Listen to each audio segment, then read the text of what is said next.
welcome to the August 19th, 2025 meeting of the Greensboro City Council.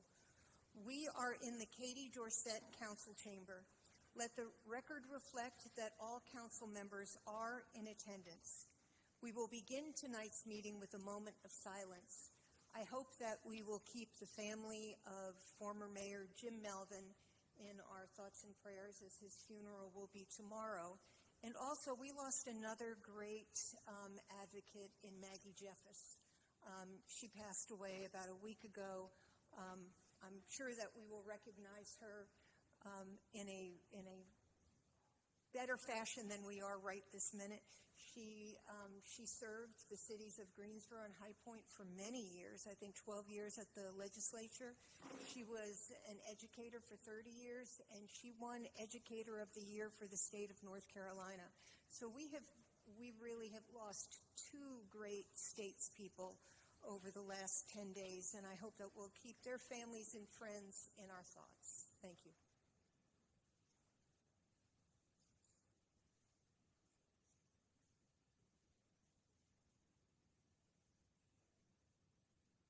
Thank you. Ms. Pinter, would you lead us in the pledge? To the flag of the United States of America, and to the republic for which it stands, one nation, under God, indivisible, with liberty and justice for all.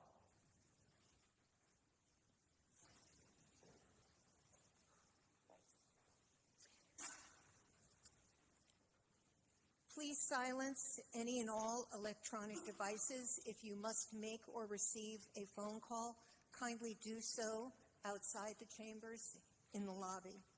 The City of Greensboro strongly encourages resident input at our meetings. It is the goal of the City Council that the Katie Dorset Council Chamber is a welcoming and safe space for community members. In order to speak at tonight's meeting, individuals must sign up to speak by 6 p.m. If you signed up to speak online, please let the courier know that you are in attendance. Speakers may address specific consent or business agenda items with up to 3 minutes allocated for their remarks. For zoning matters, there is a 15-minute presentation both for and against the development, and a 5-minute rebuttal period for each side. Speakers cannot relinquish their time to others, and the speaker order is determined by the presiding officer. Depending on the number of speakers, council may adjust the time allotted for each person. Handouts must be given to the courier for distribution to council. All speakers are expected to adhere to the rules of decorum. Any inappropriate or disruptive behavior will result in immediate removal from the meeting. Removal will result in a 3-month suspension from in-person participation. A second violation following the initial suspension will result in a 6-month suspension. A third violation or any instance involving physical altercations will lead to a 12-month suspension and may also result in criminal charges.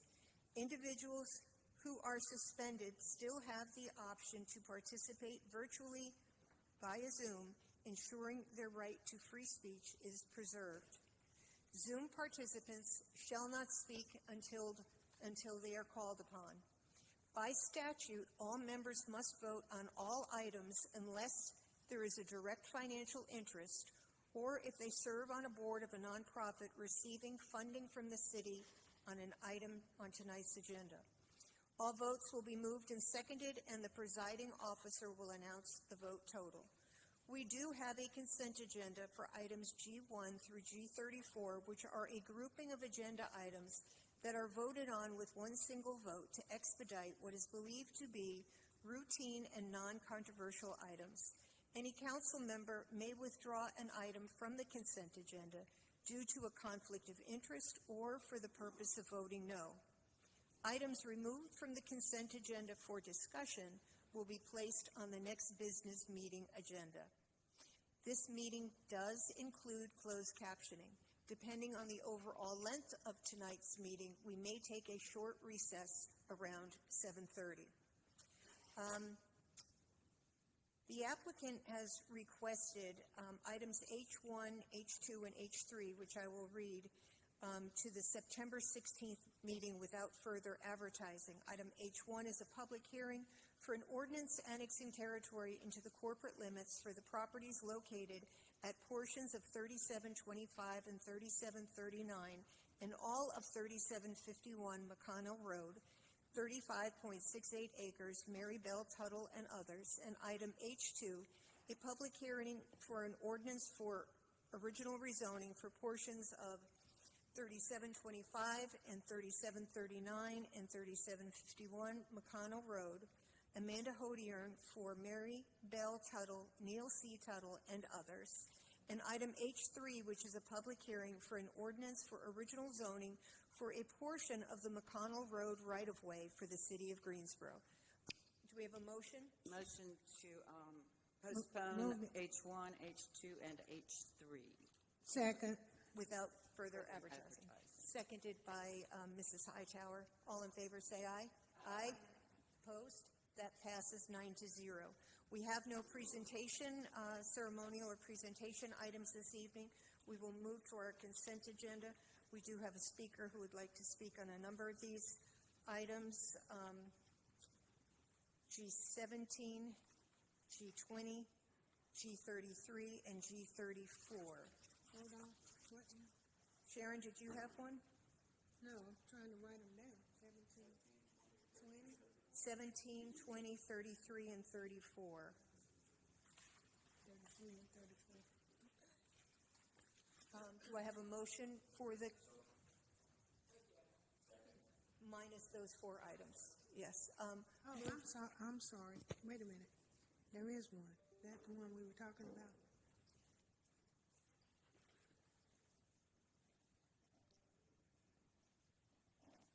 G7.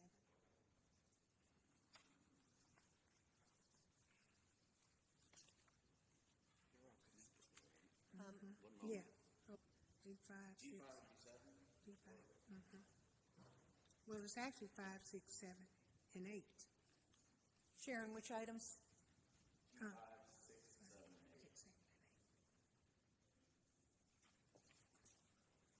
All right. Mrs. Thurm, would you change your... Okay.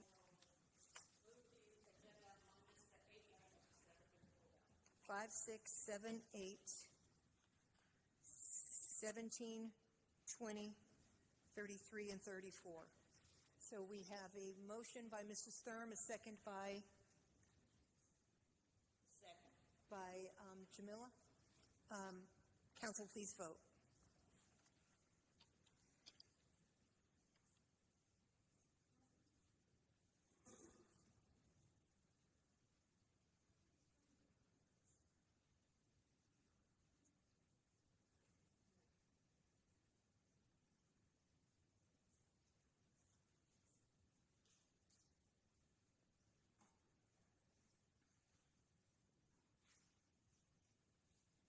And that passes 9-0.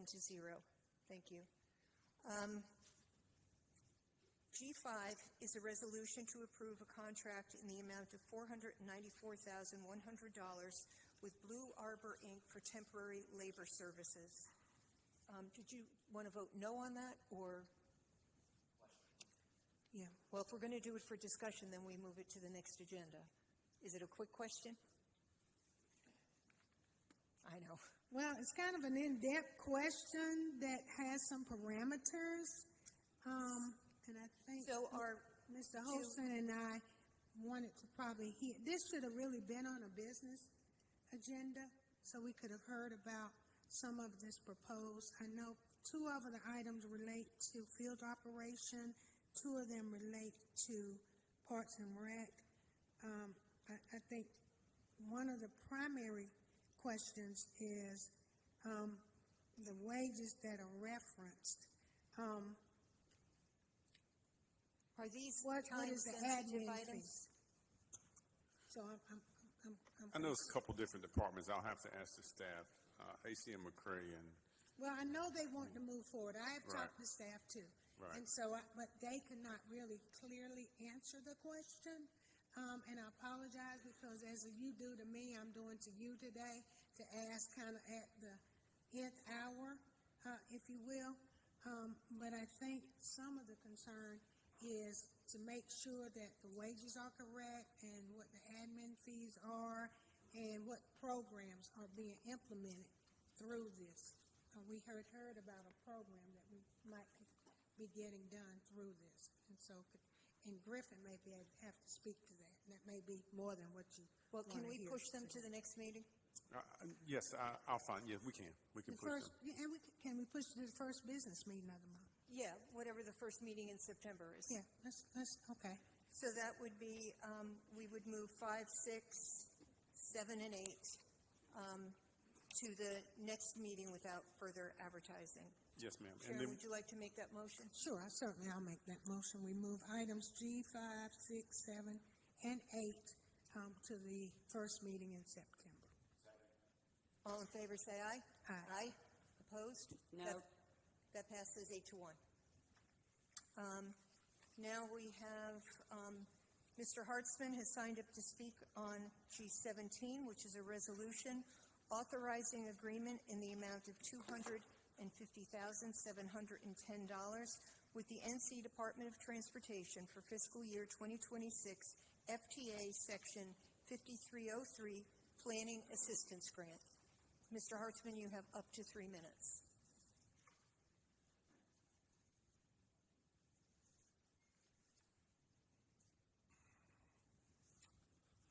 George Hartzman, Council Member Matheny, and very potentially Mayor Vaughn should recuse themselves from voting on this item.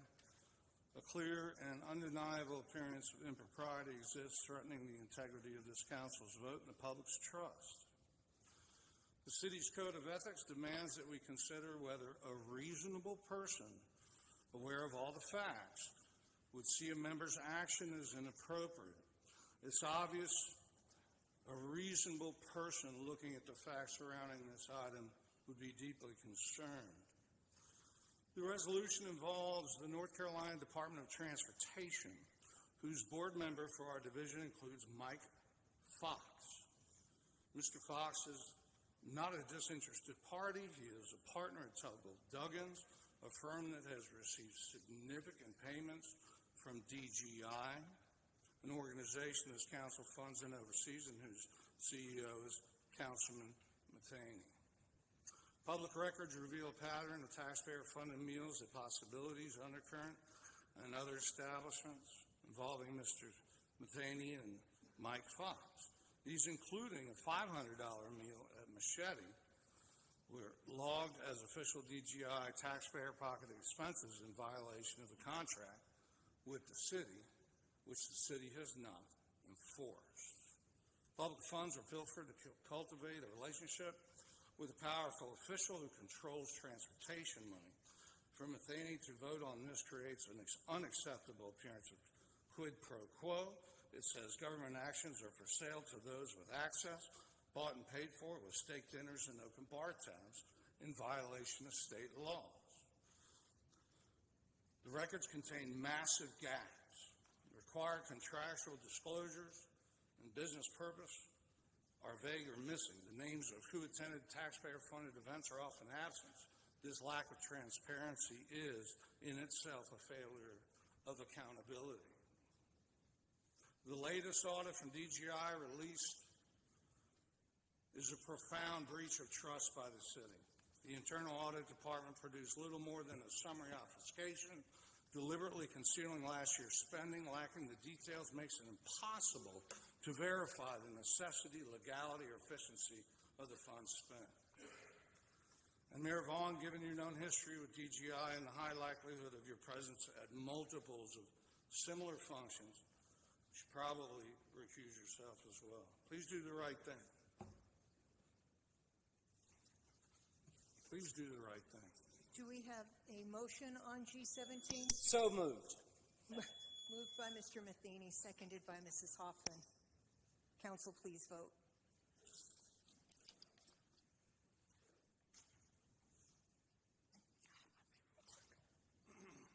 Madam Mayor, I just had a quick question on these planning grants. They will allow us to be able to do some things in transportation, correct? And road projects, yes. And road projects, which are critically important that the community wants to see get done. I just wanted clarity. Thank you. Thank you, and that passed 9-0. Item G20 is a resolution increasing supplemental agreement number 11 in the amount of $448,612 with the North Carolina Department of Transportation for EL 5101 DJ-DR Downtown Greenway Project. Second. Oh, I'm sorry, Mr. Hartzman signed up again. But, well, We're good? yep. George Hartzman. While the Greenway is an important investment in our community's future, the way it's being funded and managed raises troubling questions that demand answers. Downtown Greenway is positioned as a public-private partnership between Action Greensboro and the City of Greensboro. On the surface, that sounds like a model of civic cooperation. However, when we examine the financial relationships more closely, a concerning pattern emerges, one that suggests our taxpayer dollars may be flowing through a complex web of interconnected organizations and individuals. DGI is a sponsor of the Greenway, funded with misappropriated taxpayer money, which makes no sense, as the Greenway is already being funded by the city. Dabney Sanders, who serves as the downtown Greenway project manager for Action Greensboro, is married to Walker Sanders, the CEO of the Community Foundation of Greater Greensboro, which has received thousands of dollars from DGI and shows up multiple times in DGI expenditure records. The Mike Fox issue aside, what we're seeing is a system where a circular flow of public money that lacks transparency by taxpayer-funded organizations are supporting projects that are then sponsored by many of the same entities that receive the taxpayer funds in the first place. It's money going around and round through multiple nonprofits, all receiving Greensboro taxpayer money. With spending records being withheld from public scrutiny, there are no safeguards to prevent conflict of interest and more. We cannot accept a process that appears to siphon taxpayer money through interconnected networks of organizations and individuals without proper oversight and transparency, with the city's manager on the board of DGI, who's enjoyed at least distributed gifts. It seems to be normalized and permitted. Why would spending records be restricted from public view? The people of Greensboro work hard for their money, and they deserve to know that their tax dollars are being spent wisely, transparently, and in their best interests. It's certainly not happening now. Madam City Attorney, I do have a quick question. I serve on the Downtown Greenway Oversight Board. It is composed primarily of city staff and some of the different committee heads with the Downtown Greenway. Can I vote on this, or should I sit this one out? Madam Mayor, you can vote on this, and in fact, if it'll save Mr. Hartzman some time, there's no conflict of interest if that's going to be his argument on all the items that he has asked to speak on. And in absence of a financial direct interest, all members of council must vote. Thank you. Thank you. Okay, so we do have a motion by Mrs. Thurman, and seconded by Mayor Pro Tem.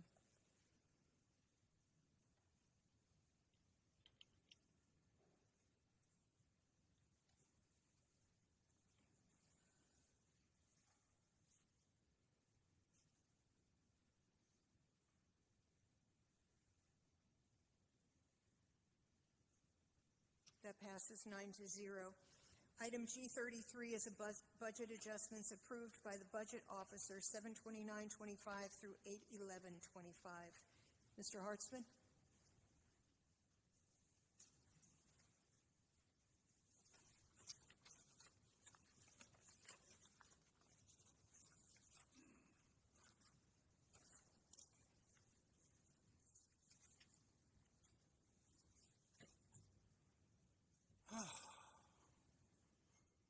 George Hartzman, I respectfully request that appointed Councilman Hugh Holston recuse himself from voting on the neighborhood development budget adjustments. Mr. Holton serves as both a voting member of this council and as CEO of Greensboro Housing Coalition. The budget adjustments transfer taxpayer monies to contributions to non-governmental agencies for rental assistance, home repair, and housing programs, precisely the types of initiatives that fall within his organization's mission. Even if the Housing Coalition doesn't directly receive these specific funds, his advocacy role creates the appearance of self-dealing. As CEO of the Housing Coalition, Mr. Holston professionally advocates for housing funding. He cannot ethically vote on the same funding he lobbies for. When an elected official votes on funding that could benefit his organization, those who are taxed for the money,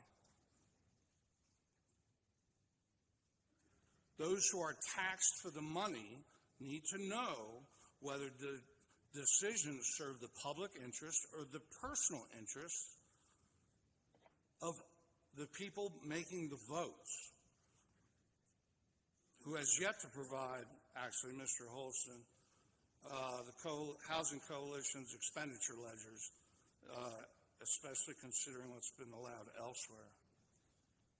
I urge Mr. Holston, who recently accepted gifts from City of Greensboro government contractors to attend the Wyndham Golf Tournament, to voluntarily recuse himself from these votes and refund the gifts provided from Cone Health and Greensboro's Chamber of Commerce.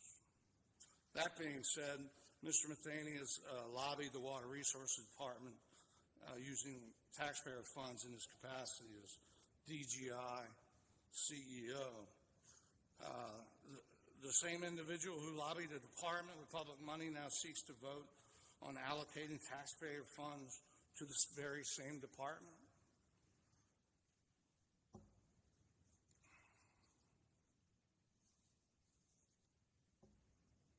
We're being asked to trust the same people who have misappropriated money with a new, now documented history of blatant misuse of taxpayer money. We have documentation at this point. I call on Zach's fellow council members to request that Councilman Matheny recuse himself from any votes or discussions regarding this downtown Greenway project and related DGI funding matters. Do we have a motion for 33, moved by Mrs. Hoffman, seconded by Mayor Pro Tem? Council, please vote.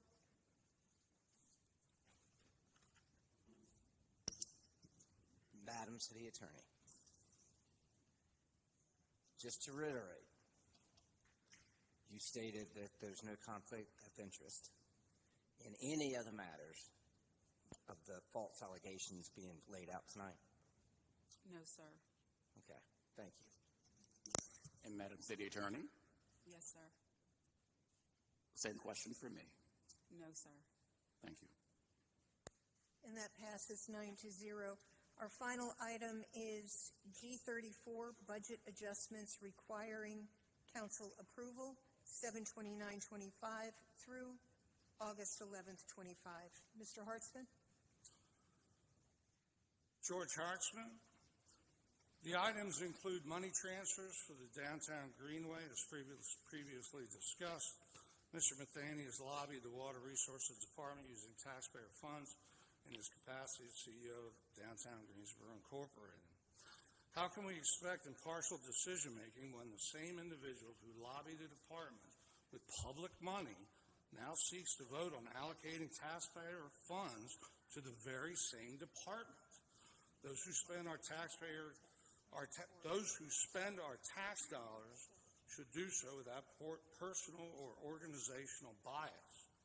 Taxpayer money was misappropriated to influence government departments, and now we're asked to trust those same people to make unbiased decisions about funding the same stuff. It's absurd in aggregate. It's a structural conflict, which is why DGI's contract with the City of Greensboro says an elected official isn't allowed to work for DGI. The contract says that. And there's no accountability whatsoever. Can that be explained by anyone?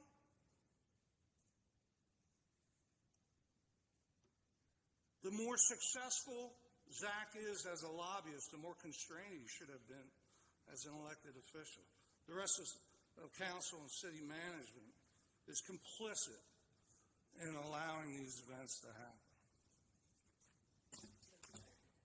Moved by Mrs. Hoffman, seconded by Mrs. Hightower. Council, please vote.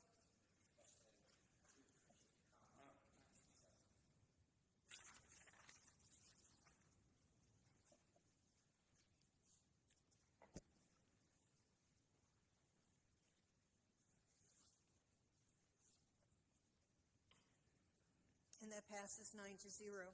We now move on to the public hearing portion of our agenda. Items H1 and H3 have been continued to the September meeting. We will now take H4 and 5. H4 is a public hearing for an ordinance annexing properties into the corporate limits located on Knox Road and Marley Road and portions of adjacent right-of-way, 56.4 acres, Michael S. Fox and others. And item H5, a public hearing for an ordinance for original zoning for properties on Knox Road and Marley Drive, Michael S. Fox on behalf of Landport Investments, LLC, and Carroll Industrial Development, U.S., LLC. Mr. Kirkman? Yes, good evening, Mayor Vaughn and members of City Council. Again, the request this evening is for annexation and original zoning of properties on Knox Road and Marley Drive, as well as adjacent right-of-way on Interstate 8540 and Millstream Road. The subject properties are going from, from County CZLI, which is Conditional Zoning Light Industrial, and County Agricultural AG, to City CDLI, Conditional District Light Industrial, and LI Light Industrial.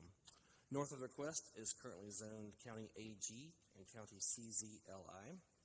East of the request is zoned County AG and also County CZLI. South of the request is zoned County AG, County RS40 Residential Single Family, County CP Corporate Park, City BP Business Park, and City CDLI Conditional District Light Industrial. And then west of the request is zoned County AG and County RS40 Residential Single Family.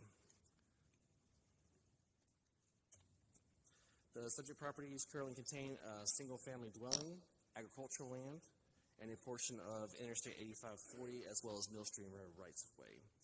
North and west of the request are single-family dwellings, agricultural land, and undeveloped land. East of the request is undeveloped land. South of the request are single-family dwellings, offices, Interstate 8540, and undeveloped land. The property is currently designated primarily industrial on the future land use map with a small portion on the northern end as residential. And then also, again, as industrial on the future built form map with a small portion designated urban general on the future built form map. This is a conditional zoning, and this is the condition that was offered by the applicant and advertised as part of their request this evening.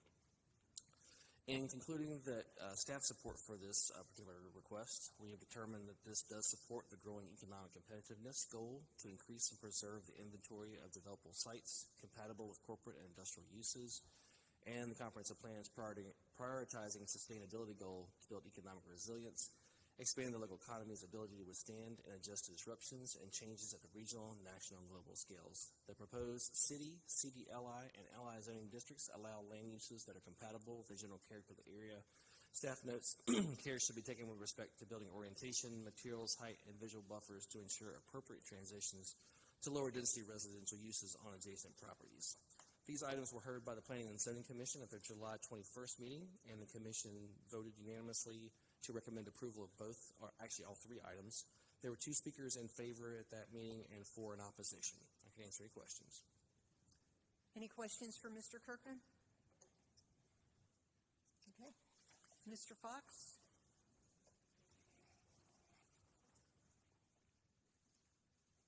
There are 3 people scheduled to speak, no, 2 people scheduled in favor of this item. Mr. Hartzman and Dion Brown after Mr. Fox. Good evening, Madam Mayor and members of the council. My name is Mike Fox. I'm an attorney with addresses at 400 Belmead Street, Suite 800 here in downtown Greensboro. I'm here before you tonight representing Landport Investments, LLC, and Carroll Industrial Development, LLC, in this request. I have with me tonight a number of the Carroll team, including Craig Carlock, Philip Williams, and Paul Smith. I also have a number of experts here in case you have questions regarding any of the technical issues regarding this request. With Davenport Engineering, I have John Davenport and Dion Brown, and I also have Adam Carroll, who is a civil engineer with the Timmons Group, if you have questions regarding the specifics of the site request. As usual, your staff has been great to work with in terms of working us through the process. This was passed unanimously at the City Zoning Commission last month, and this property was previously rezoned a couple of years ago in the county to the current industrial zoning. So to sum this up, essentially all we're asking is annexation to the city under the exact same zoning. It's currently industrial. We're asking for industrial coming into the city. It does, one thing that I would highlight is it is somewhat of a downzoning in that when we went before the county, we had requested a square footage of approximately 600,000 square feet. Subsequently, we revised that down to this request is around 370,000 square feet. So it's a smaller project than it once was due to some of the stream constraints, et cetera. That will also reduce the amount of traffic that is generated.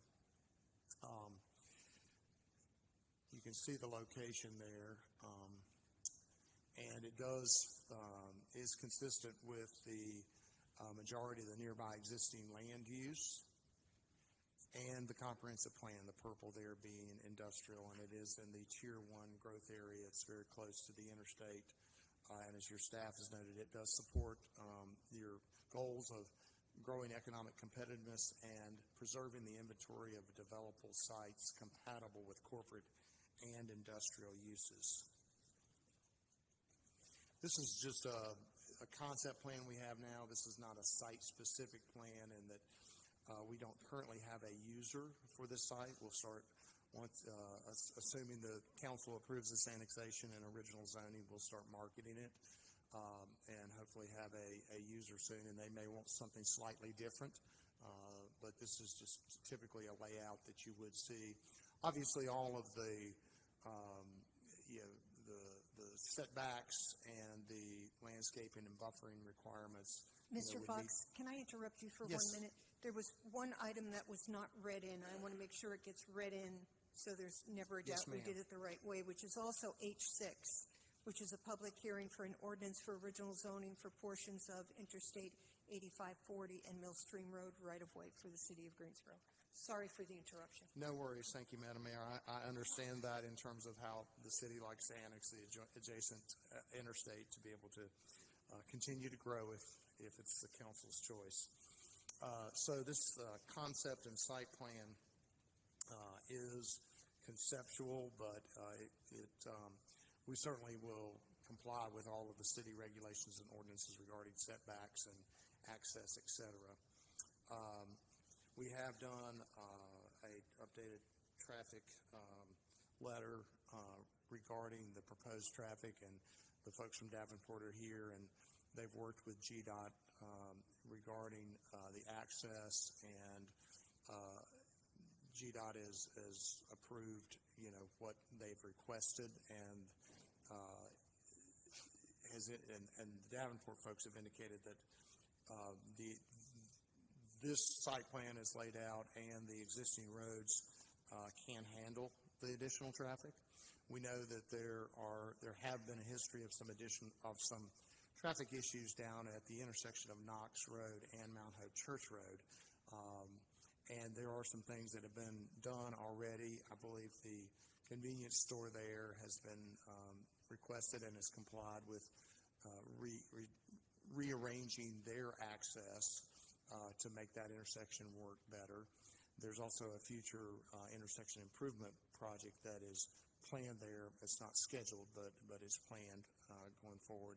And the council recently approved another development right there at that interchange that would have some interchange improvements as well. So it's one of those situations where this is a fast-growing area of the city, and the infrastructure is working to keep up with it as well, but there are plans out there for that. And if you have particular questions about the details of that, the folks from Davenport are here and happy to answer that. We have had quite a bit of communication with the neighborhood. Primarily, I'll go back one slide. Primarily, there's a single-family neighborhood on Marley Drive, which you can see really to the south. It borders the interstate and borders the southwestern portion of this property. We had a lot of communication with those folks when we originally did the industrial zoning in the county. We did a neighborhood meeting and had a few of them attend, and we've had some conversations with one of them, regarding traffic concerns. Some of the concerns were initially the city's plan called for Marley Drive to be an access road along the interstate, and once everyone understood, we certainly never had any intention to connect to Marley Drive. That was never a goal of ours. And once the GDOT staff understood the residential nature of that road, they quickly said, yes, that's not a good idea. No one wants to put truck traffic on that road. So that road would continue to stay as is for the foreseeable future with those single-family residences there. So there would not be any access to or from this site from Marley Drive. And there were also questions, your typical questions when you have an annexation. You're annexing your property. Does that mean my property has to be annexed? And of course the answer to that is no. Annexation in North Carolina is typically a voluntary thing these days. So we answered that. At the zoning hearing, there were questions about the conditions on Knox Road in general, which I would describe as really existing now, not necessarily brought by this project, but concerns that folks had existing now. And if the council would like or has questions, or perhaps in rebuttal, I can have our traffic experts identify those. But those were generally the types of questions that we had. And we had a good conversation. We didn't always agree on everything, but we certainly had a good conversation. And that's, I'll try to be brief with your time. That's really our presentation. If you have any questions about the specifics of the site plan or the traffic, I'm happy to answer them. It is consistent with your future land use plan. It is in the Tier 1 growth area. Staff does recommend approval, and it got unanimous approval from the Zoning Commission. So we would respectfully request that you approve this as well, both the annexation and the original zoning. Any questions for Mr. Fox? Sharon? I just have one quick question. Can you talk about the traffic piece of it? What exactly the improvement's going to look like out there? Because I know you're not connecting to Marley. Correct. I'm going to ask. All your traffic is going to be It's going to be all on Knox Road, yeah, and Ms. Brown is coming up if there's a more specific question than that, but our only connection will be to Knox Road. There'll be two different points of access, So Knox and then, just on Knox. okay. Yeah, you can see, I apologize for the way this rendering is. You can't really see the northernmost access, but you can see a southern access. There's also a northern access onto Knox Road to the north of the first building. Okay. But basically, you're right to the highway anyway. Correct. Both of those, Knox Road, from Knox Road, you can go down to Mount Hope Church and access Mount Hope Church and access the interstate there, or you could go up on 70 if you went north to Knox Road and reach 70. Yeah, which is the old Burlington Road or Highway 70, whatever you want to call it. But you're not going to drive traffic that way. No, it's gonna be anticipated all that industrial. most of the traffic would go toward the interstate. Since you came up, maybe I think he answered my question. Dion Brown, 119 Brookstown Avenue, Winston-Salem. Yes, ma'am. Yeah, I was just asking how was the traffic going to be flowing, because I know that Mount Hope is 2-lane as well, so I don't know if any improvements were coming through there, and Knox Road is 2-lane. So. Yes, ma'am. We have majority, 95% of our traffic coming off of the highway. I'm going to say to the south, but I'm pretty sure it's not south. What is this? It's a skewed road. East, west area. And only 5% coming off of US 70. And so the way your project is designed, that's going to drive anyone going, I guess, truck traffic. Yes, ma'am. To the highways. To the highway piece. And away from neighborhoods, obviously. Correct. Right. I think that was just mainly my question, because I couldn't really see on that. Yes, there are 2 access points on Knox Road, one for vehicles and one for trucks. Oh, there's one for trucks? Yes. Okay. If they decide to have the big trucks up, they don't know exactly who their user is, but that will be 2 access roads or 2 access points for them. So that being the case, you won't need deceleration lanes. Yes, ma'am. We're still recommending a left turn lane for the access to the south. Okay. Because that would then take some of the truck traffic kind of out of the way. Yes, ma'am. Flow. Right. Thank you very much. You're welcome. Ms. Brown, do you have remarks, or are you here for questions only? I'm just here for questions. Okay. That's it. Thank you. I'm available. Mr. Hartzman, you are signed up to speak in favor of this project?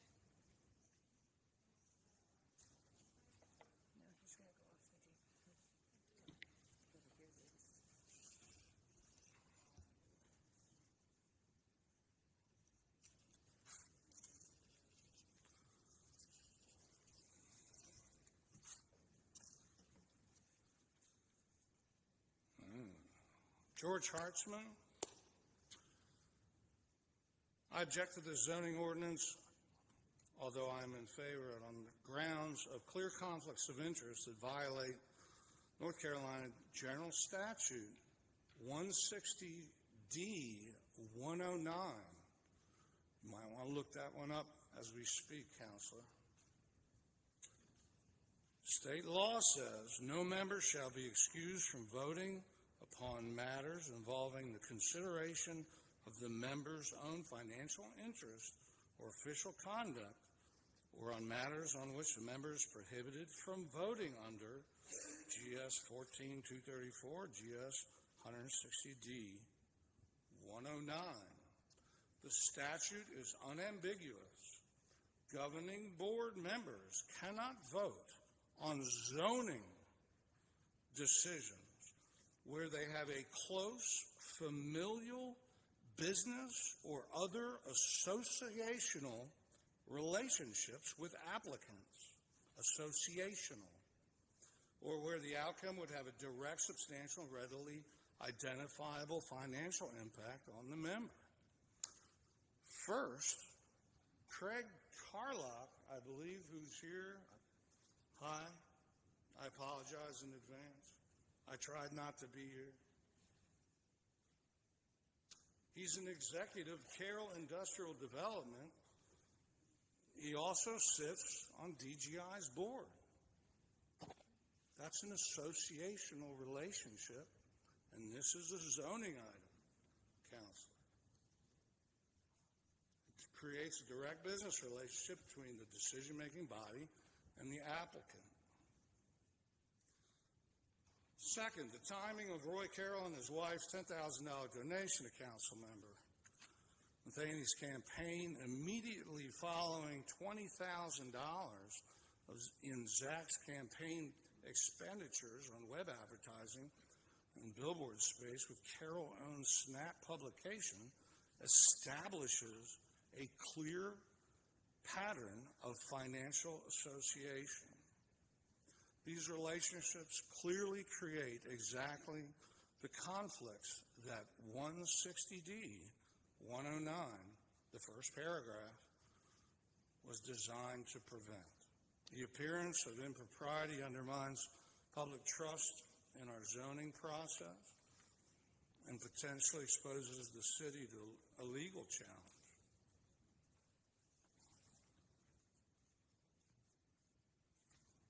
Are you finished? I'm asking for Zach Mathaney's recusal on this item.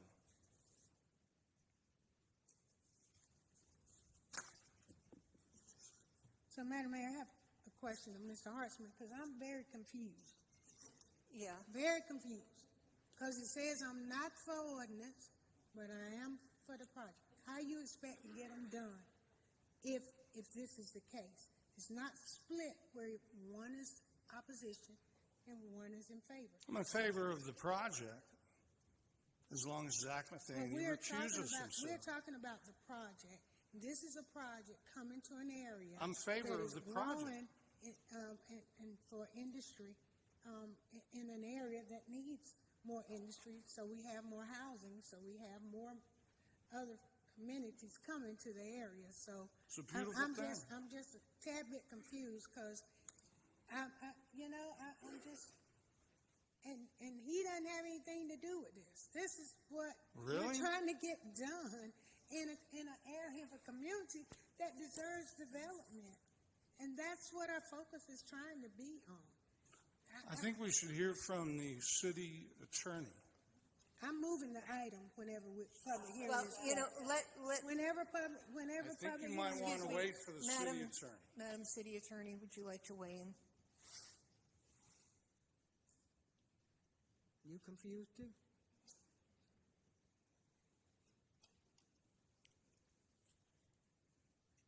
So he's speaking about 160D 109, and Mr. Matheny would be part of the governing board. He does not derive any direct financial interest in this vote, in this project. It does not matter that if the allegations that Mr. Hartzman puts forth are true, that there is some type of, if Mr. Fox represents DGI or this or that, Mr. Matheny would have to derive a direct financial benefit in order for him to have to recuse himself. And he just doesn't. And so if he does not vote, it will count as a yes vote unless, Madam Mayor, you excuse him. And, you know, just to be clear, the phrase is direct, substantial, and readily identifiable. I don't think it meets any of those tests. Anything else, Mr. Hartzman?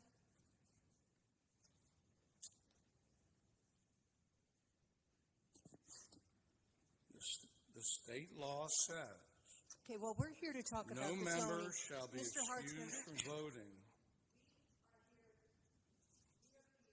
Did I get muted? no, you did.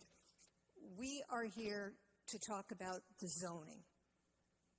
That's what we're here to talk about. If you want to talk about the pros and cons of the rezoning, please take the last 3 minutes and 26 seconds to do it. But please stay on topic.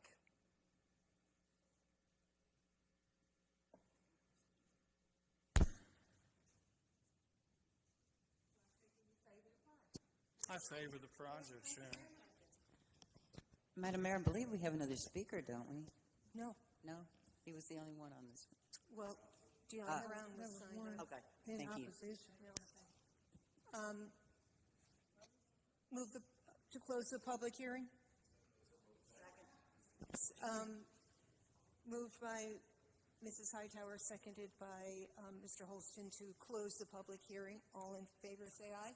Aye. Opposed? That passes 9-0. I did not see. Is it here? Okay, on Zoom.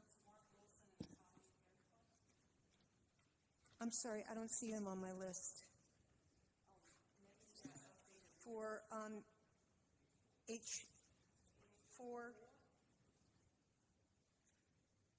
5, and 6. This is H4, 5, and 6, and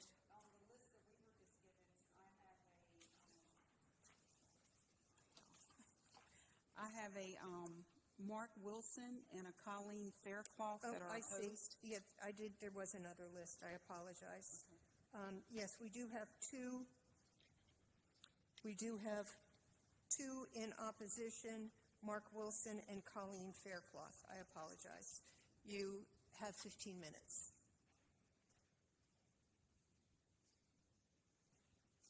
Thank you.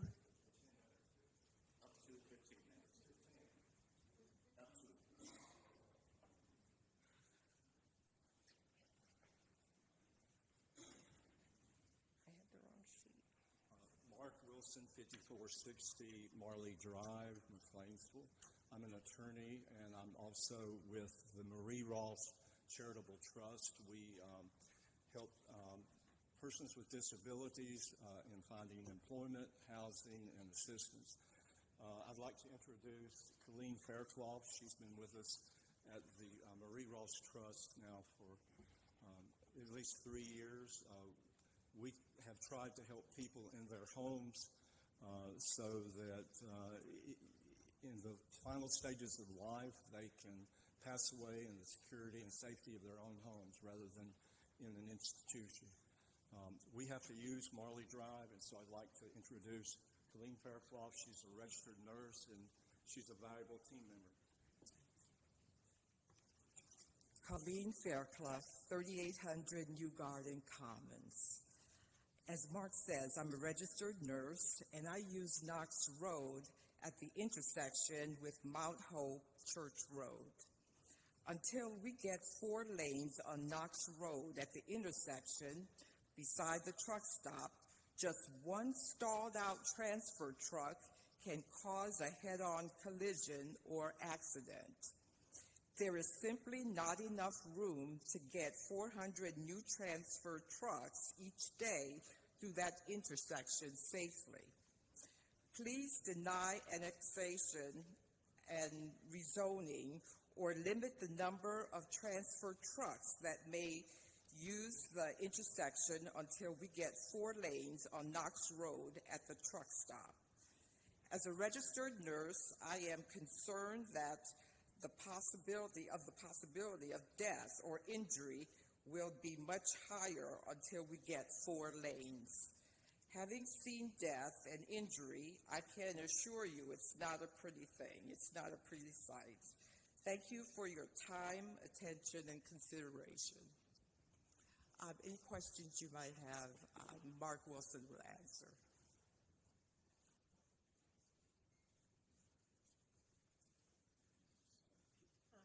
He's going to get a picture up for us.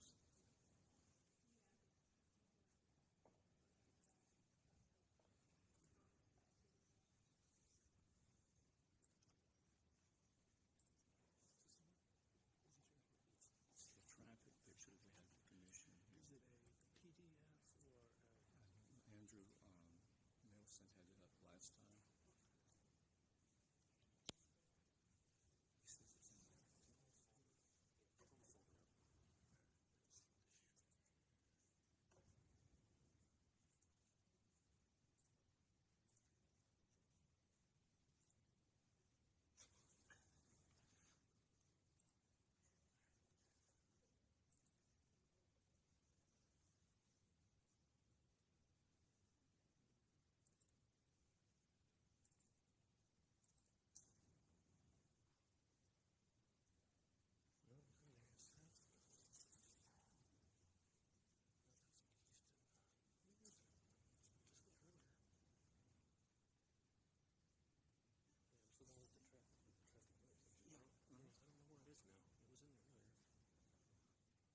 it's, yeah, I know which picture it is. It was in there. I don't know what's happened to it. It was in there earlier.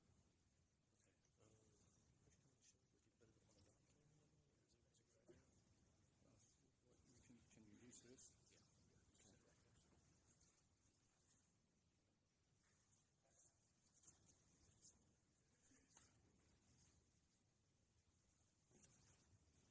Yeah, there we go.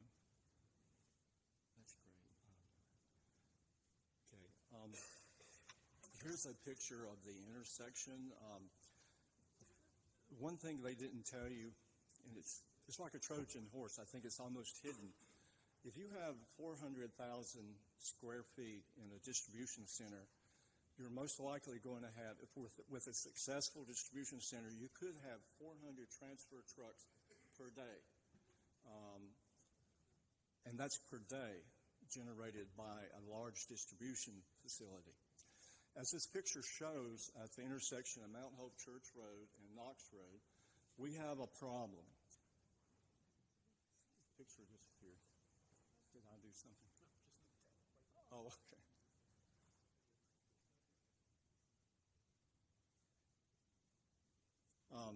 Thanks. So before the picture goes away again, you can see one transfer truck that has stalled out has caused the possibility of a head-on collision. There's a small vehicle. The driver is in the wrong lane up there at that stoplight beside that ST's truck. And so the ST's truck stalled out, and so the driver of the small car decided to go around and go on the wrong side of the road. I have to go through here every day, more than one time a day, and Colleen has to go through here if she's coming to help on some of our projects. And so there's a huge risk of head-on collision and accidents. We need 4 lanes right here at this intersection. Only really beside the truck stop itself would help greatly. So the city itself has gone to great efforts to improve this intersection. The city put up no stopping signs on beside the road because trucks were stopping beside the road. But you only have 2 lanes, and so if a truck stalls out, you can't really go to the right. You have to go to the left if the truck stalls out a long time. And I have sat there many minutes waiting on trucks, and I couldn't get through. And so people would start going in the wrong lane. And if I was coming towards that small vehicle, I could get hit in a head-on collision. We could have an accident. So what I feel like is, and my neighbors are saying the same thing, they say that our Knox Road cannot handle 400 new transfer trucks a day. We need the 4 lanes in this one area to prevent head-on collisions and accidents, or to lower the risk of that. The city went to great efforts. At one point, the city put up barriers on the side of the road. The city put up no stopping signs. And the truck stop itself has reconfigured its traffic. The traffic used to come in mid-range, or the middle part of the lot, but now it comes in further down. But the lot itself, where the truck stop is fairly small and narrow, and it's not a really good location for a truck stop to begin with. So 400 new transfer trucks here is just not going to work. 50 we might be able to get by with. So I think that this project needs to be limited in some way, or the trucks need to go out Knox Road to the north and go to Highway 70. We need to limit the number of trucks that can go through this intersection. My neighbors and I are risking our lives to go through here each day. Just one transfer truck can cause this problem, so 400 would be a huge problem.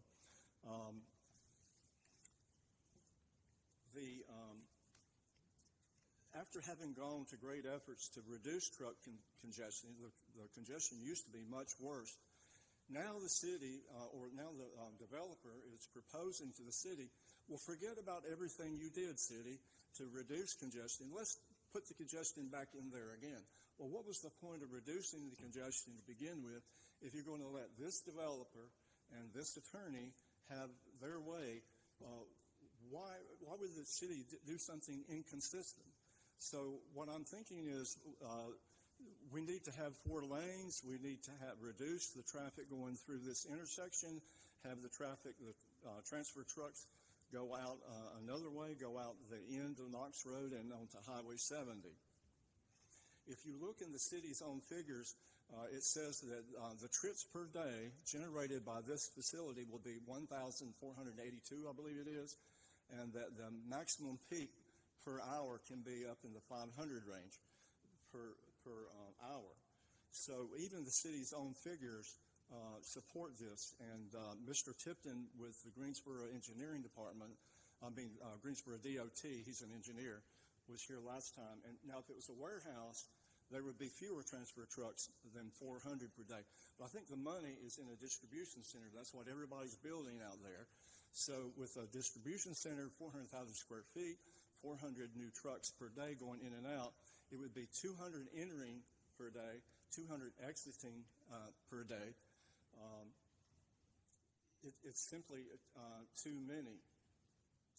And but the city's own figures support what I'm coming up with. So I've done research on this, and 400,000 square feet in a distribution center can generate 400 new transfer trucks per day.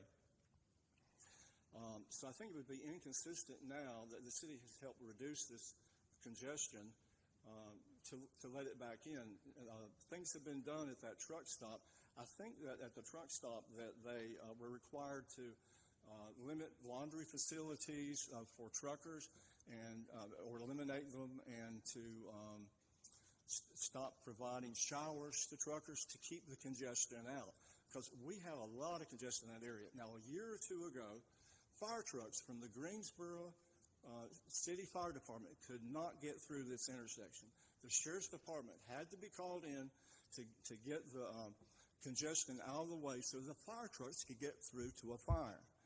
So things have been done to eliminate the congestion or reduce it, but we still have it, just with one transfer truck. My neighbors do not want to be in a head-on collision. They do not want to be in an accident. This project would lower the desirability and value of our houses. It would increase our risks. There's going to be a lot of noise, fumes, pollution from all those transfer trucks going up and down there. It makes our houses less valuable, not more valuable. So I'm asking that the city deny this project or limit the number of trucks that can use this particular intersection until we get 4 lanes here. If we got 4 lanes here, I can see where it could support more traffic. So I think, as Mr. Fox admitted, the infrastructure is not there yet. And why did they hide the fact it's buried? Maybe it's not hidden, it's just buried. Let's just give them the benefit of the doubt.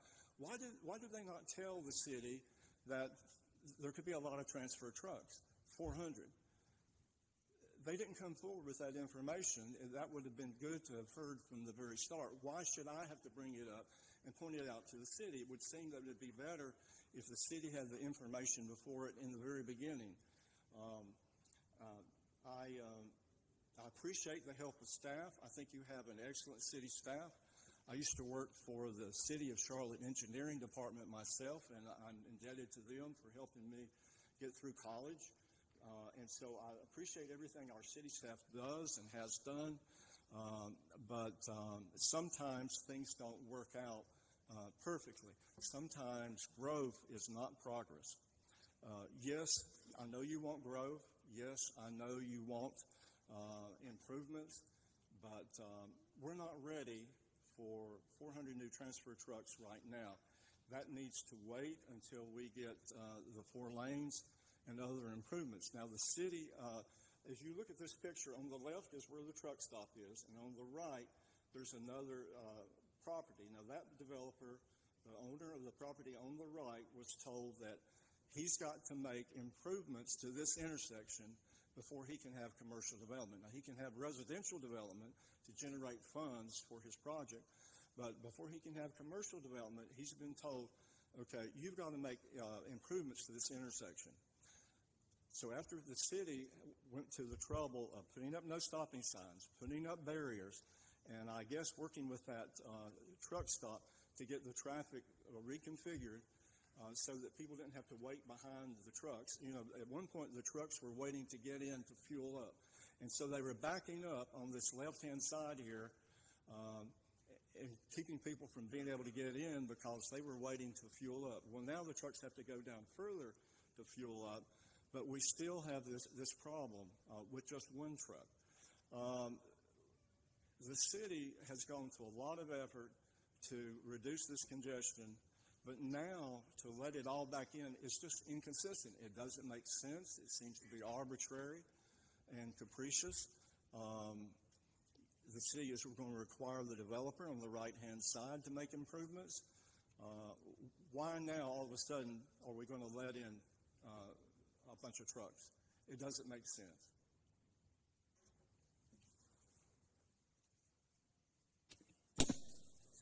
Madam Mayor, can we get some, well, I guess once this time's up here from the rebuttal piece from the traffic, because I don't know where those numbers come from, And Mr. Fox may address some of that in his rebuttal. yeah.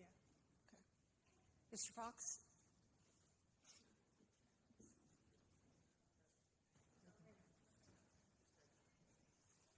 Thank you. Good evening. While I would certainly respect Mr. Wilson and his opinions, I think he has a lot of the facts wrong, and he certainly misquoted me. I never said that the infrastructure was insufficient out there. I've got John Davenport and Dion Brown here who are going to answer that question and tell you that it is sufficient, and some of the numbers he's quoting are inaccurate. I would remind everyone that it is currently zoned for industrial use, and it calls for industrial use in your future land use plan. All we're asking for really is annexation. I would be remiss if I didn't point out one thing. A lot of the things that Mr. Wilson spent a lot of time talking about have already been corrected in terms of the situation at the truck stop.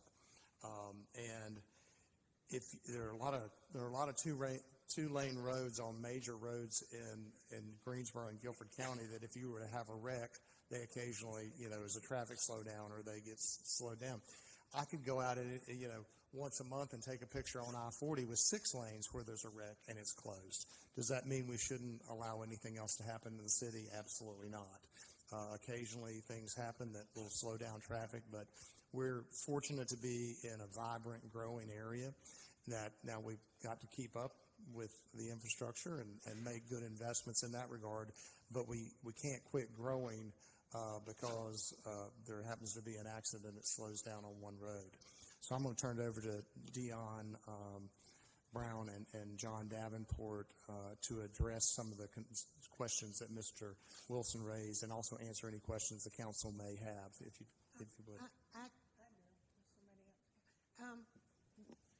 So the proposed not built yet development, you don't know what it's going to be. You're anticipating, or is it going to be a district? You don't know currently.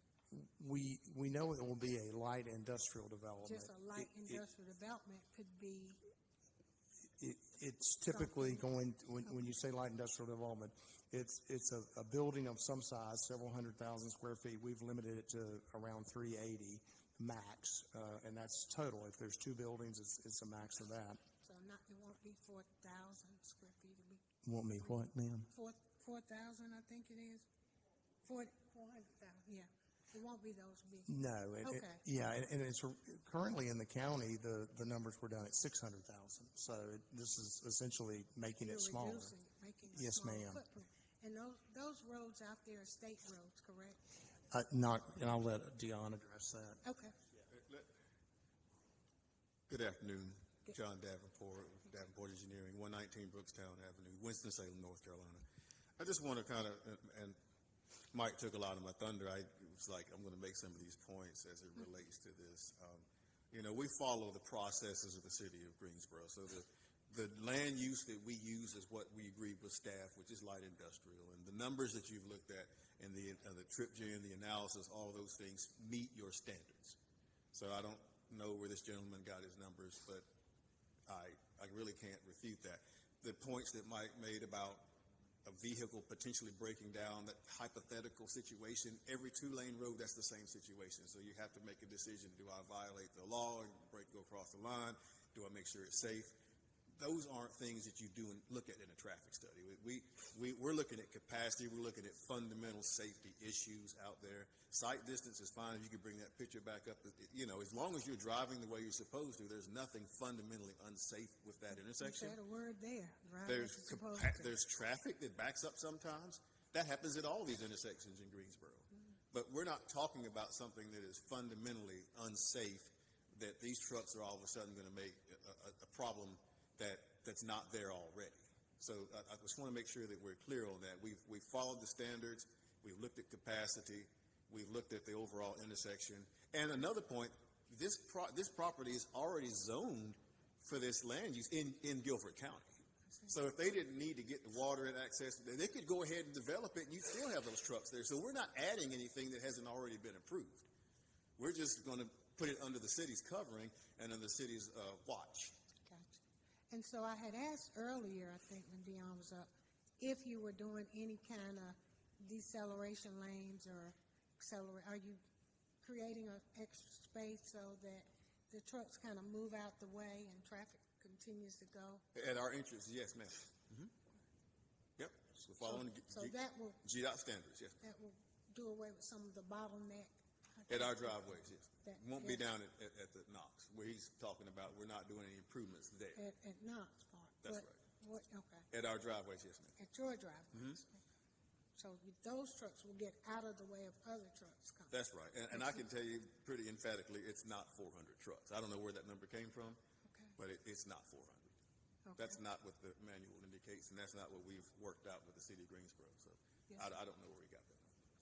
Thank you. That kind of helps clear up my question. But to answer the question, yes, the daily trips are $14.88, but those are vehicles. Those are not trucks.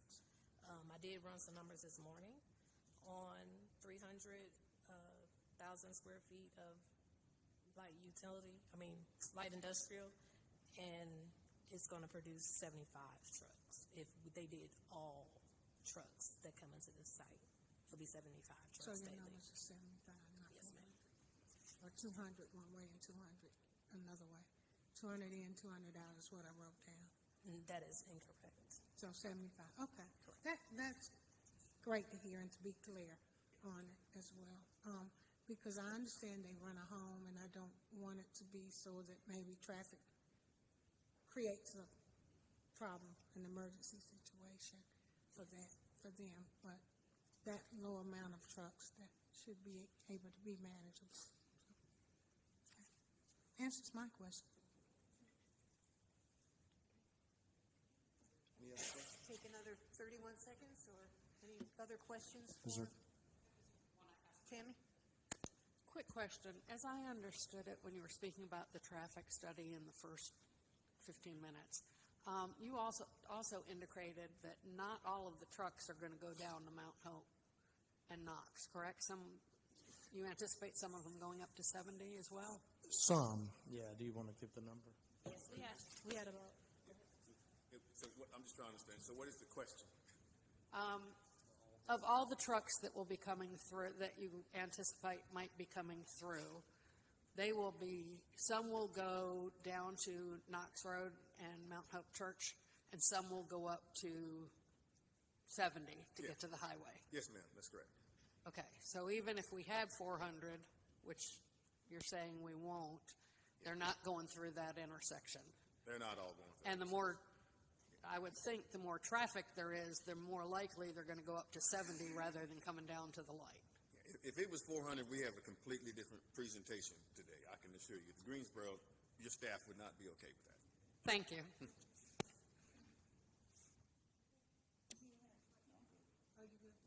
I know Hugh and I were just talking.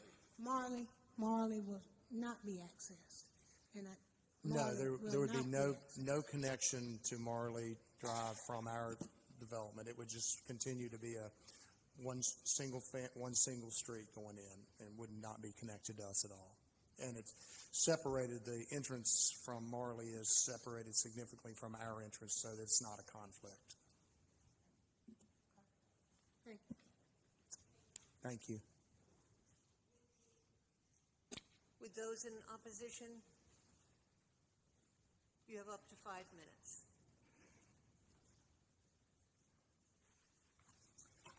In all due respect, I think Ms. Brown was incorrect about something. So when we were in front of the commission, we were talking about how the city's figures show 1,400 and some trips per day. Okay, so 1,400 and some trips per day. Now, Mr. Tipton, with your Greensboro Department of Transportation, who is an engineer, said that the 1,400 includes trucks and passenger vehicles. Okay? So we really don't know how many trucks and how many passenger vehicles because they don't really have those figures. In the future, I think they should have those figures so the city can make a good decision and so that people like me have the figures too and can talk about them. I think I heard earlier they said that 5% of these trucks would be going to Highway 70. And most of them, I guess 95%, a large number, will be going through Mount Hope Church Road and that intersection to get to the interstate because that's the closest way to get to the interstate. Now, I don't think that they really know how many trucks will be generated. It depends on what kind of building they put in.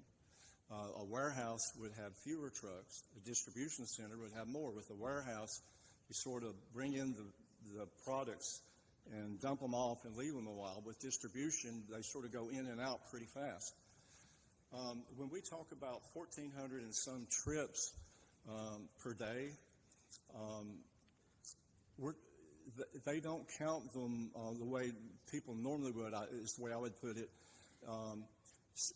The same trucks could be going in and out, but if one truck goes in and that same truck goes out, that's 2 trips, okay? Because if they're using that intersection, they're going to go through that intersection twice. So when Ms. Brown tells you 75, I don't know if she's talking about 75 or 150, because you could have 75 coming in and 75 going out that intersection. The fastest way to get to the interstate is through that intersection of Mount Hope Church and Knox Roads. So if you're going to have a successful distribution center, what I have found through my research is that it could be up to 400 trips per day. That's 200 coming in and 200 going out. Those could be the same 200 trucks, but it counts 400 trips because a trip is going to go through that intersection. So I don't think that they have looked at the seriousness of the problems we've been having. My neighbor, Mr. Pratt, David Pratt, got rear-ended at that intersection. I've had to wait at that intersection up to 30 minutes to get through. People don't generally go across the yellow line. Now, Mr. Fox tried to talk about vehicles stopping, and accidents. But sometimes people just stall out at a stoplight, especially. The 2 places where you can stall out, 2 common ones are going up a hill, and this property is down the hill from Mount Hope Church Road. So coming up that hill from this property, there's a likelihood of stalling out. And when you get to the stoplight, there's a likelihood of stalling out for a transfer truck. So it's not just accidents we're talking about, and we're not just talking about people breaking the law. The problem here is not people breaking the law. The problem is too many trucks and transfer truck congestion, and trucks can stall out. There are innocent and easily justifiable reasons why a truck may be stalled out or not moving. So I ask that you either deny this or limit it in some way, require that they go out Highway 70 more often, or wait on the 4 lanes to get in there, because I don't want to die in an accident, not a head-on collision. I don't want my neighbors to, and I don't want what could be even one of your members of your family to die there or be in an accident. Mr. Wilson, quick question for you. Earlier you stated that, well, obviously from Davenport we heard that there's some 1,488 trips per, and then that they were estimating some 75 trucks. Then when you stated that, I guess at first, that we don't really know how many trucks they're going to be, but then you said there are going to be 400 trucks. How did you derive that number of 400 trucks or trips? For one thing, when Mr. Tipton was at the commission hearing, we were talking about these figures, and he didn't dispute them. Which figures? Excuse me? Which figures? 75, 1488? When I said 400, 400, okay. He said that a warehouse could involve fewer than 400 transfer trips per day. But if this was a distribution center, it would be more because you would have more traffic with the distribution center. So I think it's within the realm of reason and that you could have 400 truck trips per day. When I say 400 transfer trucks per day, I'm talking about 200 coming in and 200 going out. That's 400 trips.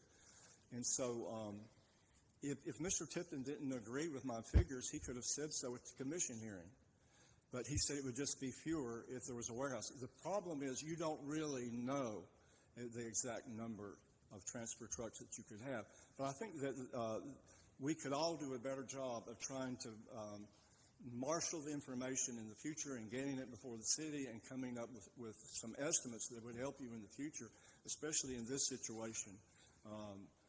I think that there's a way to estimate roughly what it could be. But I think it would be more than 75 or even 150 because 400? It could be 400 trips per day. Yes, sir. I've been researching this, and a successful, assuming it's a successful distribution center, it could be 400 truck trips per day, 200 in, 200 out. Thank you. Thank you. Mr. Wilson, just so you're aware, I know you had said that, we could maybe approve something different or approve a lesser amount. The city council can only approve or disapprove what is sitting in front of us. We can't make adjustments to the application. Well, then, just for your knowledge. Well, if I may respond, then I think the only solution is to deny until we get to 4 lanes. Thank you. Thank you. Do we have a motion to close So the moved. public hearing? Closed by Mr. Holston, seconded by Dr. Wells. All in favor, say aye. Aye. That passes 9-0. Comments or motions? I move the item. So, moved by Mrs. Hightower, seconded by Mr. Holston. Mr. Mazzini? I just want to, I've been reading the zoning minutes, and as it relates to Mr. Tipton, what the minutes state is that the applicant's traffic engineer could give a better response to satisfy how many trips per day would be. And so I think it's important, if Mr. Tipton's going to be, our staff is going to be, somewhat quoted or questioned, it states in here that he added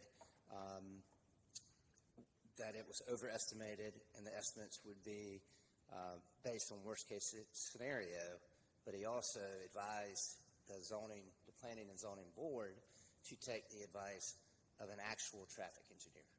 And so I just want to make sure that Mr. Tipton is referenced appropriately. Thank you. Yeah, I was reading them as well. Mrs. Thurm? Yeah, I just want to clarify for folks that might be listening to this. And this zoning, there's some question of we need to know what it's going to be before we can zone it. And the problem is the landowner can't market this property to potential users without having the zoning first. So, if we were to not approve this zoning, then that would inhibit the ability to figure out who's going to use the land. It's a chicken or egg thing, but the zoning has to come first so that they can then appropriately market this property. And I just want to make sure folks that might be watching understand that. They can't tell us what it's going to be first because they haven't marketed the property. They can't market the property because it doesn't have approved zoning. So the zoning has to go through first. Thank you. I have one quick question. light industrial only leads itself to have what types of industry? I mean, this space could become a grocery store or a... Mr. Kirkman? Or can you tell me this, because Yes, Councilwoman. I don't want to limit us, but I'm Sure. just... The general range of uses are going to be industrial manufacturing and assembly, warehouse uses and distribution uses. You could also do office uses. You could not do retail uses. I know you mentioned that as part of the question on there. And while a restaurant use is allowed, it would be only allowed without a drive-through use on there, for instance. So the heavy commercial types of things are not allowed. They could put a drive-through restaurant on. They could not do that in They could industrial. not. Correct. Okay, good. Yes. Okay. Yeah, I just wanted to be clear on the uses. So, but jobs.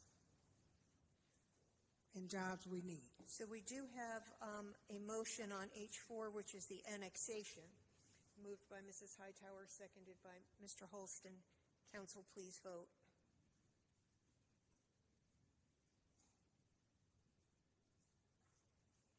Item H5 will require a statement of consistency. Second. So it is moved by Mr. Holston, seconded by Mrs. Hightower. If you would read the statement, please. The Greensboro City Council believes that its action to approve the original zoning request for the properties at 725, 729, and 749 Knox Road and 5437 and 5441 Marley Drive from County CZLI, Conditional Zoning Light Industrial, to City CDLI, Conditional District Light Industrial, to be consistent with the adopted GSO 2040 Comprehensive Plan and considers the action taken to be reasonable and the public interest for the following reasons. The request is consistent with the Comprehensive Plan's future built form map and future land use map. The proposed City CDLI zoning district, as conditioned, permits uses that fit the context of the surrounding area and limits negative impacts on adjacent properties.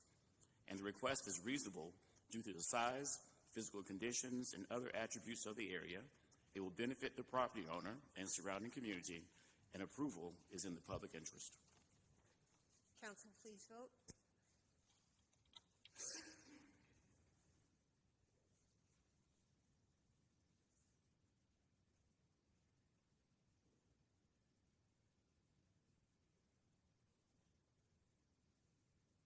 And that passes 8-9. H6 will also require a statement of consistency.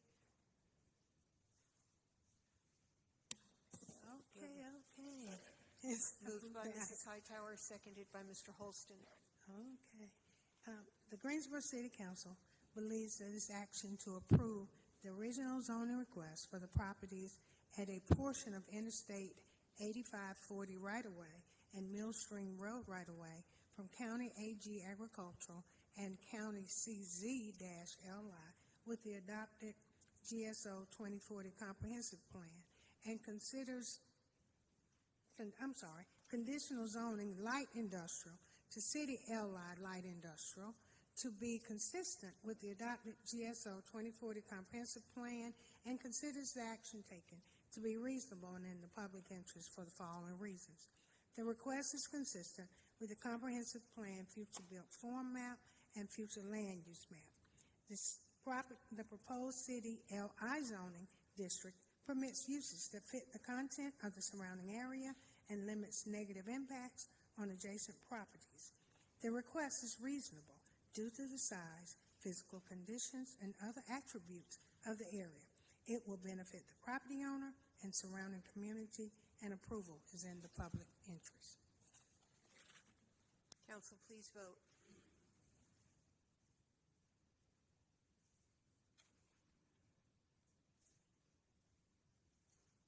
And that passes 9-0. We will move on to item number 7. Public hearing for an ordinance for rezoning 3707 McHouston Road. Tom Terrell on behalf of Richard Ringler for the Investment Group NC LLC. Mr. Kirkman? Yes, thank you, Mayor Vaughn. Again, the request this evening is this is a rezoning request from R3 residential single family to CD RM18 conditional district residential multifamily. North, east, and west of the request is currently zoned R3 residential single family, and south of the request is zoned RM8 residential multifamily. The subject property currently contains undeveloped land. North, east, south, and west of the request contain single-family dwellings. The property is designated as residential on the future land use map of the comprehensive plan and as urban general on the future built form map. This application originally had two conditions. When it went to the Planning and Zoning Commission, the applicant wishes to introduce changes and additions to the conditions, so I'll read everything into the record for the council to accept. Condition number 1 is edited to remove short-term rental as an allowed use. Condition number 2 is noting that no less than 20% of the building facade will consist of brick or stone. And then additional language was added to say, additionally, the following shall consist of 100% brick or stone, except for doors, windows, soffits, trim, and accents. Those would apply to building facades facing the Houston Road, the first floor of all sides of each building, the first 20 feet of the eastern and western side of each building as measured from the corner closest to McHouston Road. New condition number 3, building height shall be limited to a maximum of 45 feet. New condition 4, along the eastern property boundary, there shall be a Type B landscape yard that includes a 20-foot undisturbed buffer.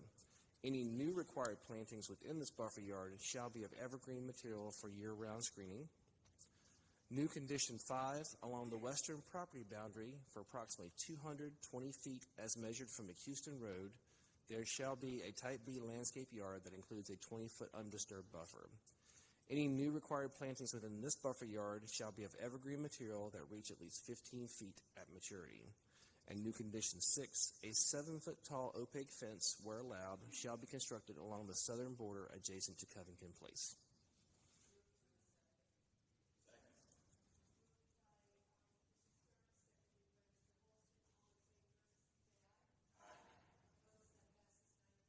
Thank you.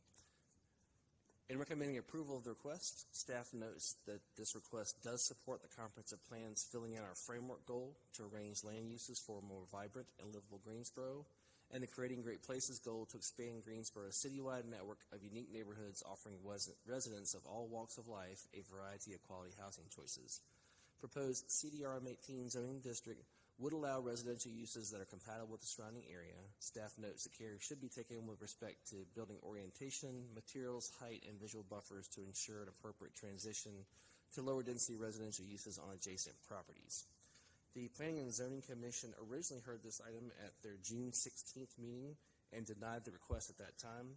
There was 1 speaker in favor and 4 in opposition. The applicant appealed that decision and then hired additional counsel to assist with the request. And that brings it before City Council this evening. So I can answer any questions.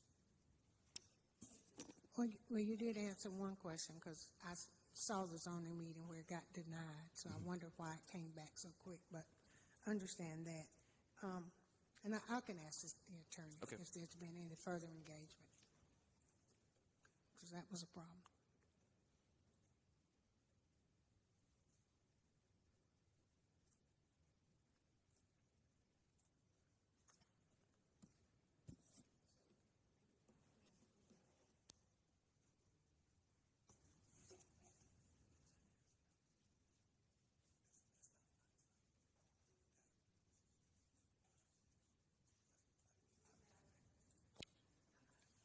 Mr. Terrell for the applicant, and then we have 2 against the proposal.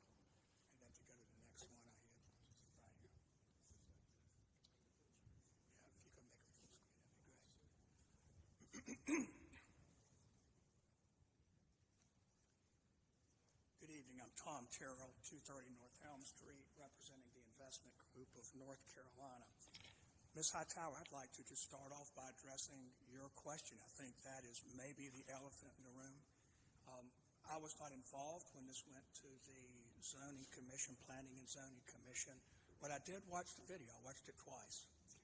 And I think that if you watch it, you cannot escape the fact that the biggest problem was the lack of community engagement. I think that there was a sincere attempt thinking it was the right thing, but it was not. So I was not involved, I should say again, but when I became involved, the very first thing that we did was to do a 6-page letter that had graphics, that had information, and that explained what the project was. We did a community meeting, and we took every single one of the comments that we heard, and if they were addressable in a condition, they found their way into a condition, and those conditions were told to the neighbors in the letter that went out. And there was also an additional letter that went out to the next door neighbor. That letter included an apology, as did the letter that went to all neighbors within 750 feet. So I hope that you will find that the community engagement has gotten back onto the track that it should be on for this type of presentation. Now, if I could give you a high level on this, it is R3 to CDRM 18, but it's a very heavily conditioned CDRM 18. This is not a large project. It's actually a small project. For 48 multifamily homes, you can put approximately 7 or 8 single-family homes on the site right now. The proposed height right now is 42.5 feet. Height became an issue, so I'm highlighting that, and it's on 2.672 acres. Location always has a context, and if you look at that red square in the middle top left, you will see that it essentially sits on Interstate 73, but it's also just north of Interstate 85. All along 85, you have industrial use. You have a lot of mixed uses in the neighborhood, including especially out toward Holden Road. This is a closer up aerial that illustrates that the property to the south, Covington Place, it's a very nice community if you were to drive through that. But when it was zoned RM8, it was zoned for something that was much higher density than what had already been there and that had been there for decades. So we are trending towards higher density as we grow as a city, and Covington Place participated in that trend of higher density. We have a futuristic comprehensive plan. I love what Greensboro has because Greensboro does not micromanage future land use maps to create density suggestions on a block by block or a property by property basis. It gives you much more flexible, and this is the future land use map, and it says this is residential, and there's no distinguishing feature here. And as if you drive through this neighborhood, there are many different densities out there, but all residential. You can't build this project really except in 2 buildings, and this is a concept. It is not proposed as a condition, but it's about all that can be done. But it will be designed so that the entrance to the building is internal, is right in between them, and they will be on McHouston Road. Parking would be in the rear, and then beneath that would be a stormwater device, as is required, is always required. I want to lift one paragraph out of the staff report. First, the proposed density is appropriate, but care should be taken with respect to building orientation, and I think that you will find that that has now been addressed. Building materials, I'm going to address that. We have conditions that specifically address building materials. Building height, we clearly have addressed that, and I'm going to go into details to show that visual buffers are very carefully added here, and in fact, we greatly exceed what the LDO requires of a developer of multifamily adjacent to single family. The first one is only residential uses. This takes out the short-term rentals. That was at the zoning commission. All the rest of these basically were not before the zoning commission. They did not have the advantage of these conditions. Building height limited to 45 feet. I will repeat, it's probably going to be 42 and a half, but it has to be no more than 50 feet. Why is that significant? It's because today you could put 7 or 8 single-family homes that are 50 feet in height. By right, under this zoning district, you can go to 3 stories, 50 feet in height. That can already go there. This is not a change in the law except to bring it down.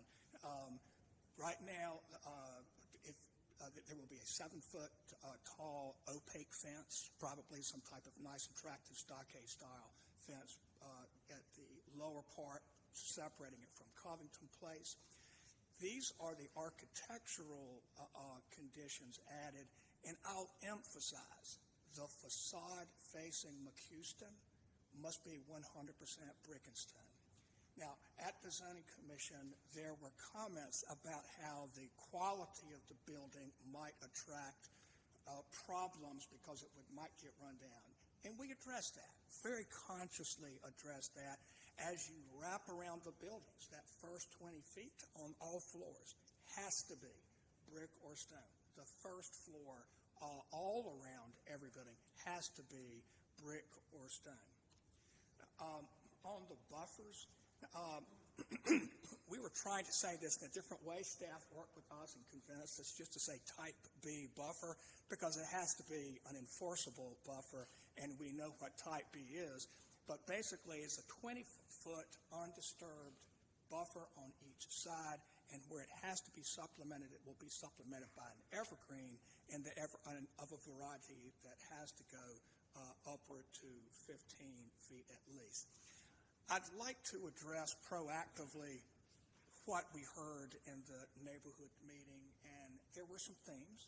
The first one was that 3 stories just does not fit around single family. And we heard that apartments in single families don't work adjacent to each other.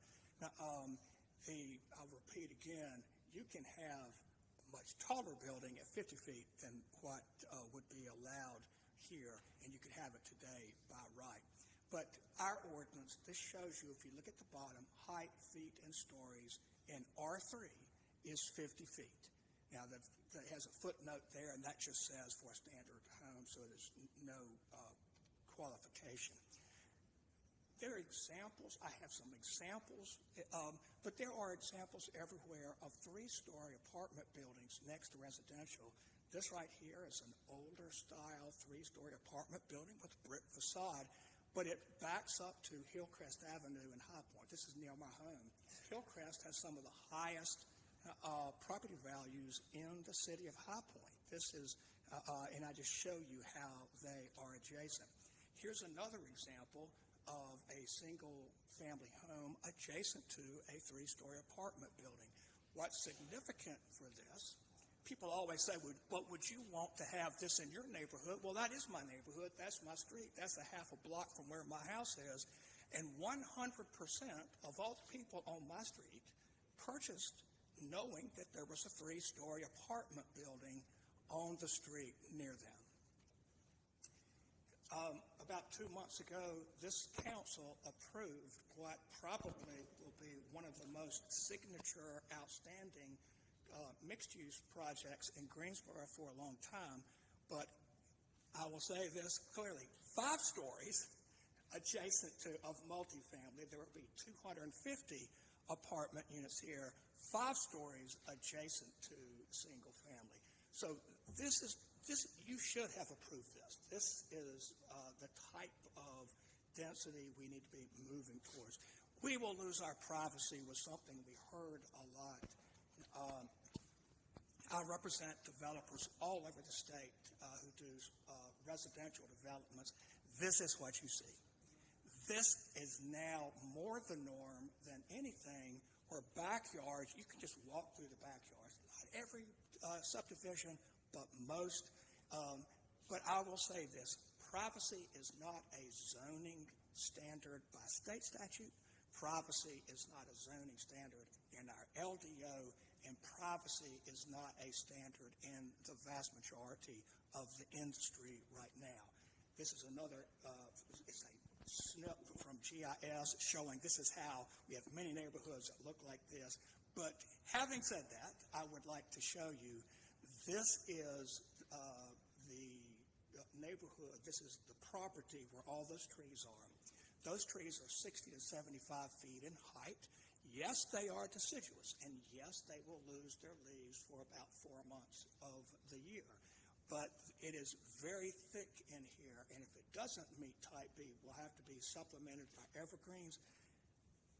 There will be 20 feet undisturbed, but I just remind you, under the current LDO, no type of vegetative buffer or screening is required in this situation. So this is greatly exceeding what is there. This is another shot. The property line is pretty much right where that telephone pole is, and it's a bit dark in this photo, but those trees are the eastern side of this property.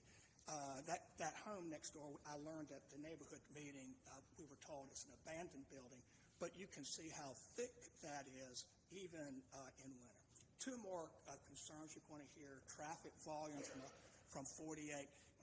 This doesn't even trigger a traffic impact study, but the traffic would be, of course, dispersed throughout the day. You're going to hear that there are cut-through vehicles, people trying to cut through on McHouston, and then they get down and find out it is a dead end, and they have to use private driveways to turn around. Well, I will say, the people who will be future homeowners are not causing that right now, and if this is approved, they will know, as inhabitants, they will know that there's no outlet, so they won't exacerbate it when they're there. Now, and then the last thing is, I keep hearing different numbers every single day as to what our crisis is. This is what I heard. In fact, Ms. Boozway, I heard this at the park meeting last week from someone I think knows what they're talking about. But we're in a crisis, and we have to find ways to get homes everywhere we can. And I think we all know that when the supply of homes is low, but the demand for those homes is high, price goes up. And the only way to address affordability, the best way to address affordability, is to increase that supply. That's the end of my presentation. I'm glad to answer any questions that you might have. Any questions for Mr. Terrell? Ms. Pinder? Can I? So going back to, you mentioned earlier when you first started saying about the community engagement. Yes. So how many community engagement conversations have you had since the initial one that you've had, or has it just been that one? We had, I sent out a 6-page letter, which is about standard what I do. I do it in a Q&A format, and it should be in your packet. I have had calls from 3 or 4 neighbors. Took everyone. I never screen calls. If calls come in, I take them. But my letter gave them my direct phone number. I wrote a letter to the neighbors next door, a personal letter to them, and invited them to call me back, and they did, in fact. I suggested a private meeting. They came to the neighborhood meeting instead, and that's when I met the next-door neighbors to the west. But that is, in this short time span since the Planning and Zoning Commission, that's what took place. And then I just have one additional question. So just looking at the number of units, so what's the price point? Because I know you mentioned okay, thank you. Sorry. Well, no one knows price point. Well, the units, because you just talked. So these are market rate. I mean, this is not a workforce housing project. Okay, that's Sharon? Thank you. Ms. Pender asked one piece of my question was around the community engagement. But now I know you and I don't kind of see on this one, but you always send correspondence. And I always say in-person meetings because sometimes people don't read all that stuff because they're so busy. I find myself not always, when I got 6 pages, I'll read 2 and put it down and come back and read 2 and come back and read 2. But actual engagement, you made mention of that. So the neighbors that you saw on the zoning meeting, and I think I was actually here in that meeting, when I heard their concerns, I watched it. So it was denied by all of zoning because I think zoning board commission members had some issues too, and so did I. Did you reach out to those that you saw that were part of that meeting? You sent letters. Yes, the ones that I reached out to personally were the ones next door. Now, there were others who spoke. There was a gentleman who spoke, and I looked up where he lived. There are 2 people who spoke who lived very deep in Covington Place, and I realized on GIS there's not going to be any way they can even see this property, let alone the buildings. So I did, trying to decide how I spend my time, I did not reach out to them, but to the people next door I did. And they will tell you that in front of the 30 or so people at that meeting, I apologized on behalf of the owner and developer, and I meant it, and I say it again right now. What about the apartments being at the dead end? I think that was the other concern. Well, they're not at the dead end, but there is the road is a dead end, so which means... Yeah, if you keep going, there is a dead end. Nothing about these apartments cause the people trying to find their way into that community. Nothing about the homes that are currently there causes people to try to use it as a cut through and figure out that it's not a way they can get through. So emergency vehicles, which now I'm sure access it, will still be able to access turnarounds and... That's correct. There are 2 entrances to the neighborhood and exits. One is out McHouston itself to Holden Road, and the other is out Osborne. And the Osborne Road exit is half a block down McHouston. Okay. I think that's all I got for right now. I just wanted, because I watched this zoning meeting, I was here one of the way and the other. I just was trying to make sure. But I appreciate all the conditions because I think you did address a lot of things that I heard there. So hopefully this will be you'll be a good neighbor to the people that live in that area already. So thank you. Mr. Terrell. Yes. 2 questions for you. One is, and just to clarify, because I thought I heard you say that there was a neighborhood meeting. Did you have a neighborhood meeting? Because I know that you did the letters. Yes. I know you sent the special letter to the next door. Yes. You invited phone calls in, but then I thought I heard neighborhood meeting, but when Ms. Pender asked the question, I don't think that the neighborhood meeting came up. I may have failed to say it, but yes, there was a neighborhood meeting very close by at the Greensboro Public Library on Vandalia. There's a very nice meeting room, and the staff there, by the way, is very good to work with. They're very cooperative, and they made it very easy. But we had a very long time of Q&A until everybody had something to say. Was it well attended? It was very well attended, about 30 people.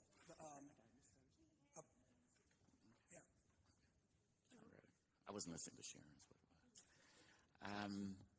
And then the next question is, there is just one access point, one egress, ingress, but you're saying that when you talked about off of McHouston to Holden and then off of Oz, that's actually outside of the property. So it's just one way into the property, one way out. That is correct. There is one drive entrance. Drive to this. entrance, That is, right. if you discuss access for the traffic in the neighborhood, there are two, but there is only one, and only one would be needed. This, of course, if that is an issue, would be addressed at TRC. Thank you. We do have two speakers in opposition. Okay, thank you. Deborah Johnson and Ray Adams.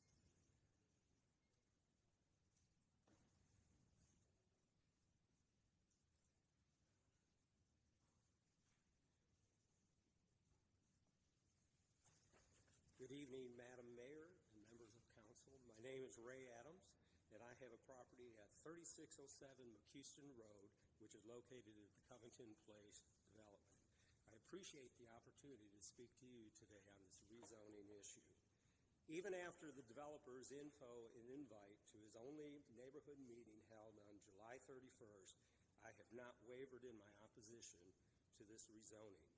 These three-story building apartments would be situated in an area that is surrounded by single-family residents. The RM8 and R7 zoned Covington Place and Anniston developments are essentially the same as the surrounding R3 single-family homes, just having smaller yards, making the transition less drastic. However, placing apartment buildings taller and more densely populated in an area mostly one-story structures will drastically and glaringly be out of place at this location on McHouston Road. The 2030 Comprehensive Plan does not address each individual situation. Sufficient transition with no negative impact to residential neighborhoods is required.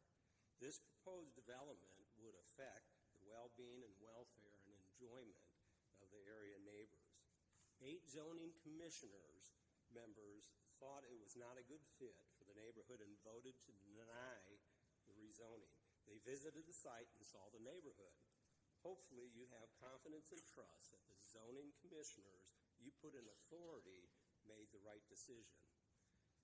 The proposed site is only accessed from one direction via the dead-end McHouston Road.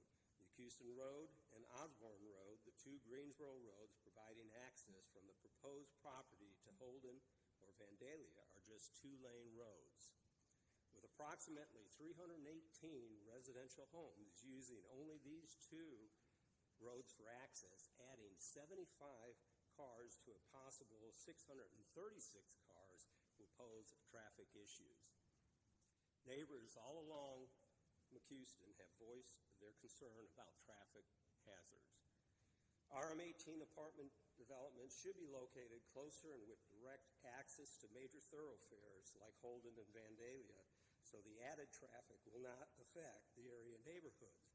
Village Walk, which is across from the Hemp Hill Library, is an example of an apartment complex that has 2 accesses to 2 major thoroughfares, Holden and Vandalia. Apartment developments should be reserved for larger undeveloped areas where several buildings can be built and not dropped in the middle of a single-family area just because there is a vacant lot or 2. Rather, they should be located where commercial use is more appropriate because apartments are essentially a commercial building. Also, most apartment developments have more than 2 buildings and amenities, making them more financially feasible to upkeep.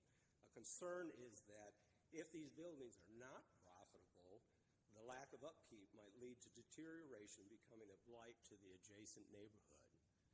Now, regarding watershed, with about 1/2 to 2/3 of the proposed apartment building site covered with impervious surfaces, even with a proposed BMP, some water will most likely end up downstream on the lower Covington Place development, possibly affecting at least 15 homes in the cul-de-sac there. Also, there is a 30-foot wide recorded drainage and maintenance utility easement appearing to serve the Covington Place cul-de-sac that has for some reason been removed from the proposed site, even though it is on the 2005 recorded plat. This project does not greatly benefit the city as a whole, like a park, water sewer infrastructure, or road improvement. It benefits only the developer, but negatively affects the neighbors in the immediate area. If you approve this rezoning project, you would be ignoring those citizens who are the ones who will have to live with any consequences, such as increased traffic or other issues that may come up. Hopefully, you will be sensitive to the desires of your constituents, especially in regard to this isolated zoning issue. No one wants a development placed where they live if it doesn't fit the neighborhood. Existing owners in the area bought their homes expecting single-family style homes versus apartments, and that is how it should be kept. Due to the fact that the 3-story apartment buildings will drastically and glaringly be out of place, not fitting in with the surrounding areas, shorter single-family homes, increased traffic, possible lack of upkeep, and watershed concerns, I respectfully request that you deny this rezoning proposal. Now I have pictures to support my claim.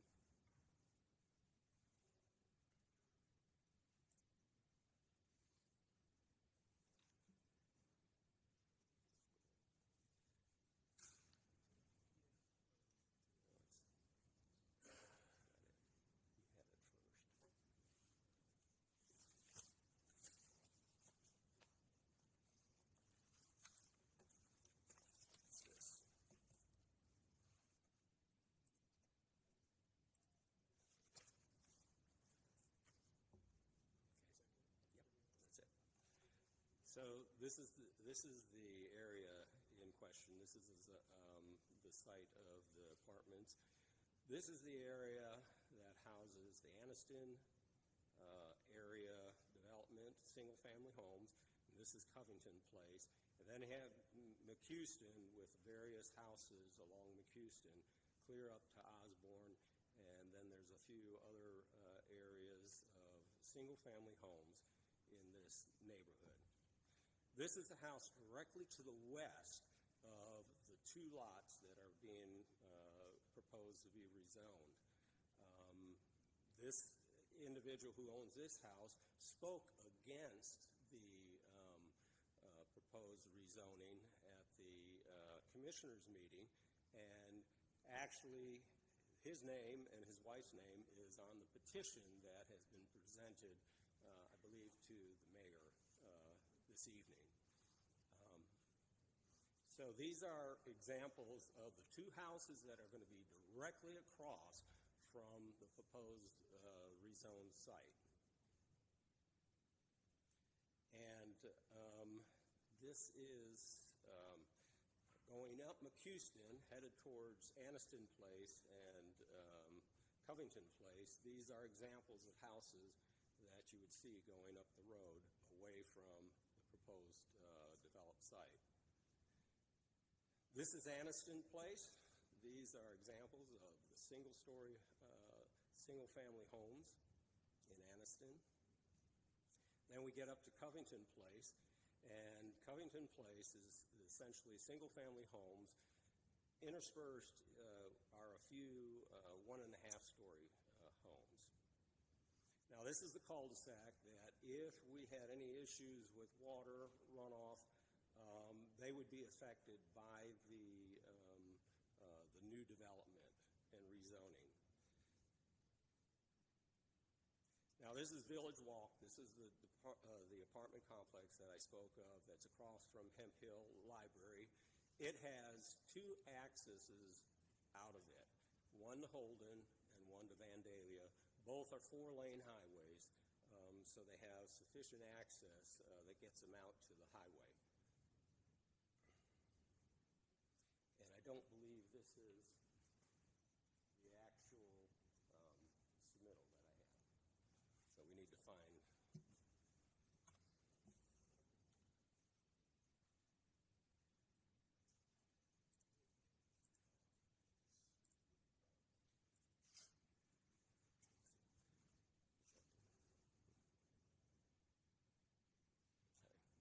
And this gives, I think this gives you a better view of what we had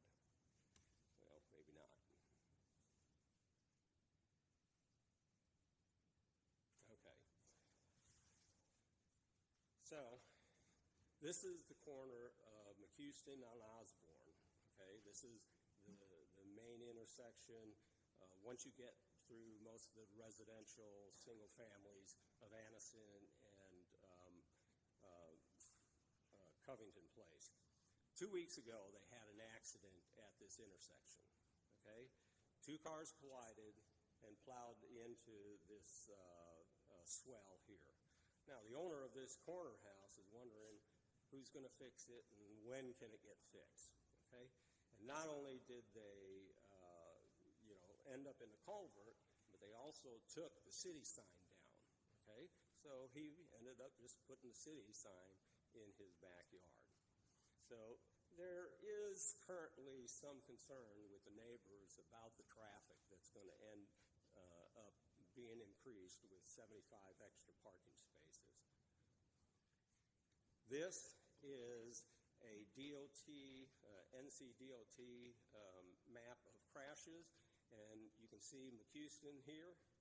And at this corner, they're indicating that there are 10 to 19 in the last, I believe, 4 years, okay, from 2024. I pulled up with a request from Guilford 911. In the last 3 years, there have been 3 accidents. So there's one from 22, one from 25. Actually, 2 are from 25. And this was the last one that ended up happening on August 8th of this year. So there is a concern for traffic issues currently, and we're just concerned that it may just be exacerbated with added parking and added dwellings in this area.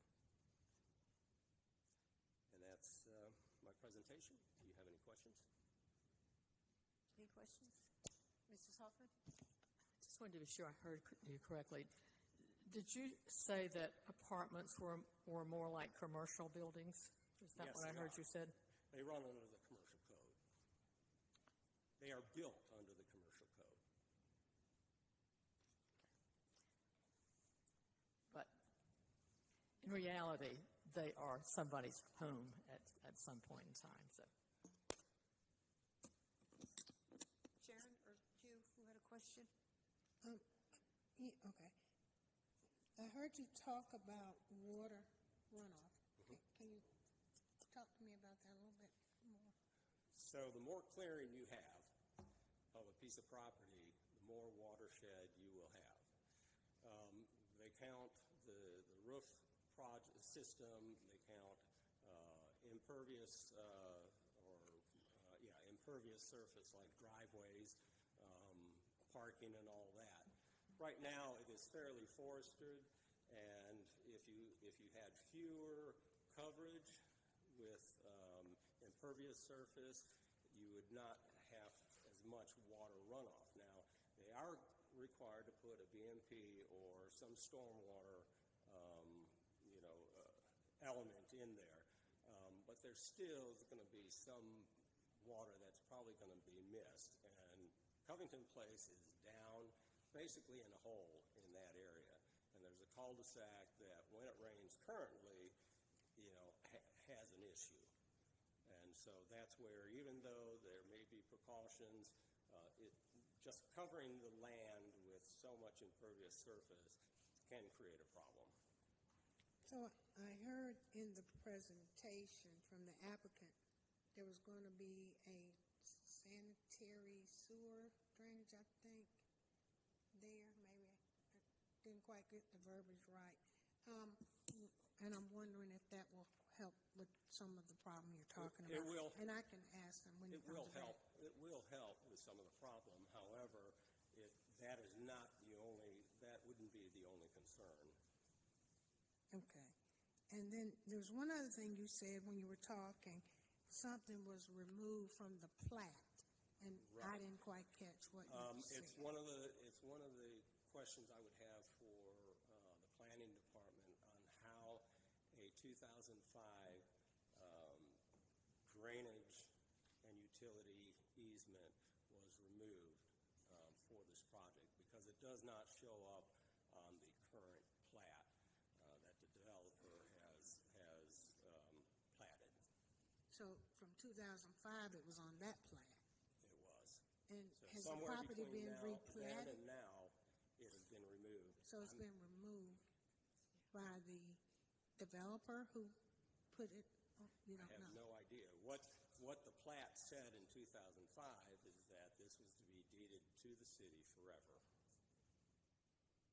Okay, so do we know, Mr. Kirkman, where that is, what happened? So Mike was looking it up. We don't know what we'd have to look at the history of the property. Been 20 years since that plat, so let me see what Mike has found just a second. But if it's a drainage utility easement that was granted to the city, it should still be referenced and recorded on the plat and not have been taken off. And I believe it was there to service the Covington Place storm sewer. You all have a package in front of you that has that sheet, like maybe the third or fourth sheet back from the end, from the back of your packet. Right.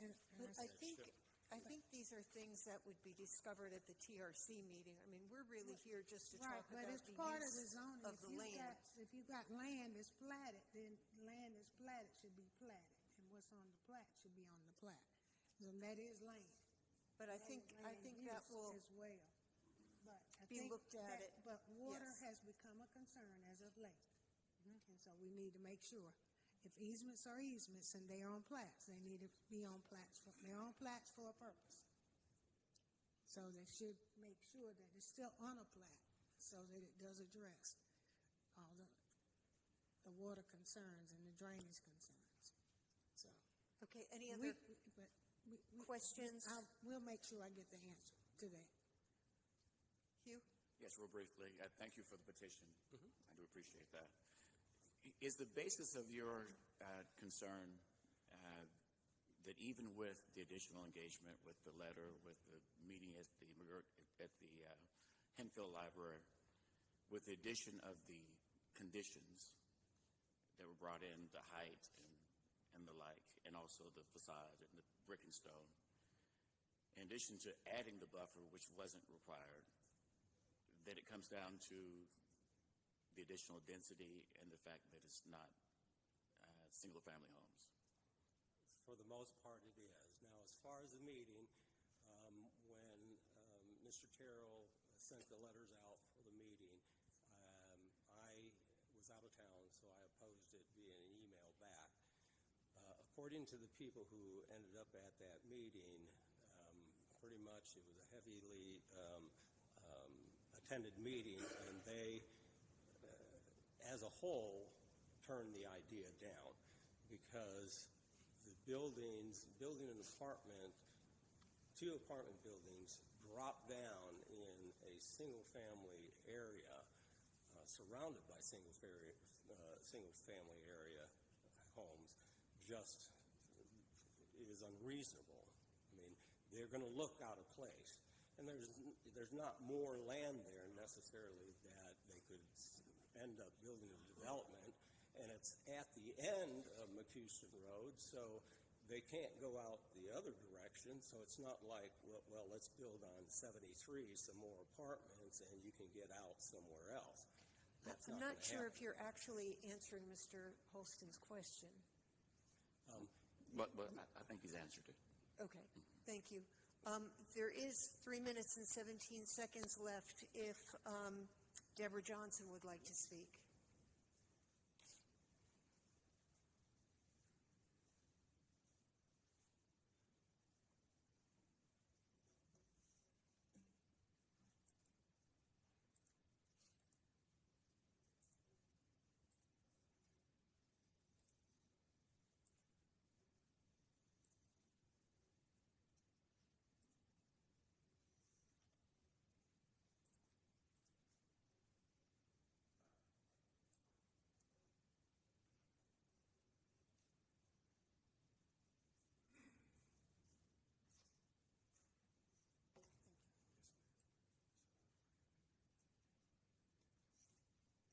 Good evening, council members. I'm Deborah Johnson, 3607 McHouston Road in the Covington Place.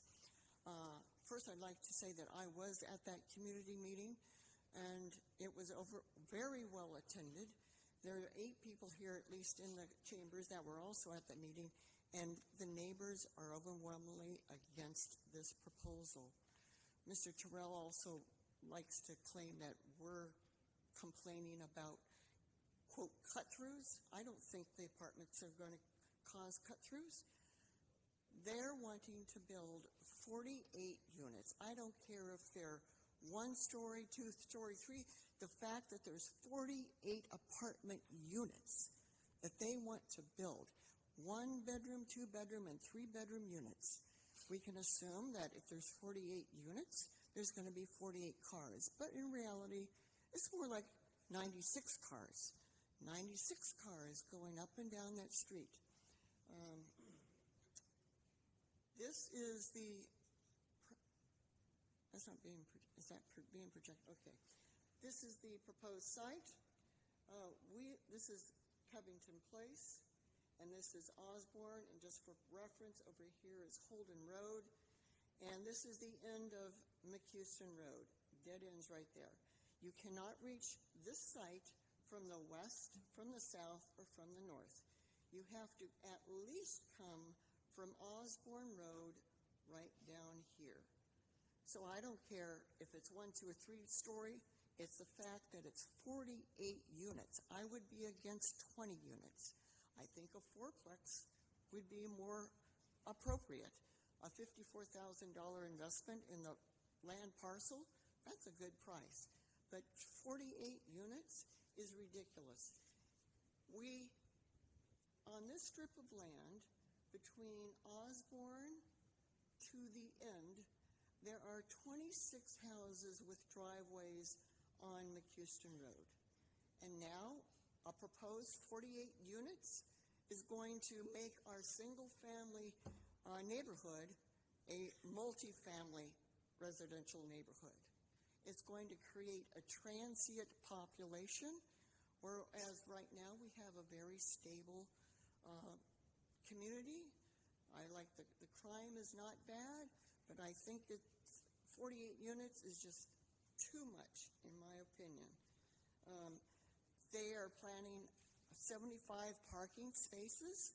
In my opinion, that is not enough, and people are going to have guests over. They need more than that. So I just want to boil it down. I don't care about all the little nitpicky things, size and the construction. It's just the fact that 48 units is way too much and outnumbers us in the single-family community, and the community is against it. You have a petition with 90 signatures opposing this. Thank you. Thank you. Any questions? Mr. Terrell, 5-minute rebuttal.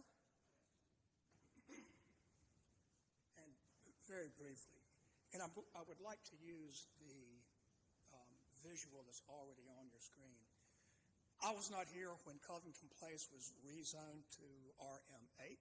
I don't know what the minutes show. I have not looked it up, but I would be surprised if neighbors in the homes that are much smaller in this area did not come out to complain about the 80 homes that are in Covington Place and about the traffic that would be created by the 80 homes in Covington Place. And you can see that Covington Place, although it's not a per acre density much greater, but it is a total number of units, it is far greater than the 48. But I wanted to address one more thing, and that is sameness and change. There is a sense that if it's not the exact same thing as we have, or if it changes, it's inappropriate. It doesn't belong. If you can follow my cursor to where I am up right here, my daddy was born on that little square 99 years ago.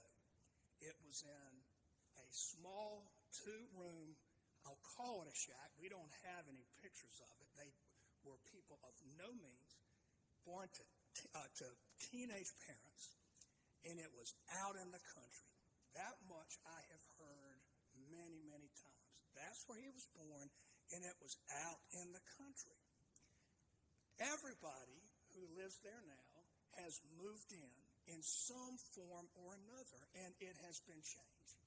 It is not sameness, but it has been changed. Change happens.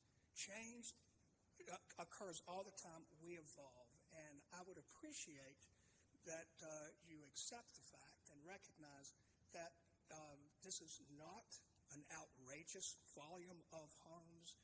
The conditions have been applied to address concerns, and that, yes, this is part of the evolution of a city that over the last 100 years has added homes to this part of the city.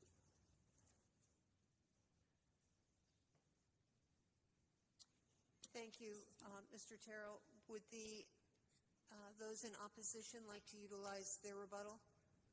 That is up to 5 minutes. No, I wanted to ask Mr. Terrell a question, but I guess he dropped the mic. Mr. Terrell? I guess he dropped the mic and walked away. So, I'm sorry, Mr. Terrell.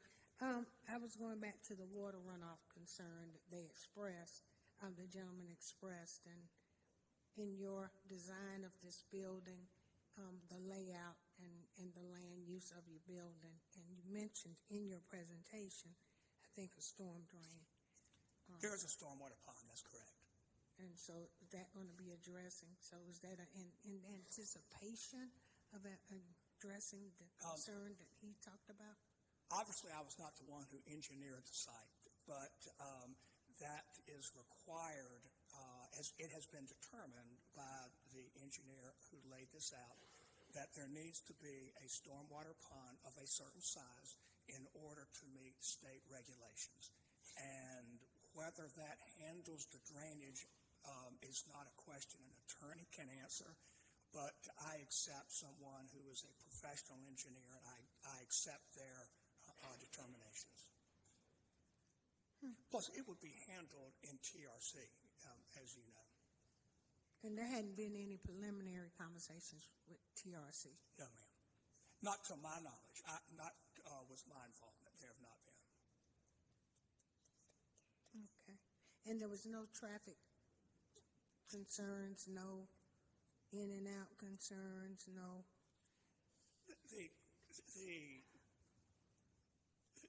This does not trigger a traffic impact analysis.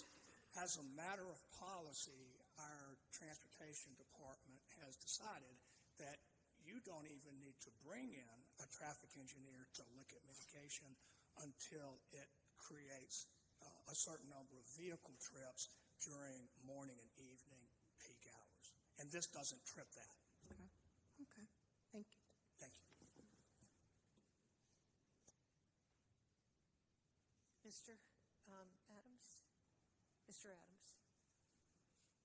I know a lot of the issues will be handled in the TRC, meeting and development meeting. However, with the apartments being situated on the west side of this single-family development, we don't have a transition there. And one of the things that is real important is that we transition. So even though you might say the RM8 and the R7 have greater increased, number of homes than an R3, some of those R3 homes were not there when Covington and Anniston were put in. So, there is still a good transition from the RM8 to the R7 to the R3. But when you get to the RM18, even with conditions, it's still going to be out of place.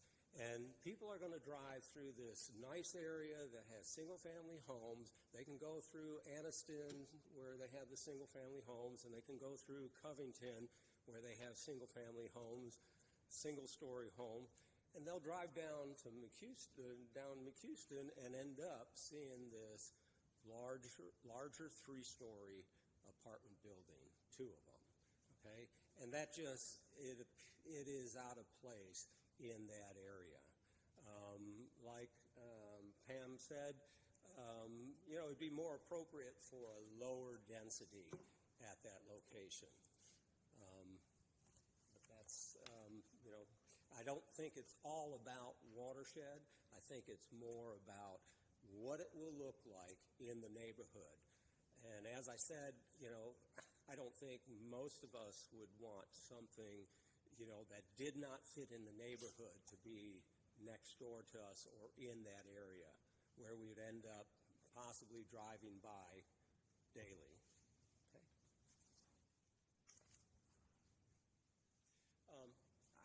I have one question. Can I have a show of hands of who opposes it? Well, you'll find out soon enough. Okay. That's why I'm asking. Okay. The commission allowed me to do it, so. No, that's fine. And, yeah. So, anyways, that's, again, 8 of your commissioners turned it down. Motion to, moved by Mr. Holston. Second. Close the public hearing. Seconded by Mayor Pro Tem. All in favor say aye. Aye. Okay. Do we have any motions or discussion? Motion to approve. That will require a statement of consistency. Tammy, did you have a question? No. Okay.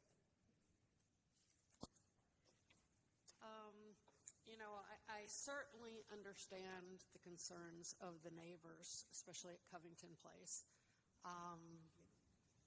In the past 6 or 7 years, our single-family neighborhood has had a 5-story apartment complex built just down the road, and also 6 medical buildings at the end of our dead-end street, at the beginning of our dead-end street that we were on. So I understand the concerns about what's being proposed. I wanted to address a couple things in terms of the folks and the comments that you just made, sir. You talked about driving by this daily and seeing this building daily. In looking at the lay of the land, the only reason you would see it daily is if you're going to look at it, because the only way to get out of your neighborhood is to go the opposite direction. So you wouldn't be seeing it daily. I understand the commission turning it down, and one of the things that we all feel very, very strongly about, and I think all of us on council as well as our commissioners, is the need for public engagement and the need for the neighbors to be involved. And that was, as Mr. Terrell said, totally botched up. And I think I would have turned this down given the lack of participation, the lack of communication, whether I thought it was a good project or not. I too would have turned it down based on the information that the commissioners had at that point in time. I appreciate that the owner, the developer, Mr. Terrell, have worked to communicate with the neighbors. Since that time, they've admitted their mistake, and they have communicated extensively with the folks around it. I think the buffers being significantly larger than required is a positive thing.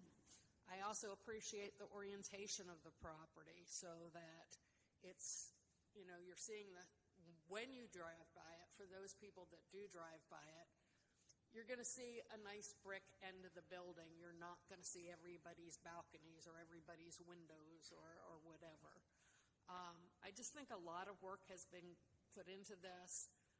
I know it's not popular with the neighbors, but this is something we're facing all over the city in terms of the need to increase our density, the need to build more housing for individuals to live and to live comfortably. And I really think that as it's planned, it's a good project. And I will be supporting this project, and I know that's unpopular. I know that the neighbors are not going to be happy with me. It's in my district. But I do think that it's the right thing, and I think that it will fit as well as we can fit it anywhere in the community. These are hard decisions that have to be made, and yet this council, the next council, will be forced to make hard decisions as we continue to grow. I'll be supporting this project. I think I have Mrs. Hoffman, then Dr. Wells, and Mr. Holston. Sharon? You don't have to. Mrs. Hoffman? Thank you, Mayor. I'm going to be supportive of this project, but I just want to make a couple of comments.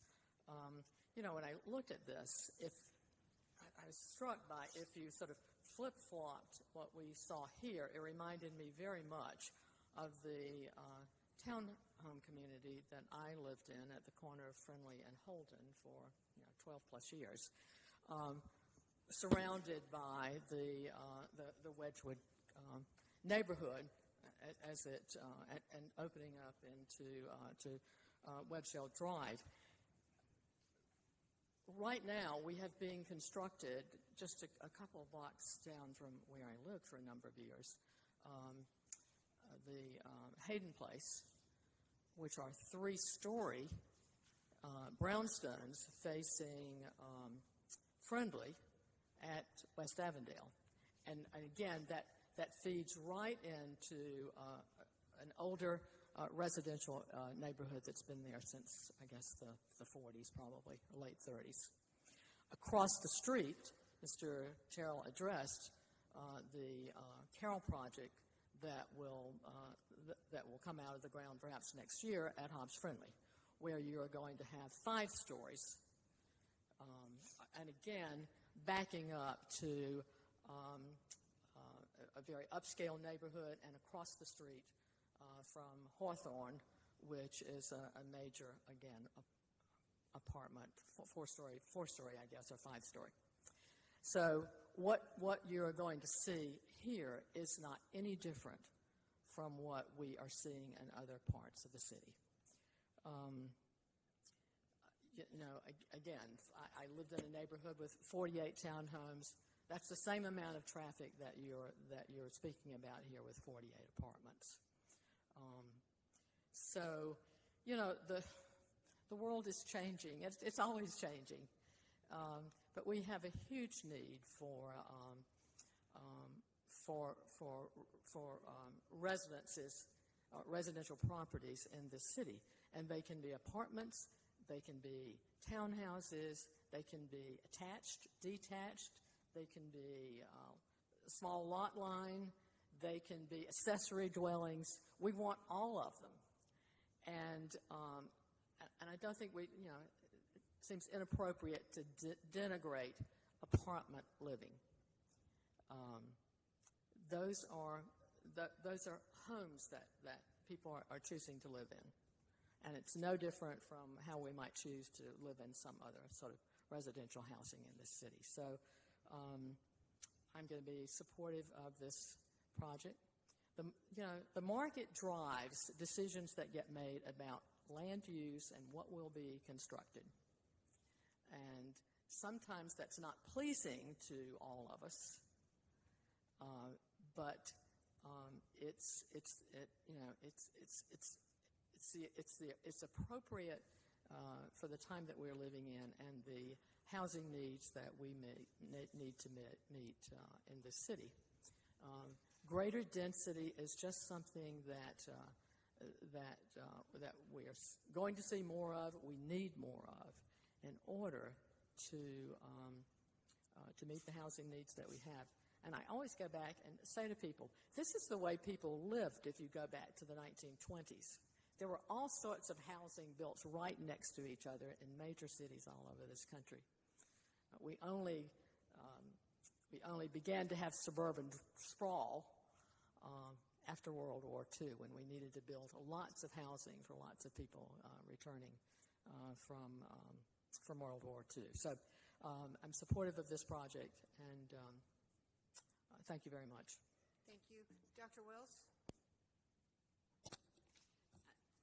I said, I think it was about 4 years ago when we were on the campaign trail and the question was asked, what do you think will be the greatest challenge facing?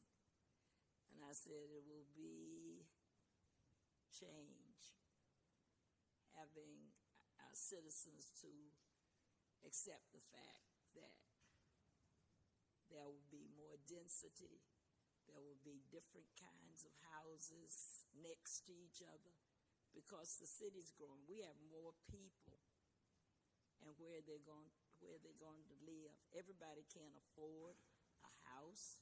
In fact, a lot of people don't want to buy a house now. They just want an apartment. So we have to have apartments. We have to have single houses. We have to have duplexes. We have to have a variety of places for folks to live. I think as citizens, as neighbors, we need to think about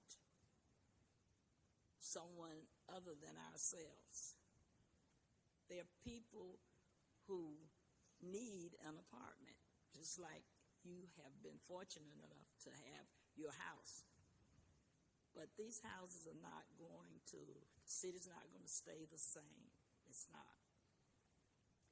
I think when we hear the word apartment, we have a lot of labels that we put with apartments. And I heard the word transient, so they think people will be in and out.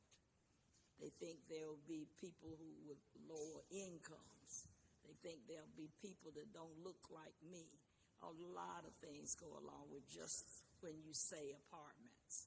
I'm trusting that the folk that move into your neighborhood will not be a downfall to your neighborhood, but you will accept them and be thankful for the house that you have and where you live, but accept the fact it's not just for this neighborhood, but for neighborhoods all over Greensboro. They will be changing.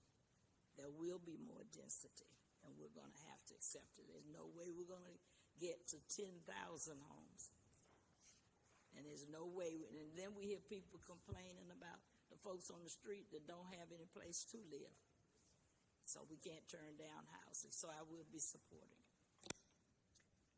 Mr. Holston? Thank you, Madam Mayor. Density and change. I think we've heard it quite a bit from our fellow council members, that those are the two things that we are looking at, Dr. Wells. You're exactly right. Unfortunately, those are two things that a lot of our fellow residents don't like. I appreciate the neighbors of Covington Place and the entire community. With this petition of some 80 names in the entire community, Mr. Adams and Ms. Johnson articulating the concerns, our planning and zoning, listening to the conversation. But from my perspective, looking at what this type of density brings to our city as a whole and what our city is going to be needing,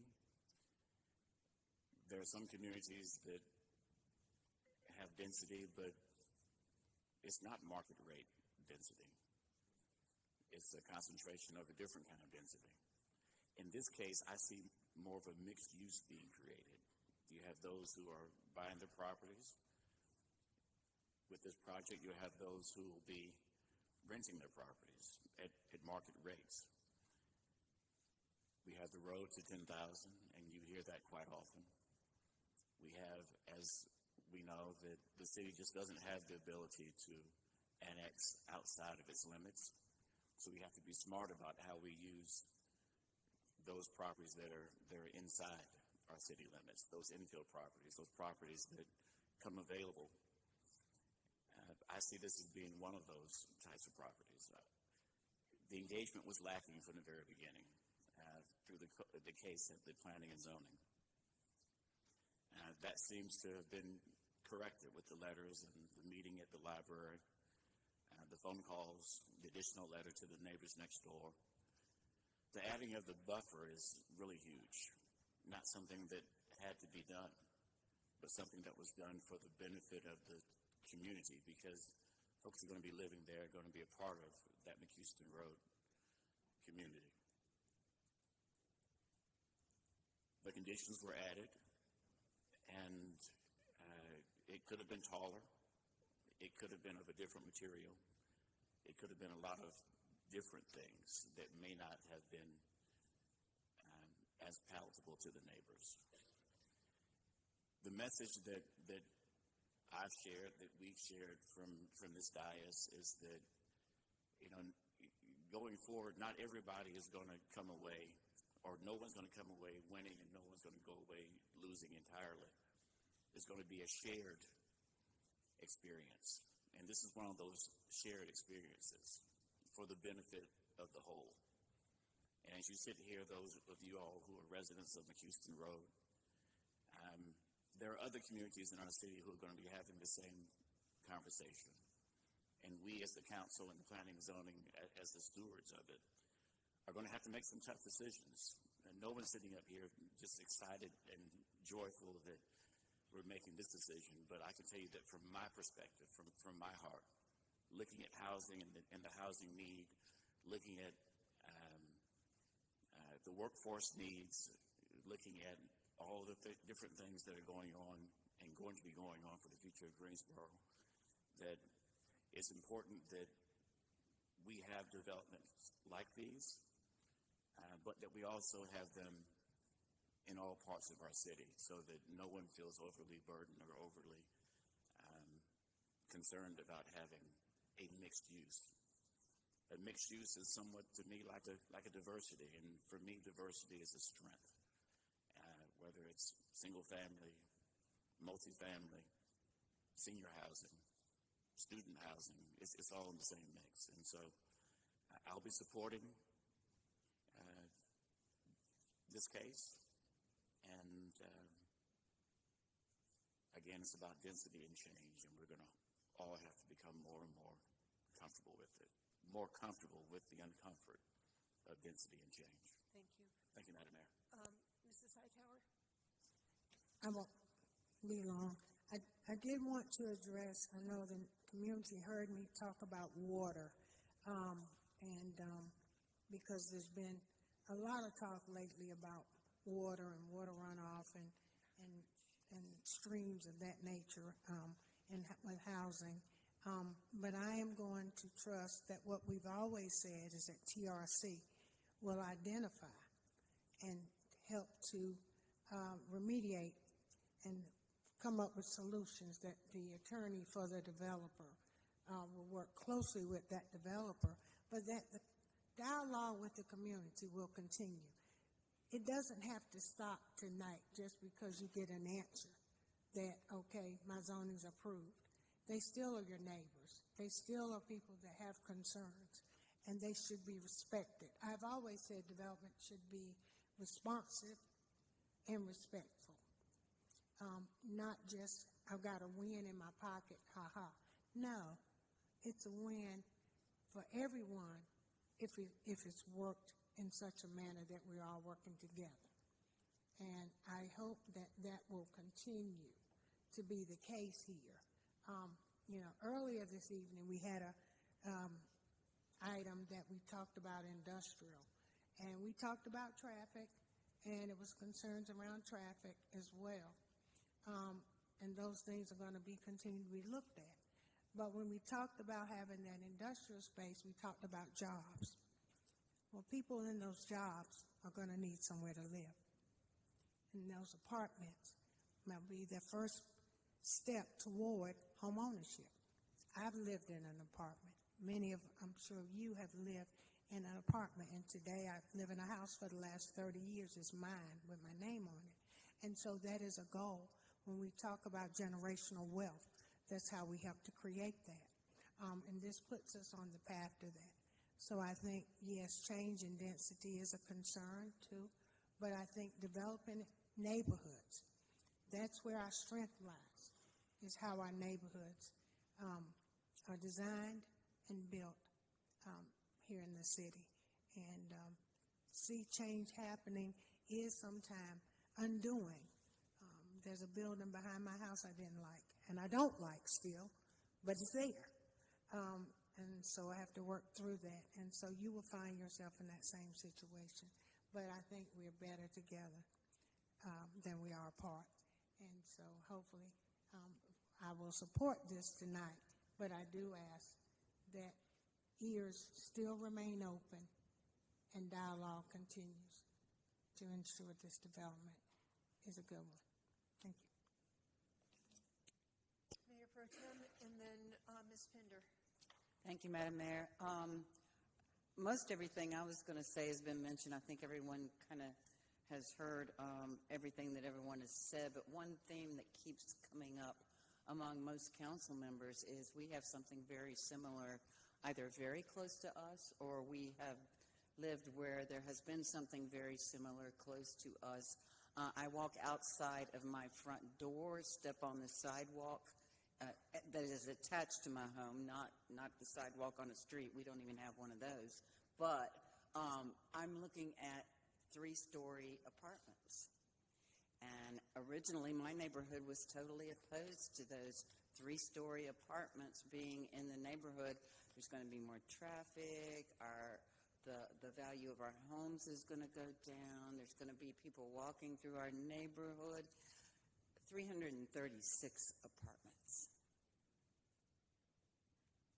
That's a lot. Traffic has not increased. People have not been walking through our yards. Our home values have increased quite a bit. So the reason I'm saying all that is I have to agree with my colleagues who have spoken. And, you know, there is going to be change. But I'm not going to be a person who says that change like this is not good. It has actually benefited our community. We've actually seen improvements around our community. We've actually seen where more retail is going in within walking distance. We've seen more transit. We've seen things that, you know, we want to have a walkable, livable city. We see things that are helping with that. There are activity centers, you know, things that people were totally opposed to. And now, one reason they moved to our area is because we have all of those things. Am I saying all of that is going to happen here? I don't know. But I am going to say that the fact that there's going to be, how many is it, 86 apartments? 48 versus 336 I'm looking at. That's huge. That's huge. So I also will be supporting this, and I agree with my colleagues who have stated various and sundry, made various comments on it. Thank you, Madam Mayor. Thank you. Ms. Pinder? Yes, I would echo the sentiments that many of my colleagues up here have stated, but I would also just want to lift up not forsaking the impact of community engagement. And again, it was a miss the first time, and then the second time they came back around, and so want to continue to encourage community engagement as you continue to move forward with this. And then just want to leave you with different doesn't mean less. So just because something different is happening doesn't mean it's less than, and so we can continue to look at creating those communities of engagement, talking to each other. And as you said, Ms. Johnson, you talked about transient versus stable. That neighbor might be the very thing that brings stability to maybe you or maybe a neighbor that may not realize it now, but later as we're thinking about not now, but how are we creating for the future, how these are opportunities for us to build those safe and healthy communities. But it starts with looking at different, not being less, and how we can all work together to be able to increase housing access for us all in the city. Thank you. We do have a motion by Mayor Pro Tem, seconded by Mr. Holston. We need a statement. Thank you, Madam Mayor. The Greensboro City Council believes that its action to approve the rezoning request for the property at 3707 McHouston Road from R3 Residential Single Family 3 to CDRM 18 Conditional District Residential Multifamily 18 to be consistent with the adopted GSO 2040 comprehensive plan and considers the action taken to be reasonable and in the public interest for the following reasons. The request is consistent with the comprehensive plan's future built form map and future land use map. The proposed CDRM 18 zoning district, as conditioned, permits uses that fit the context of the surrounding area and limits negative impacts on adjacent properties. The request is reasonable due to the size, physical conditions, and other attributes of the area. It will benefit the property owner and surrounding community, and approval is in the public interest. Council, please vote.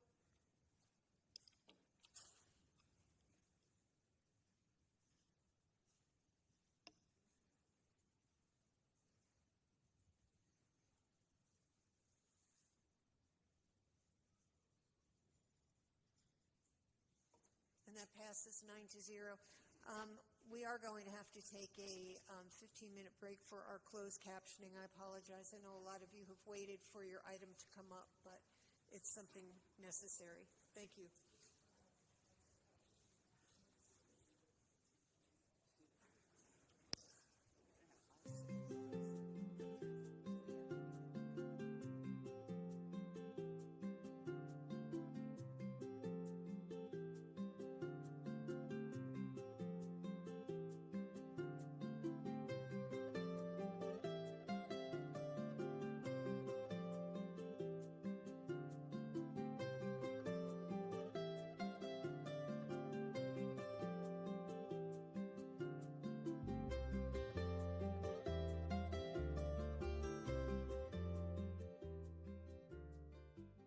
Volvo Trucks made a quick stop at Safety Town to teach kids an important concept, but a simple one. Stop, look, and wave.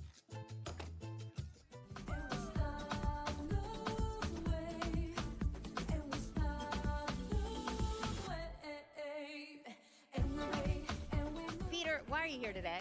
So we're here today for Stop, Look, Wave. It's a safety campaign focused on school children to increase safety in traffic. We're doing it together with Safety Town, with the City of Greensboro.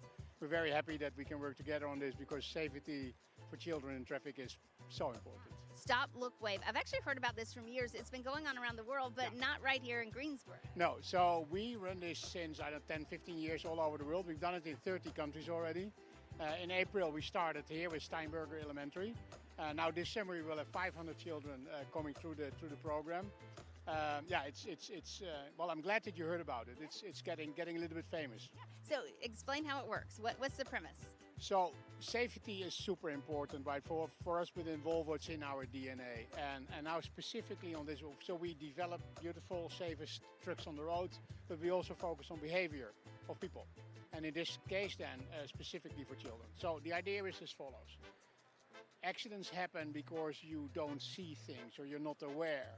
So what we said, okay, well then you need to make sure that we get aware of each other. So what do we tell children in traffic when you, for instance, go to a crossing? You stop, you look around your surroundings, and then if you see the driver, and that can be a semi-truck, but it can be a car as well, you look at the driver, you look the driver in the eyes and you wave.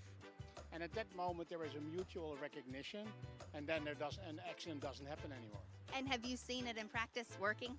Yeah, absolutely. Before I was in the US, I was in other countries. We went to schools came to us, and you see children talking about it and practicing it in real life. And do you practice it in real life? It's not just for kids. Yeah, of course. Sometimes. We got to stop, look, and wave also before we run out into traffic. Absolutely, yeah.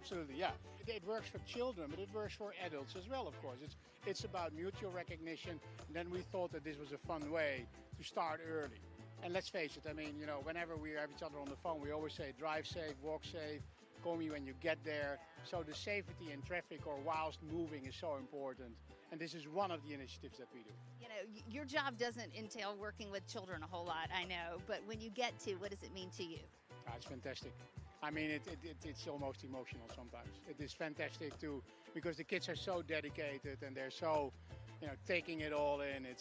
I wish I did it more. Learn more about Safety Town and get involved by going to the website. It is safetytowngreensboro.com.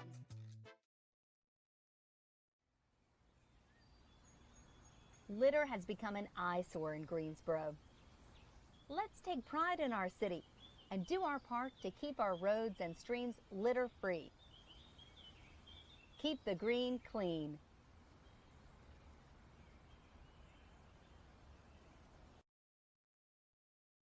Do you think you have what it takes to be a Greensboro firefighter? What about you as a teenager? Well, Camp Blaze gives high school boys the chance to try. Where you can grab when you're ready, set, go. Go, baby. Yeah, grab that. Good job.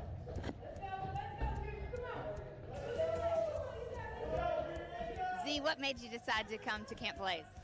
Ever since I was 8 years old, I always looked up to firemen, and it's a very cool camp.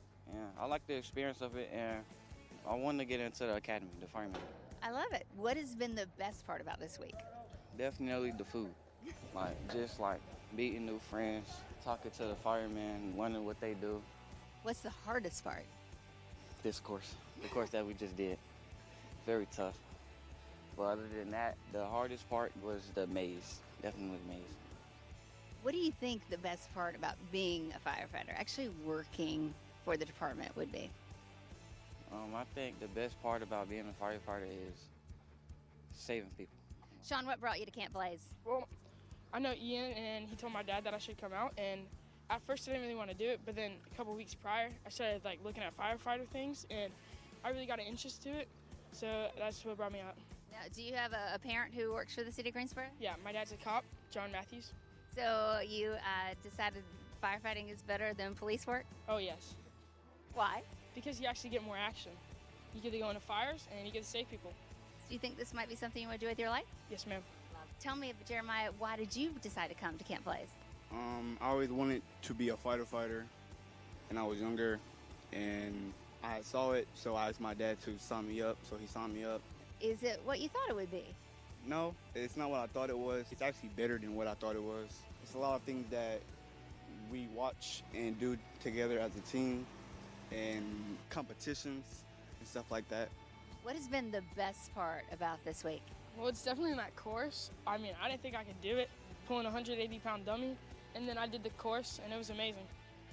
What about you, Jeremiah? Favorite thing that I did, I would say the course was the best thing. What's been the hardest part? Definitely the maze. No more than 10 inches wide. It's really hard. Yeah, same for me, yeah. Maze is the most hardest thing. What will you tell people about this week when you go back to school and tell your friends about it? It's definitely amazing. I want other people to come out here. I want this camp to grow. And it's very fun. I mean, we get to watch fires. We get to watch other people. And it's extraordinary. We get to rappel off stuff. We get to do things that most kids don't even get to do. It's a lot of fun. Have you been inspired this week, Jeremiah? Yes, because at first I didn't want to do it, but I was working and I had to focus, and the more I focused, I could do it, so that made it interesting for me. So tell us the inspiration behind Camp Blaze. Really, the Camp Spark kind of, no pun intended, but sparked it for us.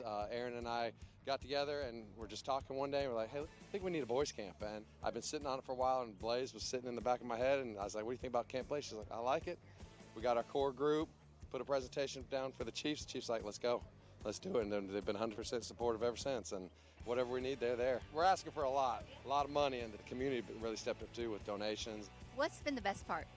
Seeing these kids grow. Day one, we were kind of all like, what's going on here? We thought boys would be rambunctious, and they're quiet, really, really quiet. So we had to work on getting them out of their shell, and that's all it took. And watching them grow from fears, just a trust fall, a low trust fall, them not wanting to do it, to doing it, to tight mazes that some of the young men already talked about, not wanting to do that, and seeing them do it. And Sean didn't want to do the course. He said, I don't want to drag that dummy. But he went out there and did it. And seeing, I mean, it's like a proud parent moment, you know. We've only known these kids for 3 days. Well, some of them we've known a little bit longer, but watching them grow in this short amount of time has been pretty amazing. I feel like you're getting a lot out of this too. You another firefighter. Selfishly, yes. They've impacted me, and a lot of us got to help out with Camp Spark too, and it impacted us probably more than it impacted them, and they don't realize what they've been doing for us. What would it be like to work with some of these guys one day? It'd be amazing. We have 2 that are going to apply for our next academy, so we'll have to put a little different game face on for them. But I would love to see Obviously, we want to recruit, but we're trying to build better young men. The following segments are pre-recorded and sponsored by Longworth Productions. We are all aware of the importance of water and how it moves. From the highest points of land, it moves downstream, through streams and rivers, eventually making its way to the sea. Cities like ours collect and treat this resource so it can be used safely by all residents. But this water does not belong to us alone. Once it's been used, it's collected again, treated, and released back into those same rivers and streams, which take it downstream to our neighbors and other towns and cities who depend on it just as much as we do. The City of Greensboro Water Resources collects and treats as much as 11.9 billion gallons per year. Take a moment to think about how you use water daily. When we take showers, we use soap, shampoo, and other products. When we wash dishes and our clothes, we use detergent. Most of what we use water for at home, aside from drinking and cooking, require that we add some product to it. Any personal care products, cosmetics, hair treatment, things that you wash off, all end up in the wastewater that is treated and sent to our neighbors, who use the water for the very same things. It's important that we consider the safety of our downstream neighbors as we use water in our city. By being aware of the types of products we are using, we can avoid the buildup of harmful byproducts. For example, 1,4-dioxane, which is a byproduct of a manufacturing process called ethoxylation, is found in many common household products. This organic chemical is one of many found in trace quantities in both ground and surface waters throughout the U.S.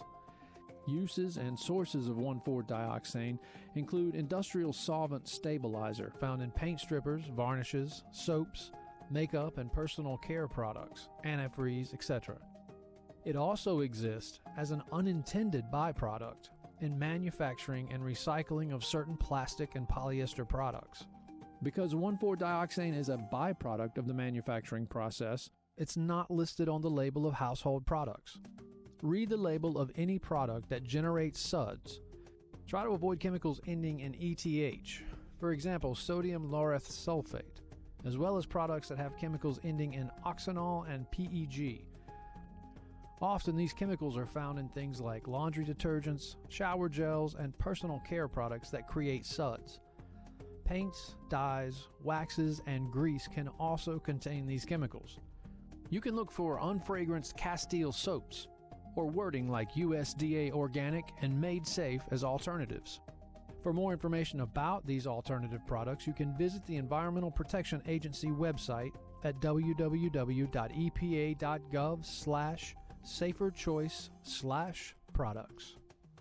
The City of Greensboro's Water Resources Department has been investigating sources of 1,4-dioxane within the city's sewer collection and wastewater treatment facilities since 2015. Considerable progress has been made, and the department continues to work proactively with local industries through the Industrial Pretreatment Program. Greensboro has a long and strong working relationship with NCDEQ and appreciates its guidance and assistance in our efforts. Through these partnerships, the city fully commits to developing a management strategy to further reduce the release of 1,4-dioxane into waterways that may potentially impact downstream communities who rely on the Hall River and Cape Fear River for their source water. For more information, please visit the City of Greensboro's Water Resources Department online at greensboro-nc.gov/water.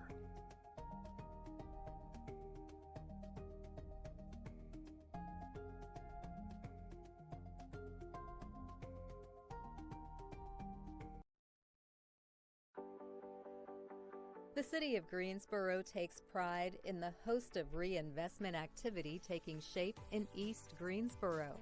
Equitable investment on the east side has been an ongoing effort to enhance the quality of life for our residents, students, and visitors. A hub of recreation is evidenced through the downtown Greenway, which touches all walks in different ways. Construction continues on the final mile of this one-of-a-kind 4-mile Greenway. The western branch, winding from Smith Street to Spring Garden Street, is expected to be open in the summer of 2025.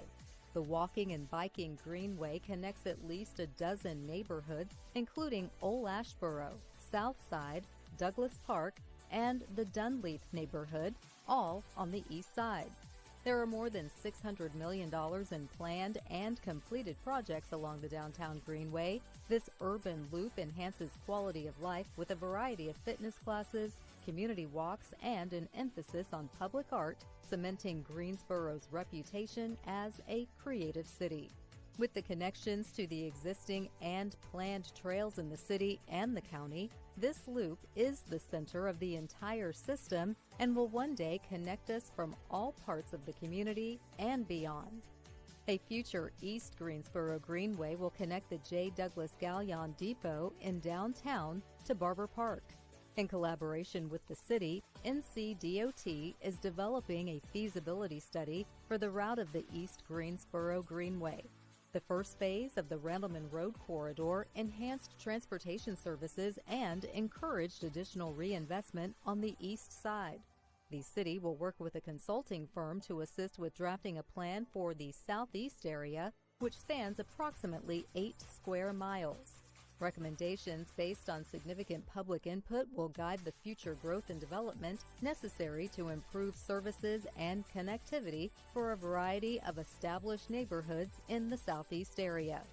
The city is investing $3 million of American Rescue Plan funding to revitalize our oldest golf property with prominent ties to the civil rights movement. The Gillespie Golf Course Master Plan relies on the facility's historical and cultural relevance as a guide for future improvements. Additionally, we applaud the PGA Reach Foundation for awarding a $250,000 grant to commission a mural of the Greensboro Six. These courageous men integrated the Gillespie Golf Course in 1955. The city is taking a new approach to meet the needs of the East Greensboro community in a way that has never been done before. Greensboro Public Libraries and Parks and Recreation have set out to create a centralized community hub, the Windsor-Chavis NOCO Community Complex. Thanks to the advocacy of Congresswoman Kathy Manning, the city was awarded a $4.3 million grant from the Outdoor Recreation Legacy Program. This supports several much-needed improvements to NOCO Park, which aligns with plans for the $65 million Windsor-Chavis NOCO Community Complex.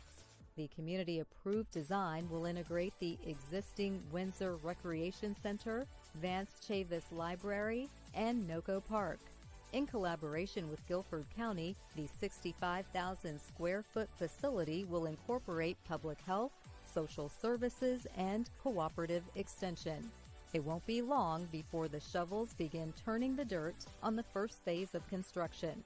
These initiatives offer a mere glimpse of the metamorphosis of East Greensboro.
Including council members?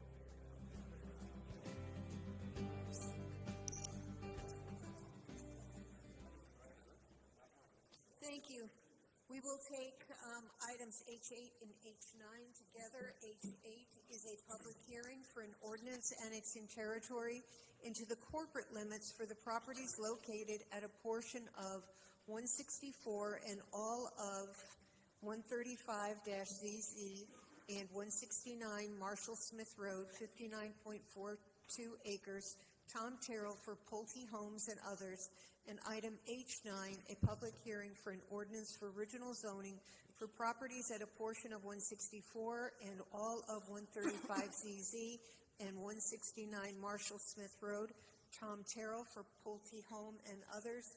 I do not think we have anybody in opposition to this. Mr. Terrell is here for questions or for a brief presentation. Mr. Kirkman?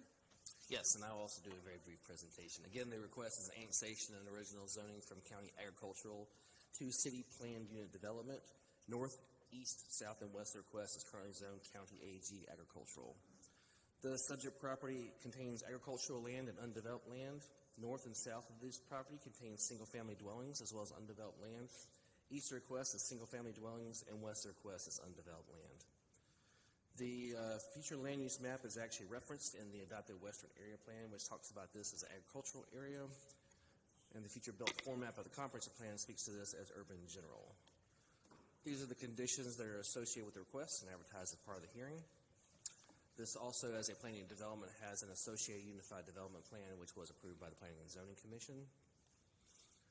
In approving this request, staff notes that this does meet the Creating Great Places goal of the comprehensive plan to expand Greensboro's citywide network of unique neighborhoods offering residents of all walks of life a variety of quality housing choices, and the Building Community Connections goal to maintain stable, attractive, and healthy places to live and raise families. This proposed PUD designation allows a mix of residential uses that are complementary to the surrounding area and expand housing choices in close proximity to major employers. These items were heard at the July 21st Planning and Zoning Commission meeting, and the Commission did unanimously recommend approval of both the annexation and original zoning. There was one speaker in favor and none in opposition. I can answer any questions. Any questions for Mr. Kirkman? Mr. Terrell, do you want to give brief remarks? Very good. Or does council have questions for Mr. Terrell? I will sit down in 60 seconds. Why don't you go ahead? Okay. Thank you. Tom Terrell, 230 North Elm Street. There is a theme tonight of community engagement. I would like to add to that. Most companies do a pretty good job. They know that they need to do it. It makes sense to have community engagement. But Pulte Home Company, represented by George Price, does an extra job. They go an extra mile to try to reach out, and they did so in this instance. We actually had one literal kitchen. I think it was a 3.5-hour meeting in a kitchen. But this is possible when a community is willing to talk with you. And Pulte and I would like especially to thank the community, and in particular, Mr. Wayne Marshall, who is here tonight. Mr. Marshall is of the family for whom the road is named. This family has been there for at least 7 generations. He is a fierce advocate for his community. He is a fierce and effective advocate for the legacy of his family. But he does it with grace, he does it with integrity, he does it with professionalism, and it's worth comment. Pulte recognized that and would like to name, in fact, will name this project in honor of the Marshall family, and it will be called Marshall Preserve. So we thank him and the others for being willing to work with Pulte for this good project. We are glad to answer questions if you have them. Any questions for Mr. Terrell? Mrs. Thurm? Yes, I just wanted to thank Mr. Marshall for his communication, as well as Pulte and Mr. Terrell. This could have been a very difficult rezoning, but all the parties involved talked and invested a lot of time and effort together. It's always hard when family property gets converted and gets sold out. And it raises all sorts of emotional and family ties. But I'd just like to thank all the parties for working so closely together, and it's a testament to everyone involved. So thank you very much. Thank you. Any other comments, questions, or do we have a motion? Moved by Mrs. Thurm, seconded by Mr. Holston, and this is for the annexation.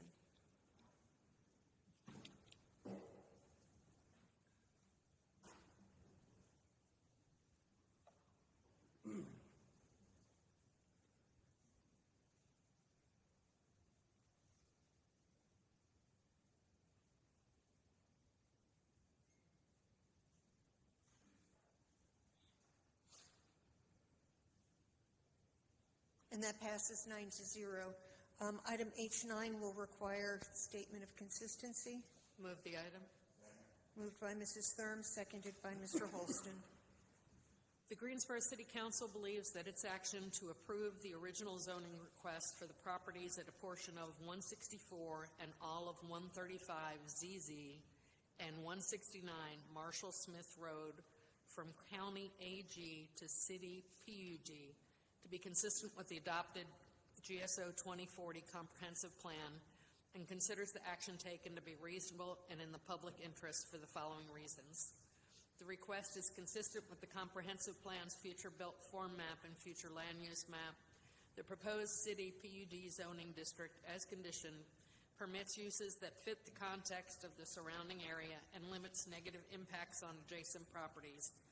The request is reasonable due to the size, physical conditions, and other attributes of the area.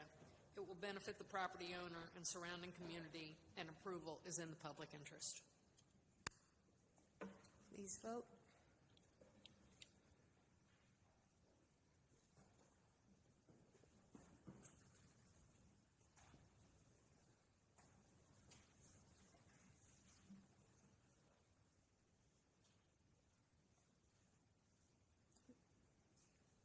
That passes 9-0.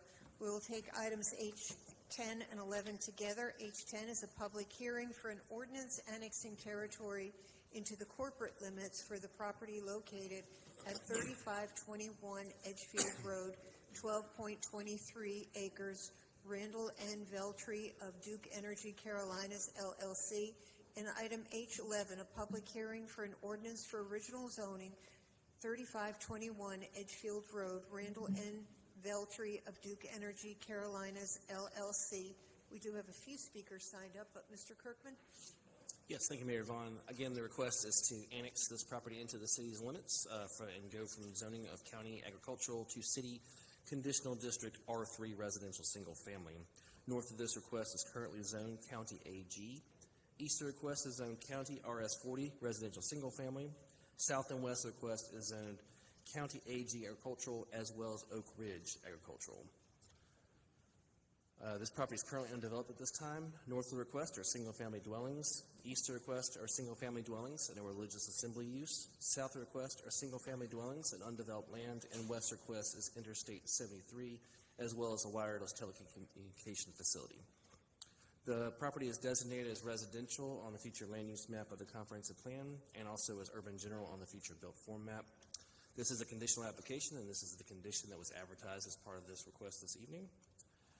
Staff has concluded this request does support the comprehensive plan's Creating Great Places goal to expand Greensboro's citywide network of unique neighborhoods, offering residents of all walks of life a variety of quality housing choices by enhancing available utility infrastructure in this area, and notes that this district, again, does limit it only to utilities use group, which is needed to facilitate future development in the surrounding area. The Planning and Zoning Commission heard these items at their July 21st meeting, unanimously recommended approval of both the annexation and original zoning. At that meeting, there were 2 speakers in favor and none in opposition. I can answer any questions. Any questions for Mr. Kirkman? Mr. Fox? And we do have a Margaret Agrosa on Zoom in favor. Good evening, Mike Fox, 800 Suite 800, 400 Belmead Street in Greensboro. I'm going to be very brief. I know you've had a long evening already this evening. This is a pretty straightforward case. It's an additional substation for Duke Energy. in the airport area. Your staff has done a good job of describing where it is and what it is. The need is fairly obvious as well. It's certainly a growing area. I have a number of people from Duke Energy here in case there are any technical questions about the site plan. We had a neighborhood meeting with just a handful of people, mostly who wanted to know what we were doing, and the site has been well buffered and had no opposition that we're aware of. No one's came to the zoning commission meeting, passed unanimously 9-0 then. I'm happy to answer any questions that you may have. Any questions for Mr. Fox? Okay, we do have Margaret Agosa. Margaret, are you online? Yes, I am. If you would like to speak, I believe you're speaking in favor. Yes, I am. I am speaking in favor.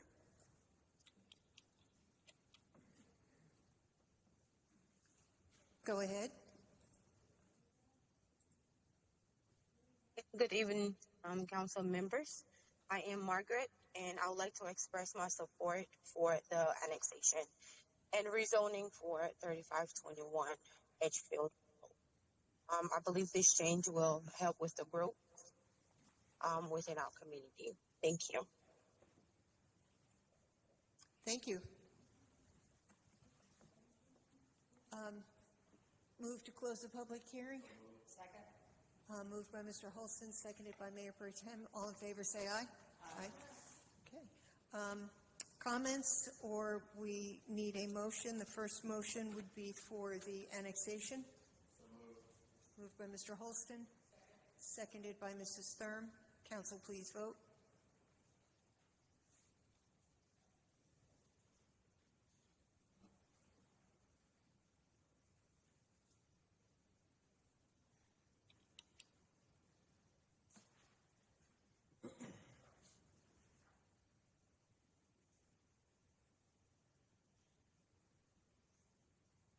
That passes 9-0. The next item does require a statement of consistency. Moved by Mr. Holston, seconded by Ms. Pender. Mr. Holston.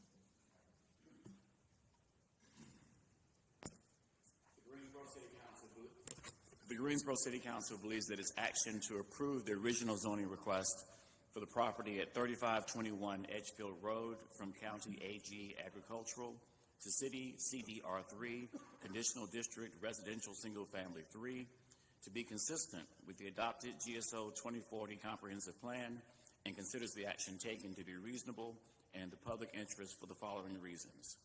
The request is consistent with the Comprehensive Plan's future built format and future land use map. The proposed City CDR3 zoning district, as conditioned, permits uses that fit the context of the surrounding area and limits negative impacts on adjacent properties, and the request is reasonable due to the size, physical conditions, and other attributes of the area. It will benefit the property owner and surrounding community, and approval is in the public interest. Council, please vote.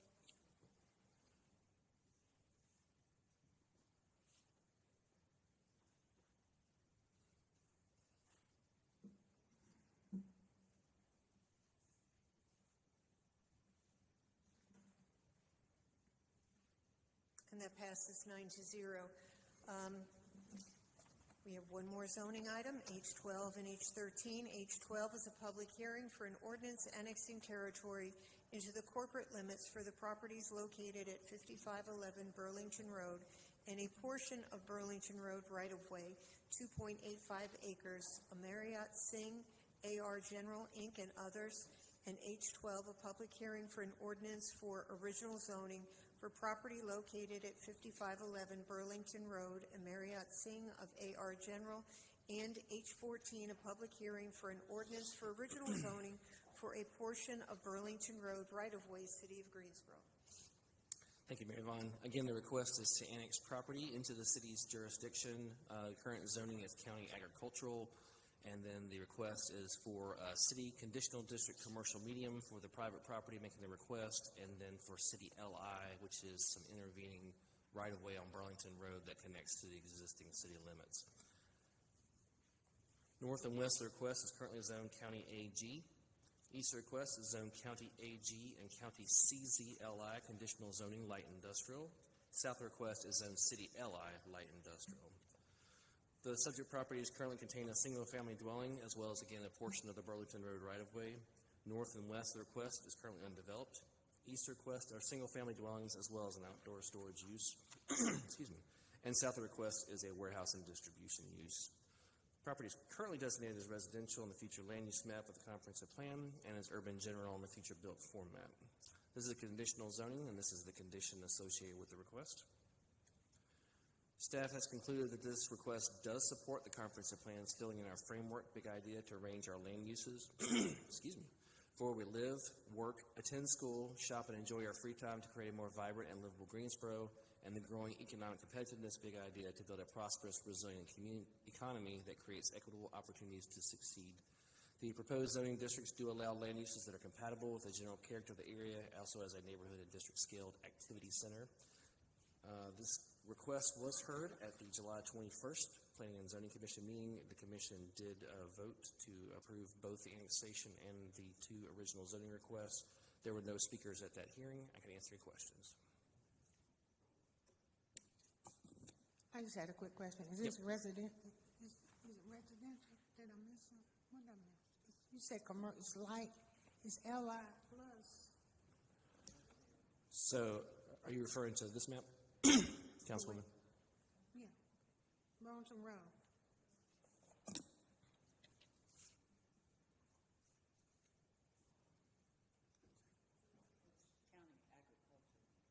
Yeah, but it's going to city district commercial. Okay. I thought I heard him say LI. So there's a little piece of Burlington Road right-of-way that will come in because of the way state law is laid out. That portion of right-of-way will be designated as light industrial, which will match the LI zoning to the south. Okay. I know I heard LI. That's why. Sure. And we do have one speaker in favor and one speaker against. Okay. Thanks, Mike. Good evening. My name is Amarjot. I'm at 5511 Burlington Road, Mechanicsville. I tried to join this property to City of Greensboro. There is few things. First, initially, I bought this property for my good addition to the city. So let me explain. This property is like 3 miles. There is another shopping center next to the 3 miles towards to Burlington side, and then this side. In front of that, there is Publix, and it's all commercial. I feel like this property, if I increase it, make it better, it's good for the city. And you can say small shops. There is no any small shops around, like a salon, some small shops. And the offices like attorney office, architect office, so they are small things. I have enough area, and road is already 4 lane in front of, so there is no traffic problem. And how this thing start, I simply say, initially when I bought this property, it was on well and septic tank. So now it is time to update everything. So I said, okay, let me spend money. I get the estimate. It cost me $20,000.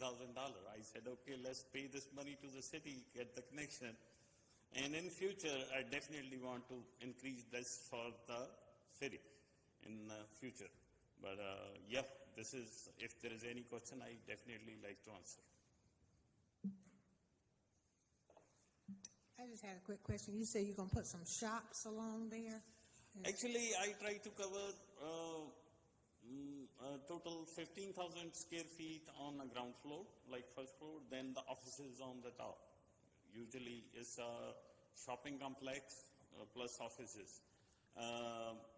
I have, when we calculate the area and everything, I can have around 100 plus parkings I can have. 15,000, we can make like a small 1,000 square feet salons, pizza shop, small shops. There is on the walking area for the people around, because we have a Dollar General, start from there is a body shop, and then the Dollar General, then there is another small business from home they have, and then there is one property, and then mine. So I think like, and there is a public around, Publix, they have plenty of people, everybody need, if you need something, fast food, means to say small things, there is none nearby. So it is better, good update to the community, I think. Well, it may help the community, yeah, but public has their own cafeteria, so they, but still, but you can, but I think there's something else, for other people in the community. Yeah, I was just asking what, you know. Yeah, okay. And second thing, this property is like 10 minutes from the city, and if you get attorney office in the city, it costs you maybe 5,000. If you have 10 minutes, it might cost you 1,500. So it is good. Oh, okay. So that's what I try Advertisement. to do. So like a small offices, doctor office, laboratories. You don't see anything like small which can be fit in 1,000 square feet, 15 on first floor, second floor. Yes, sir. Well, there's small things, and there is no traffic for like small things. They don't have that much traffic. It is good for the community. Okay. Thank you very much. Thank you. I appreciate it. Any question I can happy to answer. Thank you. Thank you. We do have one speaker in opposition, James Way.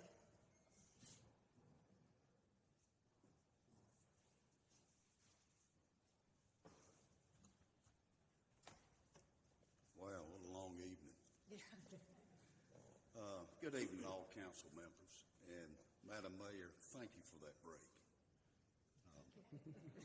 My name is James Way. I live at 5405 Burlington Road.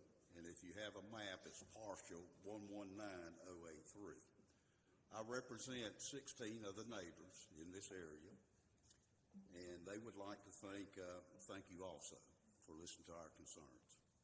I also would like to thank the applicant for, he sent a letter to some of the neighbors, not all of them got it, explaining his intentions on developing the property. We initially thought that the rezoning was for light industrial, but I think the planning board people told us that's just that right of way out front, not the 2.58 acres. Then we got the notice that the applicant was asking for annexation, which we don't oppose, and rezoning to conditional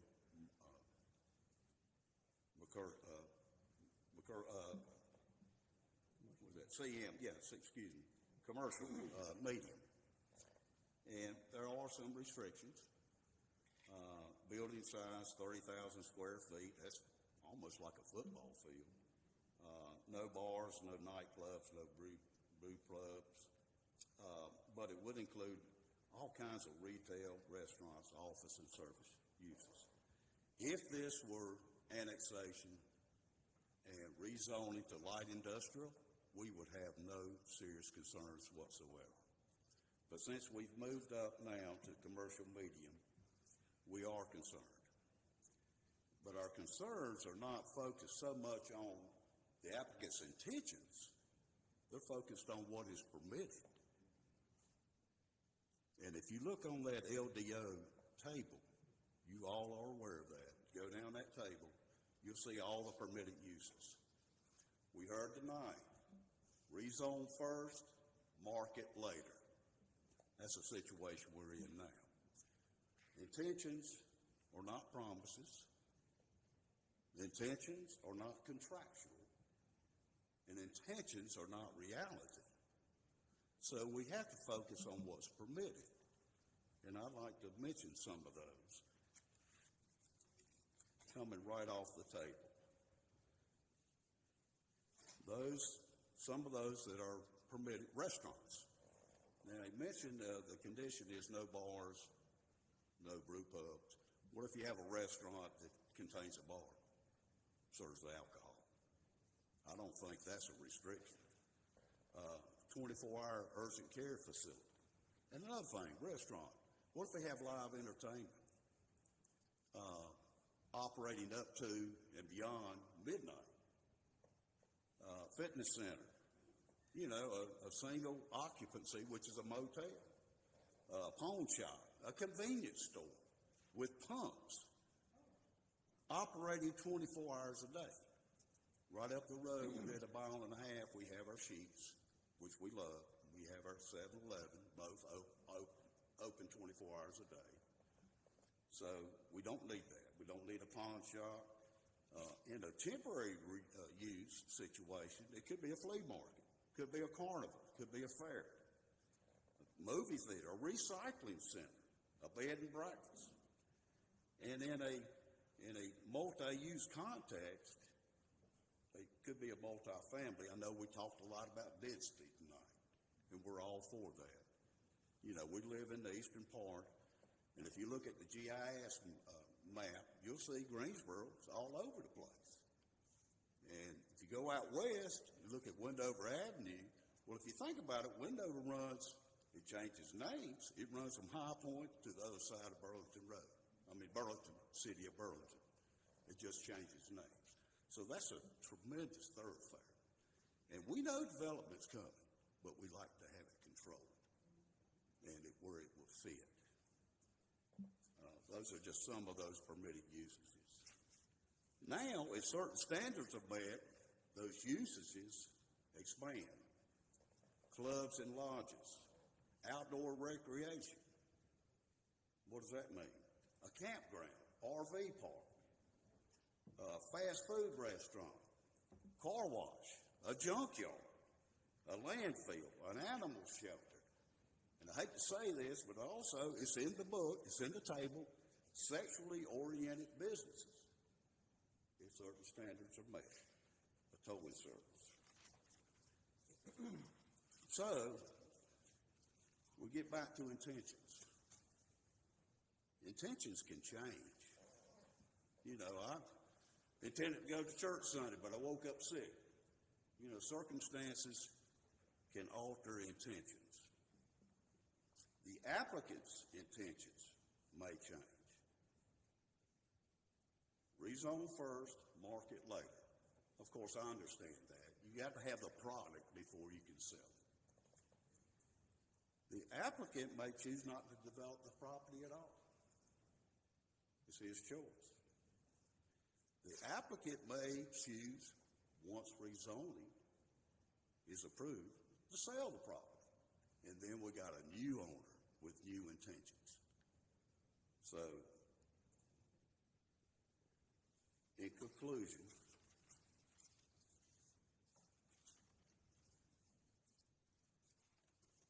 we're not against future development.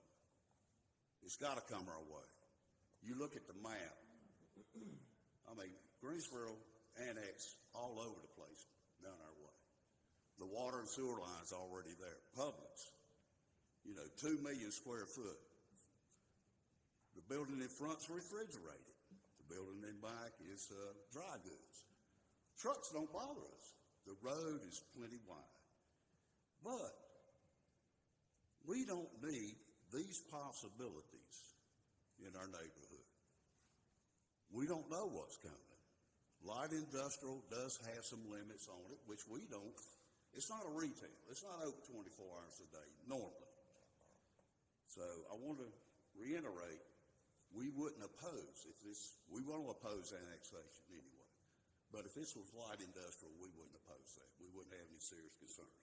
But not commercial medium. We would like to thank you for considering our opposition. And we hope at this time that you would deny the approval. Thank you very much. Sir, what'd you say your address was? Sir? What'd you say your address was? My what? Address. 5405 Burlington Road. 5405 and partial number. You have it on that. Did y'all get my handout? Not sure. In the file? That's a list of 16 people who have signed, along with their addresses and their parcel numbers. Yes, sir. And there's a lot of partial numbers on this list. Yes, sir, we have. But we must concentrate on what's permitted. I mean, it's strictly in the table what's permitted. You know, no questions asked. And then, if it's sold, if property sold, we have a new owner. What are their intentions? So without knowing, we can focus on what the intentions are, but we all know intentions change. Thank you very much. Question for you. Yes. So the conversation that you held with us this evening, have you had that with the? Have I had what? Have you had this very I had same surgery on my ear. I'm sorry. No problem. Have you had this very same conversation with the applicant? No. Now, I did get a text, or I think it's an email. I'm not a confrontational person. I didn't want to get into a big argument because I feel like the applicant would say, I'm going to do this, I'm going to do this, I'm going to do this. I'm not focused on his intentions. There's only just a few restrictions here. Outside of that, typical uses are various retail, restaurants, office, and service centers. I didn't want to get that conversation going. I felt like that we might get into a confrontation, and I don't like confrontation. We may have the conversation this evening. Right. So, maybe not. So you got a letter of his intent, Yes. but Did you all not- never had a actual sit-down community meeting with the No. individuals on this petition? No. In fact, we So only you made didn't- contact today, and it was late this afternoon while I was preparing this. Okay. To 'Cause I present heard the tonight. applicant earlier, nice man, but so, very nice man, and articulated what he wanted to do. But I think, as you might have heard one of my colleagues say earlier tonight, that we put a lot of emphasis on community engagement. And so that has not occurred from what I'm hearing. That you have not had a meeting of the neighbors or whoever got the letters in the 750 feet. Well, there was actually one young couple that received no notice whatsoever. They bought the property on Spruce Tree on the corner on July the 1st and actually didn't move in to July 22nd and have received no letter, no notices of the planning board or anything. So they were in a homeowner. They're the third line down on your list. Oh, they're on the list too? Yes. Okay. It is kind of depending upon where they are, where that 750 square feet, how it falls. Sometimes folks are in, sometimes folks are They're out. actually the closest They're the closest. residents, and all of these are zone residential. They're actually the closest. Okay. And I don't know if it's a hiccup because the sale was pending, So I have they just bought it. I have So they should have received that letter. I still have mine, so I have a question. I'm sorry. That's the Dillards. Waiting on. On line 3, it's Eric and his wife, Eric Dillard. Thank you. So I have a question. I wanted to ask the city attorney. Well, that was going to be my next step, Mary Kay. I was trying to wait for him We're having too many conversations. to have this conversation with We're having too you. many conversations. And you have rebuttal period. You wanted to ask the attorney? Yes, I wanted to ask the city attorney, or maybe Ms. Schwartz or whoever could answer this. We're only talking about the annexation, correct? Not what's. No. We have an annexation and then the original zoning. The original zoning, right. So we have those. The back and forth about all of what's going in there and what isn't going there, is that appropriate at this time? I think permitted causes. Permitted Causes isn't the right word. Usage. Usage. Permitted Yes. usages Yes, are. However, isn't that something that a conversation between the gentleman and the community might help instead of back and forth like this? Madam Councilwoman, I think that you're right. I agree with you on that. And those are conversations, I believe, as Councilwoman Hightower said, that probably should have happened. Right. Probably before today. So these are not the types of conversations to air out here at City Council. Right. You guys are just here to vote on whether the property gets annexed or not. Great, thank you. So, but my other question to the city attorney was, Mary Kay? No, Jamila has been waiting. It's okay. I think she answered my question in terms of, because my question was the community engagement component of it. Well, my question is not for the community engagement piece, so you can go ahead. I'll just wait my turn. Well, no, it was answered. She got it answered. I got it Oh, answered. you got it. Yes, so go ahead. So let me ask this, Ms. City Attorney, though, and this has happened in the past, that we have continued this to allow. The applicant has to ask for it. Right, but to allow more dialogue. Say one more time. Huh? What was your question? Right, but we have, I think, I'm not following y'all. We can do that. If the applicant thinks that he would like to have a continuance to the meeting in September, where he could take a look at what his application looks like and see if there's any way they. If they have, sorry. Okay, my concern is, as I told you earlier, I'm not building this tomorrow. It might take another 5 years. It might take later. Why I'm doing this zoning? First thing I call the City of Greensboro. I said I already have a sewer in my backyard and the water on a front. I need to connect it. They said first thing you have to do annex. I said, okay, what is the procedure? How to do that? Okay, so this is the first step. I can't do nothing else until I don't do the annex. I can't do nothing else. Okay, if I'm doing that, I have to do zoning. I can't do nothing else if I can't do this. These things, I don't know, maybe another 5 years. I appreciate he have his concern, I understand. But when I have $2 million, then I might make it. Right now, I need to fix. So I think. So I'm going to try to say something without stepping over the line, and if I step over the line, please tell me.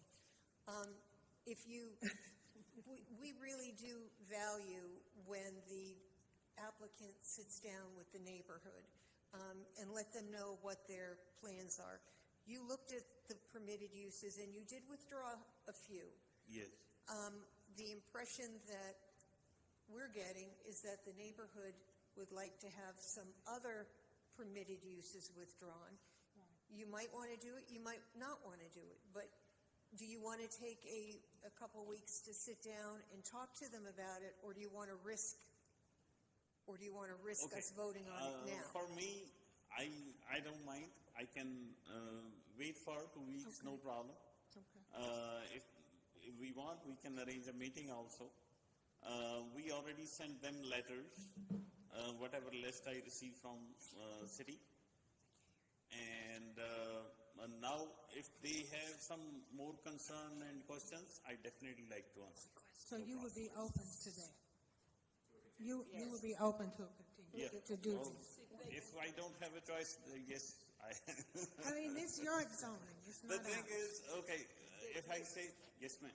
Did you listen to all of the things that can be, if we rezone it, that can be in that area? That was a long list.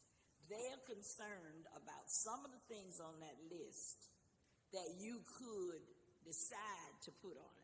If you sit near, you've been hearing about conditions. When you talk to the neighbors and find out some things they don't want, then you could put it in your conditions. No, I'm not going to have a sexually oriented business. I'm not going to have certain things. And that's what they're concerned about. I And so understand that's that. why we say talk to your neighbors to find out. And the neighbor didn't reach out to you, because he could have told you, we don't want this and we don't want that, and you would have known that. So you need to have some communication. Well, and I think he said he'll go for a continuance. Mary Kay? Yes, I really do want to ask this question. Does staff know, Ms. Schwartz, Mr. Kirkman, what type of communication has gone out and what was replied to? So the applicant used the city's distribution list of the 750 feet from the subject site, which of course is what we send the official notice of the hearing as well, to all the property owners there. And it is my understanding, I was looking at an email earlier from a gentleman that's working with the applicant who indicated that they had attempted to talk to Mr. Ray a couple of different times and had not received any communication back. So he sent letters? Yes. Yeah, registered mail to everybody within 750 feet. They did try to reach out to Mr. Ray a couple of times via email as well, and was not able to talk with him. So the applicant did what he was supposed to do to reach out to the community. Is that what I'm hearing? The applicant, yes, he used the information we provided to then give information on his request to the same area of 750 feet around the request. Okay, thank And you. Madam Pro Tem, let me just add that our ordinance does not require community engagement. I know that the city council likes it. I know you all, but he did try. We value that. We understand that. We already know that. But he did his job. But The applicant I did. think we're mixing two things up here. First of all, the city has addresses that they send out. The applicant doesn't send, out from the city. The city sends those. The applicant sent out. The applicant, you didn't mail out Yes, 700. he did. You Yes. mailed out 750 letters? He did. I mean, in the people in 750 Yes, feet? I have that list. I send everybody. You sent a letter to everybody. Did you have a community engagement opportunity? Let me say this. Let's say it this way. I leave in the letter, I leave my address, I leave my phone number, email, and I receive one communication from Mr. Wayne, and then we reply them with the emails. If they have any concerns, they can contact us. I have 2 emails. We sent them and we didn't receive any kind of response back. That's why we are here today. Well, it's just interesting that opposition is here, though, if you didn't have any communication back. And it's not unusual, no, it's not for opposition to show up. But and while I understand all that, I think we kind of always been right more. You're kind of going out of here. So But I think can right. I just right.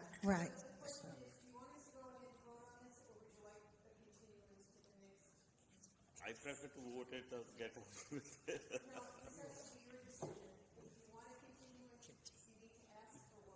Okay, let's go vote for it. Yes, please. But question to the lawyer, if we vote tonight and it's not favorable, can he come back? Because Sue, I think if it's not favorable, he can't come back for Yeah, what, so 12 months? Right, Councilwoman Hightower, to answer your question, right, he could not come back with the same request for a 12-month period of time if this is denied this evening. He could have the opportunity to come back with a different request if it was substantially different. Is a different request a conditional request with more conditions? Is that different? No. It depends on how much he's eliminating, I guess, in that scenario, as to if it's substantial or not. If you're eliminating large classes of uses, that probably would be substantial enough of a change to come back. So if a rezoning has to come back because of a denial, don't you have to apply all over again, so incur all additional costs? Yes, you would have to start over at the Planning and Zoning Commission. So Then an come back actual, up. and I'm not going to step on the line again, but an actual continuance would probably work better, but he would have to go back through all that. I'm sorry. You're fine, no. If I do continue, so what is the criteria? What should I follow to come back? Let's say you give me a continue for 2 weeks from now or 3 weeks. So you would, If you request a continuance, it would be until September 16th. Okay. That is the date, That's the date. if that is what you request. And the second thing is, do I need to arrange and satisfy all the neighbors and get their approval? You need to show that you made an effort to meet with them and to make some compromise. That's all you Right. have to do. And to I mean, we're address not their telling- concerns. But Yes, you sir. have to make an effort to meet with them or to look at the list they provided. Okay, let me take a continuance. I move for Second. continuance. Moved by Mrs. Hightower, seconded by Mr. Holston. All in favor, say aye. Aye. Opposed? That'll be without further advertising Thank you. to September 16th, and it's all three items, H12 through H14. This happens to be in, it's in my district.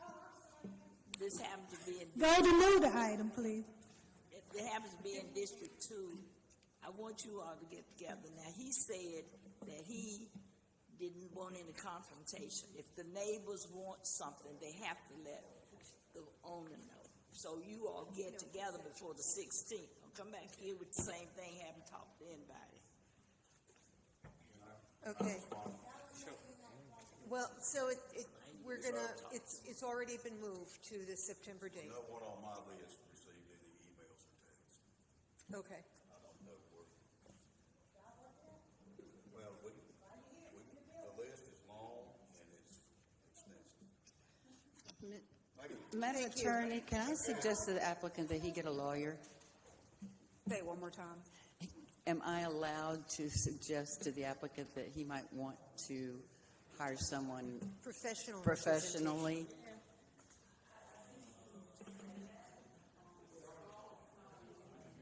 Okay. He's already left. All right, so now we move on to the general business portion of our agenda. Item I-1 and I-11 are going to be taken together, and that's because I-11 came in late. So we're going to do I-1 and I-11.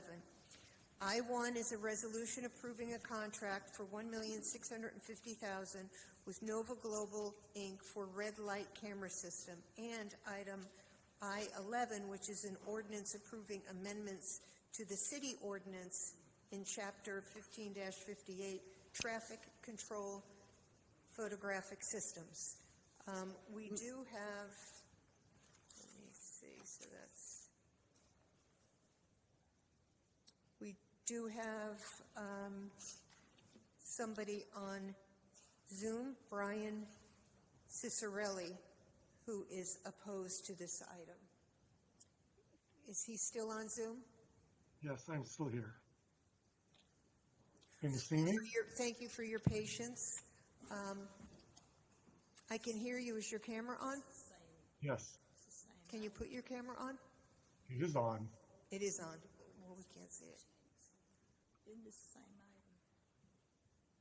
Isn't this the same item? No, this is red light cameras. We're on I-1 and I-11. Yes. Thank you. Go ahead. You have 3 minutes. You can see me now. Yes, I can. Yeah. Thank you. Okay, yes. One cannot really talk about this subject in under 3 minutes. The best thing to do would be to talk with you in a meeting that we can set up, and then I can tell you what's really going on.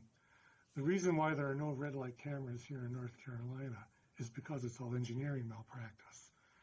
The DOT deliberately makes people run red lights. That's the problem. It's not a bad driver problem. It is a bad math equation that the NCDOT uses to time yellow lights. That's the problem. And so the reason why Raleigh and Wilmington shut down their cameras is because the NCDOT admitted this. And they put in a regulation that your red light camera delay has to be set to the all red clearance interval or greater. That takes all the money out of red light cameras.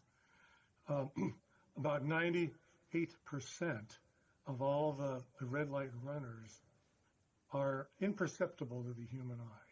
You can't see them. That's where the money is made. And so the DOT doesn't want to ticket safe drivers for being caught in dilemma zones when they approach an intersection. You're in a dilemma zone when the light turns yellow and you don't have enough distance to stop your car, nor do you have the time to reach the intersection before the light turns red. The DOT deliberately makes people do this. And so even the DOT got fed up with this and put in this regulation. It's now going in, it's House Bill 189, and if it passes, you will be throwing away $165 million, just like that. And Nova Global is not licensed to practice engineering in the state of North Carolina. You probably know that. That's even to offer installing red light cameras is a crime in the state under the engineering practice law. So the fact that they did this to you, it's a crime to the tune of $1.65 million. That's a felony. So I suggest that you learn a little bit more about engineering practice law, and I'm glad to share this with you. And I can tell you exactly. 30 seconds. Pardon? 30 seconds. Oh, okay. So that's all I can say at this moment, but I suggest that we meet before you make a decision on this one. If you have any questions, just let me know. I'm the one that got rid of all the other red light cameras in this state. I'm the one. So I also won a $492 million lawsuit against red light cameras in New York. So please take me seriously. Thank you. And we do appreciate the information that you've sent us over the past few weeks. Madam Mayor, do we have more speakers? No, we're done with speakers. I would like to ask Assistant City Manager Andrea Harrell, who I've been, pestering, and this conversation has been in the works for 2 years and now more. And I think I had sent you the email that this gentleman sent all of us, and you did some additional research and legal research and has come back with that opinion that we are not doing this lightly and without data and education and understanding the law. So can you kind of just speak a little bit before we on that? Absolutely. Let me make sure there we go. After receiving the email from Mr. Ciccarelli, I did some research, also reached out to NCDOT. Our GDOT has been partnering with NCDOT all along the way. NCDOT approves this contract. They approve Novoa Global, have no issues with our installation of red light cameras. They've also had their legal team do a review of that House Bill 189 and do not see where it violates the general statutes for municipalities to install red light cameras. So we have done our due diligence here. There are no legal issues. We expect there may be some challenges, but we feel like we're equipped to move forward with this program.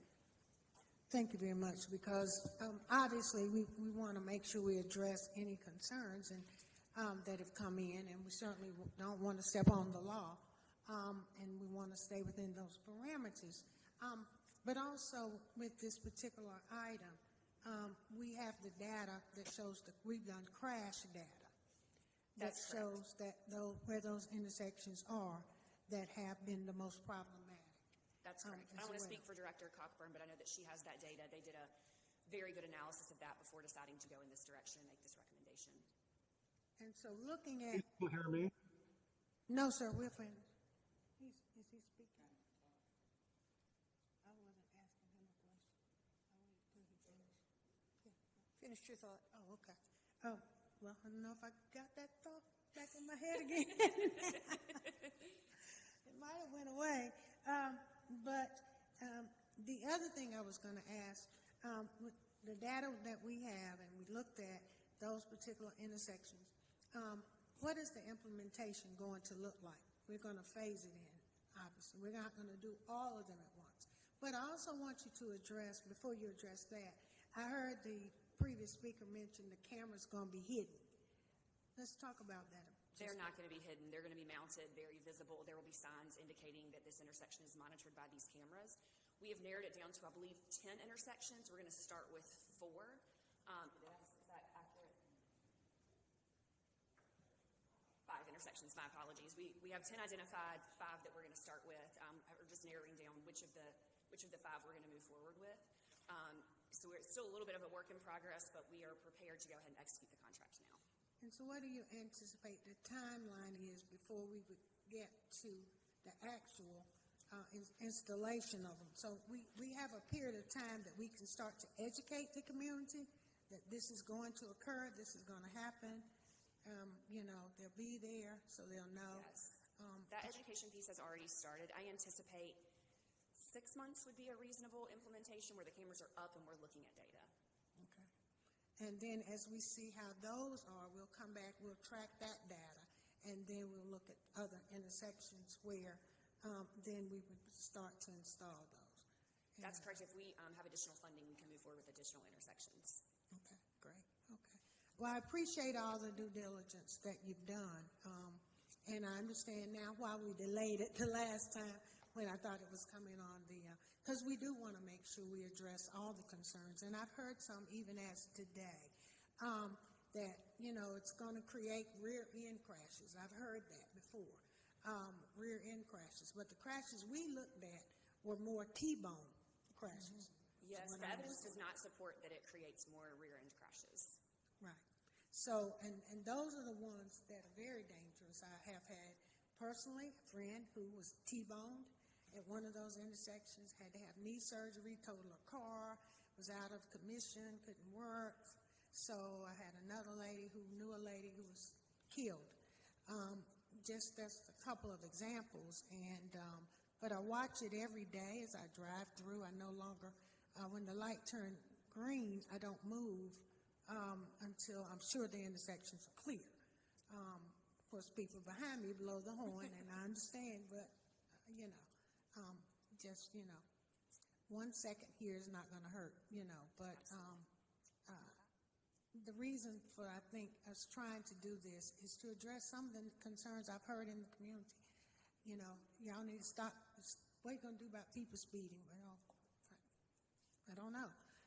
So this can only be one particular piece of it. It's not the whole solution to everything. But I know it's been a while, but I'd like to see us try to implement and move forward. The last piece I'll ask you about is the revenue, because I know there was that big email that said we don't need to give the school system any money and all that. That was all, I think, in the same email. This will not be a significant revenue source for the city whatsoever. So the cost that we're incurring the cost to get the cameras. We are, as a safety precaution. And if nobody runs a red light, we don't get any ticket money. That's right. So that would be the best thing. That's right. Of this whole program. There will also be, with this particular program, the ability for a police officer to go in and watch every single video and process every single appeal. So if there are questions about who was driving, whether they were in the red light, we have processes in place to address those. Okay. So you can appeal that, say that wasn't my car or whatever. Yes. And that's a possibility that it can happen, you Yes. know. So I sometimes going through a light is more safer, I guess, depending on somebody's, how to carry somebody on your heels. But again, that rear end crash is not the biggest piece of concern. It is, it's the right angle. It's the T-bone.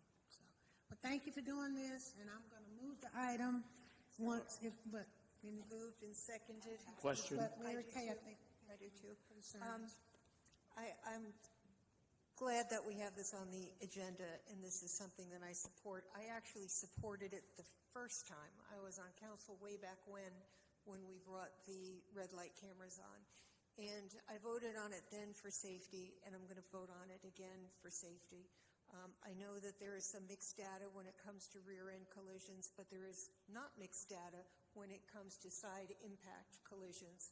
And those are the collisions that are more likely to injure or kill somebody, and that is what we want to eliminate. It's also important for people to realize that this is not a criminal ticket. This is a civil ticket.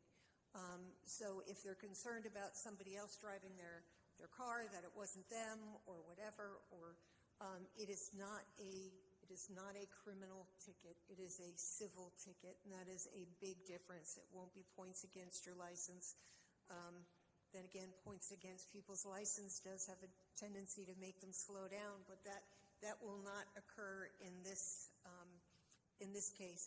And these locations are very well advertised, and that is according to state law that they have to be advertised, and they have to also be advertised on our website.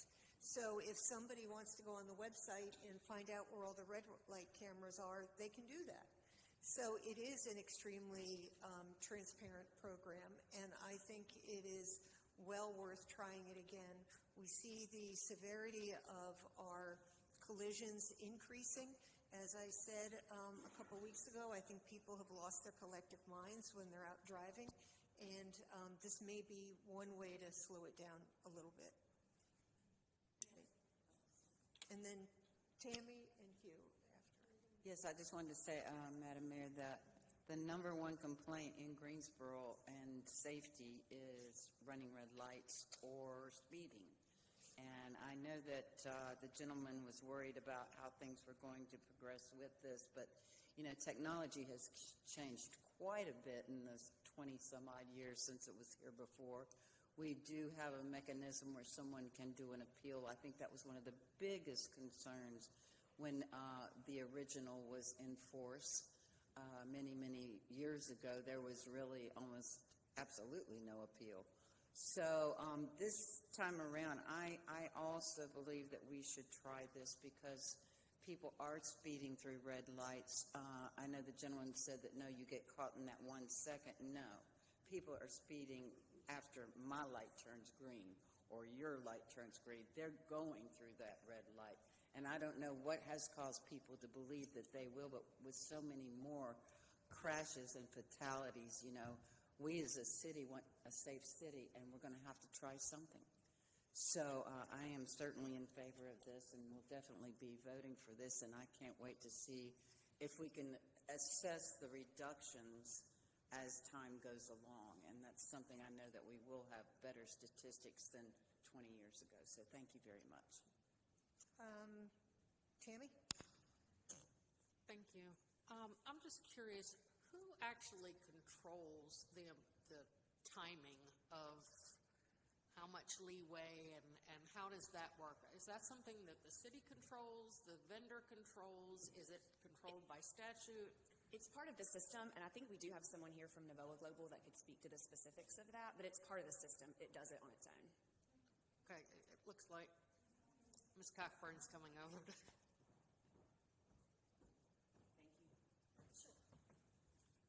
Good evening. I'm happy to answer your question. So the camera system is actually completely separate from the signalized system. The signals are designed by a signal engineer. They are sealed by an engineer, and the timing for the signal itself is regularly evaluated. You know, we manage more than 500 signalized intersections inside the city limit, and we're constantly looking at those to reevaluate how they work, adding things like right and left turn timing. There's a variety of considerations. So the signal itself will be managed independently from the camera system. The camera is installed completely independently. This is a turnkey system, meaning the company will own and operate the equipment. It will maintain the equipment on our behalf under the agreement with us. And what it will do is be positioned to basically monitor that intersection and that approach and look for vehicles that appear to be entering or likely to enter and start taking pictures and video. And then that can be reviewed by a law enforcement officer before a citation is issued. I mean, there's a lot more technology and stuff to this, but I'm trying to keep it fairly simple so it's easy to understand. So these, based on that, these aren't automatically generating tickets. This is going to be reviewed before a ticket? That's correct. Interesting. It will, It will use the sensors to tell the camera when to start recording, and then that recording is provided to a person who reviews it before a citation is issued. And then my last question is, can you talk to us a little bit about, you said that the vendor maintains the cameras and takes care of those, et cetera. How does the cost work? Do we get charged? We pay a flat rate for the 5 intersection cameras that we are leasing under the terms of the contract. And the revenue that comes in based on the citations is split based on the state law. 90% goes to the school district and 10% is retained as an administrative fee. We recognized going into this that we were never going to recoup the cost through the tickets themselves. Okay, thank you for your answers. Hugh? Yes, along the same school of thought, I'm looking at it from what is the customer's experience going to be? That is our residents or those folks who are traveling through. I understand that there's a third party handling the cameras and the like, but who's going to be doing the billing? Who's handling the appeals? What happens in cases where we have, I just get the keys to Sharon's car and just start running through red lights? It was Sharon first. But what is the customer's experience going to be? For instance, what's the cost of the ticket if, you run a red light and the ticket comes in the mail? I guess it comes from the third party or it comes from the city? It comes from the third party. You can appeal to a police officer to look at the video if you disagree, and then a police officer will review the video and take a second look. Do the calls come into our city line? I guess they could, if they have, there's a number on the ticket? Yes, there's contact information on the ticket as to how you can file an appeal. They showed us sort of what their website looks like. It's very user-friendly. So I think the customer experience will be very easy. Do we have our own FAQ built so that even if it's running in parallel with what the third party has, that we have something on our side that provides our customers, our residents, with the details of this? There will be absolutely information on the website about this program. You will have to go through sort of their website to look at the ticket, look at the video, file your appeal. Mm-hmm. But we'll have that information linked on our website. Yeah. Okay. Thank you. Sharon? So this ticket system is very much like the quick pass, where you're riding on the toll road and you drive through the toll, you don't pay, they send you a ticket, they send you a letter in the mail. Very much like that. Yes. Exactly like the quick pass. That's right. So anybody who goes to Raleigh, you ride through the toll road, you may get a statement in the mail from quick pass. Yes, ma'am. Okay. That's And this is very much how this is operating. So this is not a police officer standing out there anywhere ticketing you. So yeah, and you can appeal what comes in. Matter of fact, my daughter just had that issue with Quick Pass, and she appealed it, and all the way to the turnpike people. So it is the same similar system. very much so. Okay. Yes, and the city attorney reminded me you get 15 days to pay the ticket and 21 to appeal. Okay. And but now, I guess your question did get answered about the fee. What do we determine a ticket fee? I believe it's around $200. I'll ask Director Cochran to confirm. Oh, it's only 50. My apologies. Oh, 50. 50. Okay. You got a discount. It's just that quick. Okay. Well, yeah, and that's good. And I will say this finally, as we get ready to do this and approve it, I think the biggest caveat is it's not a criminal citation. So it's not going to impact you if you don't pay it, you don't get a notice to appear, failure to appear in court, you don't go down that path. And I think that was one of the things we wanted to make sure that did not occur, that it did not create an additional burden down the line. Now, you might not be able to renew your tag because, but I mean, at least this way, y'all laughing. But seriously, That I think, is also, will help people maybe to get back on the straight and narrow with stopping when the light turns yellow, so they won't go through the red. So thank you again for all your work on doing this, and love to try it, huh? Well, he had to answer my question. No, I don't know if we'll be tied in with the DMV or not. I don't know exactly how that Well, I want works. to say a big thank you to GDOT also. They ran the RFP process and selected a really good company to do this for us. So kudos to them. So thank you. Jamila, do you still have a question? Well, Or no, I just need a clarification that it is Okay. a $50 ticket, and if you don't pay the ticket, you continue to get, what happens after that? We have a collections procedure that we can use where, you'll go after them, turn them over to a collections agency. We would get even less revenue off of that, but we've determined that we would prefer to actually pursue these penalties instead of just letting them go by the wayside if they aren't paid. So we do intend to pursue those. We do? Yes. Okay, thank you. When you say we, who is we? We, the city. So the city would do the collections? The company offers a service where they can do it as well. And so that's one of the touch points that I don't know that we've 100% decided on who's going to do it, but they have offered the service. It's just the cost. Would it be worth it?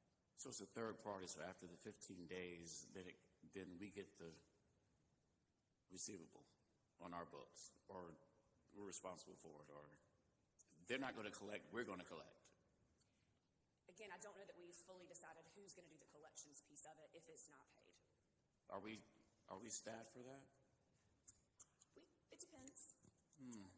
Okay. Yeah. We could utilize the same process that we utilize for other penalties, such as our fire fees, different fines that we have. Our collections There are a lot department of can staff it. fines that our collections department does on their own. You made me lose my train of thought. There was something else. You got another question? No, I don't. I'm good. Okay, so we do have a motion, and I believe it was Sharon and seconded by Hugh. Was it? Did you second it? Who seconded it? I did. You did. Okay, sorry.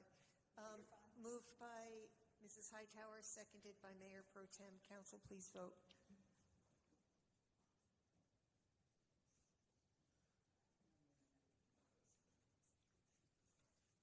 And that was for I-1.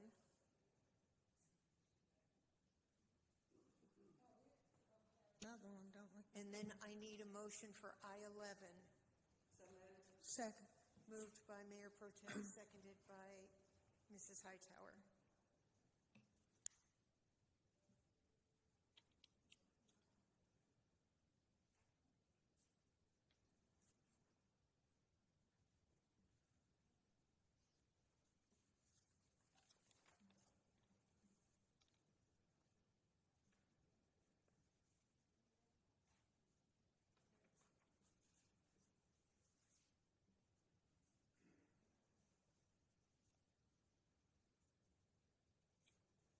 That passes 9-0. Thank you very much. We now move on to I-2, which is a resolution to authorize the conveyance of vehicles to the town of Black Mountain in the estimated amount of $9,100. We do have one speaker opposed to this item, Mr. Hicks, and he is on Zoom. Thank you, Madam Mayor. Can y'all hear me? I can hear you. Can we see you? I hope so. Camera's on. Up, there you are. Perfect. So good evening. My name is Jason Hicks. I want to begin by informing the City Council that the City of Greensboro has been named as a defendant in a $20 million lawsuit involving Cyberlux, which was filed earlier today. Once again, taxpayers are left to carry the burden for poor decisions and reckless spending. We have warned you about waste before, and here we are again with another example on tonight's agenda. You are preparing to vote on whether to give away city-owned vehicles to the town of Black Mountain at the very same time Mayor Vaughn recently said that the city is not resource-rich. If that is true, then why are we considering giving away taxpayer-funded vehicles outside of Greensboro when the need is so great right here at home? Local nonprofits such as Establishing Safe Cultures, the Interactive Resource Center, the Almond Connection, Tiny House Community Development, Habitat for Humanity, and many more could all immediately put those vehicles to use. They are feeding families, transporting people to shelter, delivering health services, and supporting those who fall through the cracks. Vehicles would expand their reach and help them better serve our residents. So the question tonight is simple. Will you stand with the people of Greensboro, or will you give away taxpayer-funded resources to another town while telling our residents we don't have enough to meet their needs? This is careless, and if you vote to send vehicles out of Greensboro tonight, you are choosing to neglect the very people you are elected to serve. Therefore, I oppose the item, and I urge you to vote no on the item. Thank you all.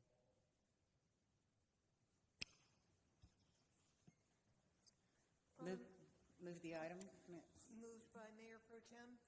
Do we have a second? Seconded by Dr. Wells. So, Mayor, I would like to speak on this item real quick, because if you remember from the last meeting where this item came up, I asked 2 questions. Did anybody ever answer my 2 questions? And I think, Mr. City Manager, you sent me something I couldn't quite comprehend. But I had 2 questions: process and advertisement. Where were they listed? That was it. What is the process for obtaining vehicles through our system, or however we do it? And where can those vehicles be found? Now, you sent me something that looked like, but they were the same 2 vehicles. So are those the only 2 vehicles that are out there? But even so, where can I find them at to be able to share that information with any other interested party? And I'll ask Assistant City Manager Davis to help me with the proper terminology, but we do post our surplus vehicles on our site. And specifically for this one, we reposted or sent out a public notice in reference to these 2 vehicles that are on this particular item. And anyone who accesses that or has access and reviews that can make the request.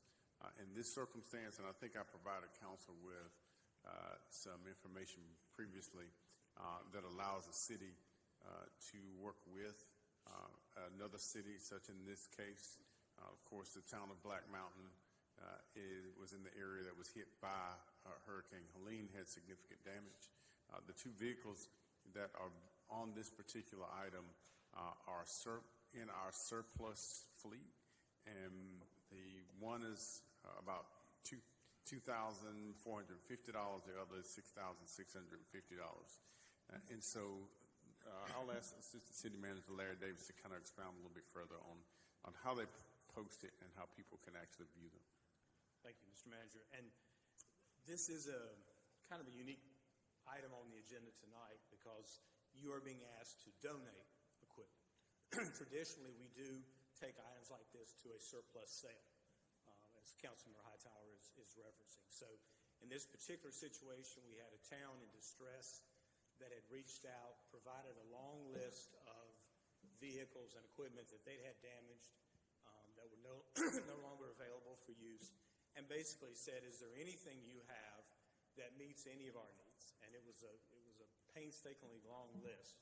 We had 2 vehicles that were being declared surplus by the city, which we have asked for, as we are required to under state statute. We have to ask for your permission for donation. So that's a little bit of a unique situation to our typical surplus process. But we surplus vehicles all the time. We typically have about 4 surplus sales a year. We use a third-party vendor to advertise and actually manage the sale for us. We keep the vehicles on our lots out on East Friendly, 321 East Friendly. If you drive by there from time to time and you see city vehicles, they're getting ready to be surplus. They're getting ready to be sold. The sale is done virtually. The items are posted on the website. We're currently using, the company's name is Rogers Realty and Auction. They have a contact list of about 25,000 interested parties. They will add anybody to that list. If anyone thinks they might be interested in bidding on surplus city rolling stock, all they have to do is contact that company and get on their contact list. and they'll be made aware when our sales are scheduled and the items that are going on the sale and the prices that have been set for those items. Thank you very much for that detail. That's a surplus vehicle that somebody wants to buy. I still don't hear the process. I hear some things of who once it goes to sale and who does that sale and where you can find them located on the lot, because I wrote it down here, each step. But when we declare vehicles surplus, how do we advertise those surplus items, those vehicles, whatever they are? And how do we get into a donation type situation? So I'm sure that there are others who would love to know that process and say, okay, then I am transporting, I don't know, children, homeless children, to a library retreat, something like that. And this is something we do on a consistent basis, but our funding is limited because we do things like grant funding, and as we all know what grant funding now looks like from above head, that there's limited resources available. So, but I could really do this if I could get a vehicle, a little van or something. I'll keep insurance and tags that I won't run the red light on, but that kind of thing. So how is that transparent? How is that? That again, the organization, whether it's a local government or a nonprofit, can reach out to us and inquire as to whether or not we have something coming up on surplus that meets their needs. If we do, we then come to council and ask for your permission to donate. We cannot do that administratively. That has to be done by a vote of council. The particular item I think, Councilor Hightower, you were asking about had to deal with passenger vans. And right now, we only have a couple of those in our fleet in total, and none of them are close to being surplus. We absolutely, it is required by law that we have to declare something as surplus.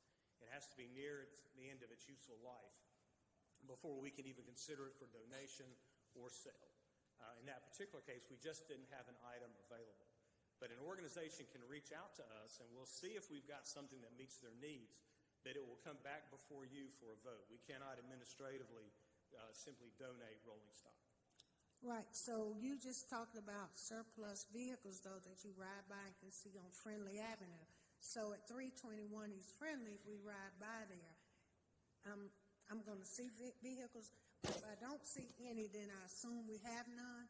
Is that what you tell someone? Or you say, hey, if you ride by 321 East Friendly, there's some vehicles. There's some surplus vehicles. Call us up. Just regardless of whether you go by that address or not, call us if you have an interest in vehicles, and we'll see if we've got anything coming up on surplus in the near future. Okay. So I've got Mary Kay, Hugh, me. Anybody else speaking? Because, all right. Mary Kay, go. I'm first. I'm next. You want to go first? I don't care. I'm really going to try not to go down a rabbit hole like we've been all night. So when Hurricane Helene happened, we didn't question on process. We didn't question on this or that or the other because people needed help. So I did a little bit of searching. This is a little town of 8,000 people, and they had over $30 million in losses. They are suffering.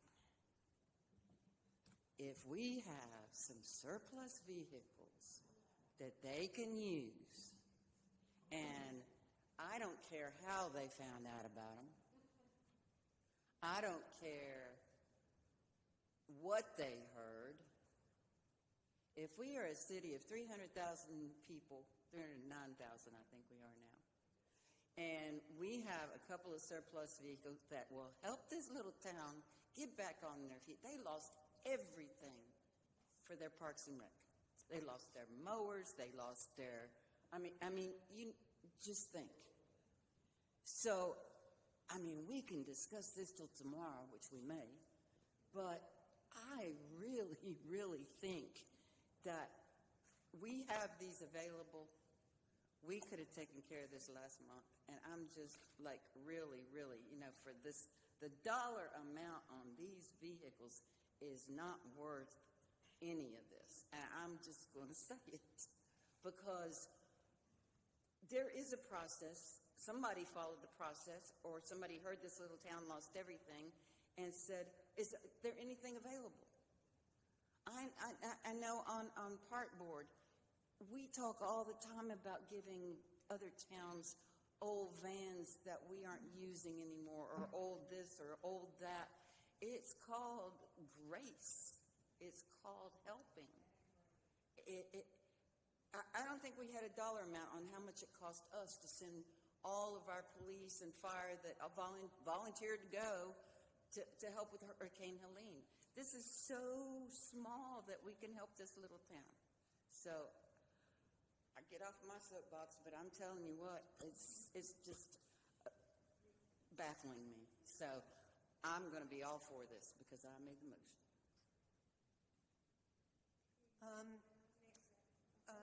Hugh, then me, then Goldie. Again? Yeah. All right, we still have a long agenda to Yeah. go. So if we could, Just- I mean, For $9,000, we're going to argue all night. Hugh, So my question is, we talked about process tonight, so I just need some clarification. So we have two vehicles that are being offered for donation to another municipality, for donation. We also have a surplus process that we talked about, 321 East Friendly. Is the process that we offer surplus vehicles, or vehicles go into surplus after they've reached their useful life or they've been depreciated entirely, and they stay there for X period of time, and then if they don't move from the surplus, then they're available for donation? Or is there some other process that we have? No, again, the donation comes because someone requests a vehicle and council approves it. So it could be at any stage. It could be a new vehicle. No, it still has to be surplus, but it doesn't have to go through a surplus sale, not be purchased, and only then become available for donation. So it can happen concurrently. So then these two vehicles went through the surplus process and weren't picked up by anyone. And They would have gone to a surplus sale. However, because we had a request for a donation, we held them. Otherwise they would have gone to a surplus sale. So these two never went into the surplus process. That's my understanding. And so the folks who drove over by 321 East Friendly never would have seen these two vehicles. Or perhaps they were there and they were pulled prior to a sale. I don't know specifically where they were housed, but they did not go for a sale. They did not go through one of the quarterly sales. Okay, thank you. yeah, I have to say I'm a little amazed over this whole discussion, and quite frankly, it's a bit heartless. You have a town that was devastated with Hurricane Helene. Have we forgotten what that devastation looks like? They had $30 million worth of damage. Their budget is $19.5 million. Now, we celebrate when we send our fire rescue up, when we send water resources. Thank you, water resources. You helped Asheville get their water. That's what we're supposed to do. It's called mutual aid. And Lord, I hope if something ever happens in the city of Greensboro, that we are going to have cities and towns lining up to help us. We are in a position where we can help somebody else. And I think it's unconscionable that we don't want to do it because we don't like somebody who works there. You know what, Nancy Vaughn, you ought to be ashamed of yourself. I am not. You know what? This is about process, and I said it before, and if you're doing it, you're going down a rabbit hole, you ought to be ashamed. Because the bottom line is this. Hold on, Goldie. Wait a minute. Now, daggone it. I have a right, sit in Madam this Council, chair Mayor, and ask a you question can call that the matter. I have a Call the right vote. to You call sit the in vote. this Call the chair question. and Call the ask question. ask Call the the question question. that I want to. And don't go down that hole. Talk about grace. I call the question. Talk about All right. grace. I have a right. The question And has for been you, called. The No, I'm question a has no. been called. You know why I'm a no? Because you're not transparent. You're not transparent. You're not transparent. You ought to be ashamed. You aren't transparent. You can sit here and say all you want to. You're all about grace. I don't see grace coming a lot of times. No, Goldie, you know it's my the question was asked because there are other people out there who want to know the same answers, and they want to know. And well, you got to ask and be transparent. When are we going to do that? When are you going to do that? Mr. Davis. This doesn't have anything to do. Mr. Davis This is asked, we already question was asked called. the question. But he explained to us The vote screen is up. Vote screen is up. Yes. Let me vote, but he already explained that. I'm a no. Yes, he did. I'm a no because you don't want to be transparent. So you answer my question, you might would have got a yes. He answered it 3 times. He didn't answer 3 times. He never did give. Hugh asked it. He didn't still give it. You all know the deal, and you know the deal. No, you don't. Do we have a vote? She's a no.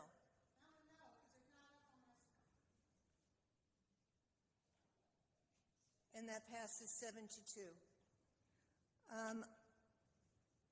Item I.3, a resolution to approve contract 2025-0150 for the design of Fire Station 62 for $651,854 with Samet Corporation. Move the item. That was moved by Dr. Wells, seconded by Mayor Pro Tem.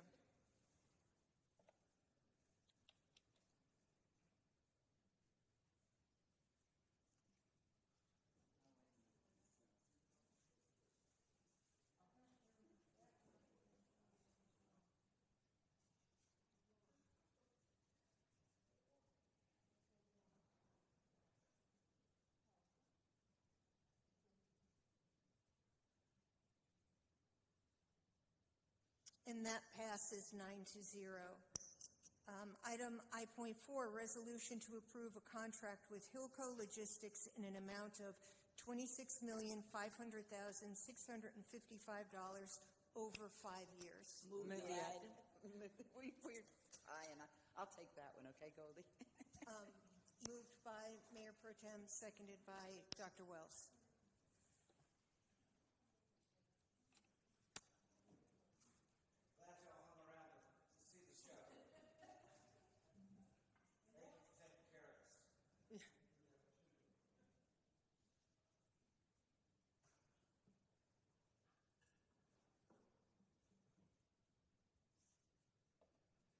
And that passes 9-0. Item 1.5, resolution approving change order number 1 to contract 2023-020A in the amount of $1,445,000 with Hazen and Sawyer PC for the incinerator design build project at the TZ Osborne wastewater treatment plant. Second. Who moved it? Dr. Wells moved it, and it was seconded by Hugh.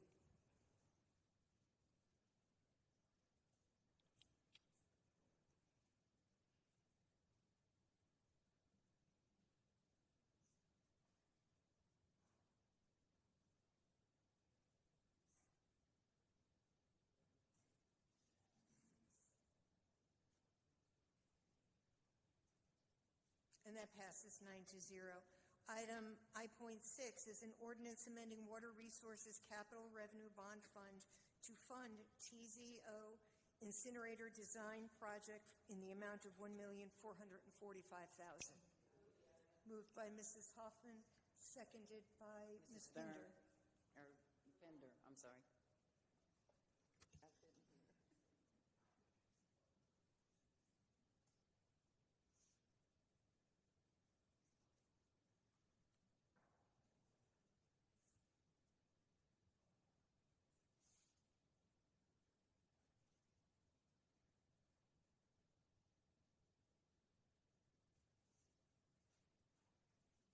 that passes 9-0.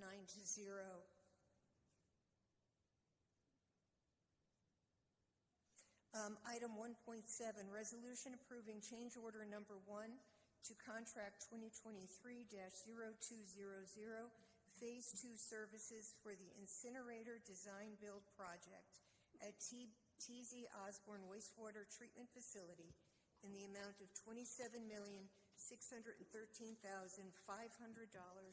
with Crowder Construction Company. Second. Moved by Mrs. Thurm, seconded by Mayor Pro Tem.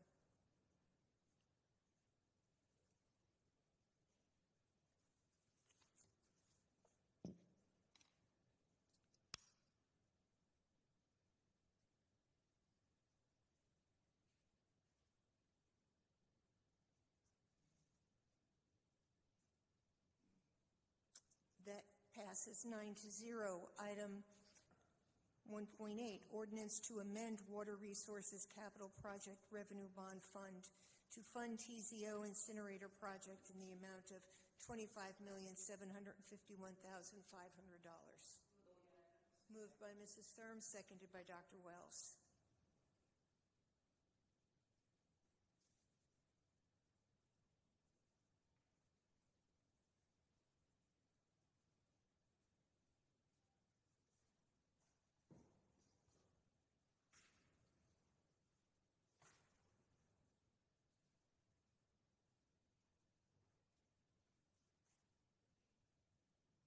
And that passes 9-0.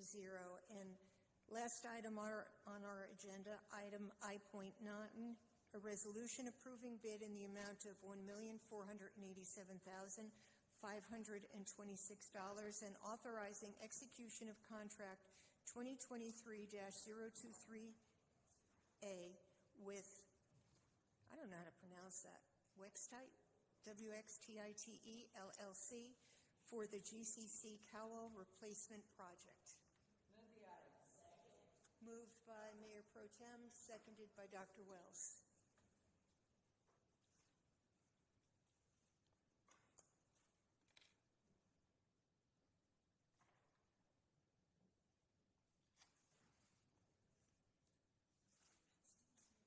I've got a couple boards and commissions. That passes 9-0. Board and commissions, Ms. Pinder? Yes, I have a reappointment for the Parks and Rec Commission for Walter Johnson. I'm sorry? Walter Johnson, reappointment. Second? All in favor, say aye. Aye. Opposed? That passes.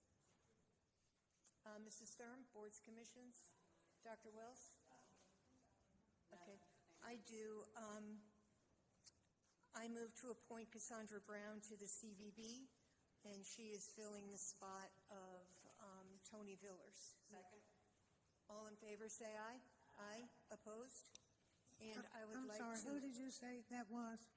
Cassandra Brown. Is that the lady on the ABC board? It is. So you putting on two? Yes, and this will be a good tie-in since it's the ABC board. I think can bring a lot of knowledge to the CVB. Okay. She's a District 1 representative. I looked her up. She lives in 2. So District 1 still doesn't have people on. So the CVB board isn't by district. She's filling the slot of a hotelier. And she's a hotel person. She runs the O'Henry. She runs the O'Henry and is in partnership with Proximity, so she fills that slot. Okay. And then Ted Oliver to the Planning and Zoning to replace Sandra O'Connor. Second. All in favor, say aye. Aye. Do you have any boards and commissions? Zach? Hugh? Sharon? We need to change the date of our October 7th meeting. That is the primary. We would like to change it to October 8th, which is a Wednesday. Do I have a second on that? Seconded by Mr. Holston. All in favor, say aye. Aye. Opposed? And then it appears we're going to have to change the election date as well. So that would go from November 4th to November 5th. Seconded by Mr. Holston. All in favor, say aye. Aye. Are there any burning comments? Okay. Motion to adjourn? No, I better not have my burning comments because they ready. That's fine. They are ready. But I do have congratulations to give to Peeler Hampton School that opened officially today. And that is a new school built from a tornado that happened that I don't believe. That we had help from FEMA and all kinds of places. So we've had help in disasters as well. So congratulations to them.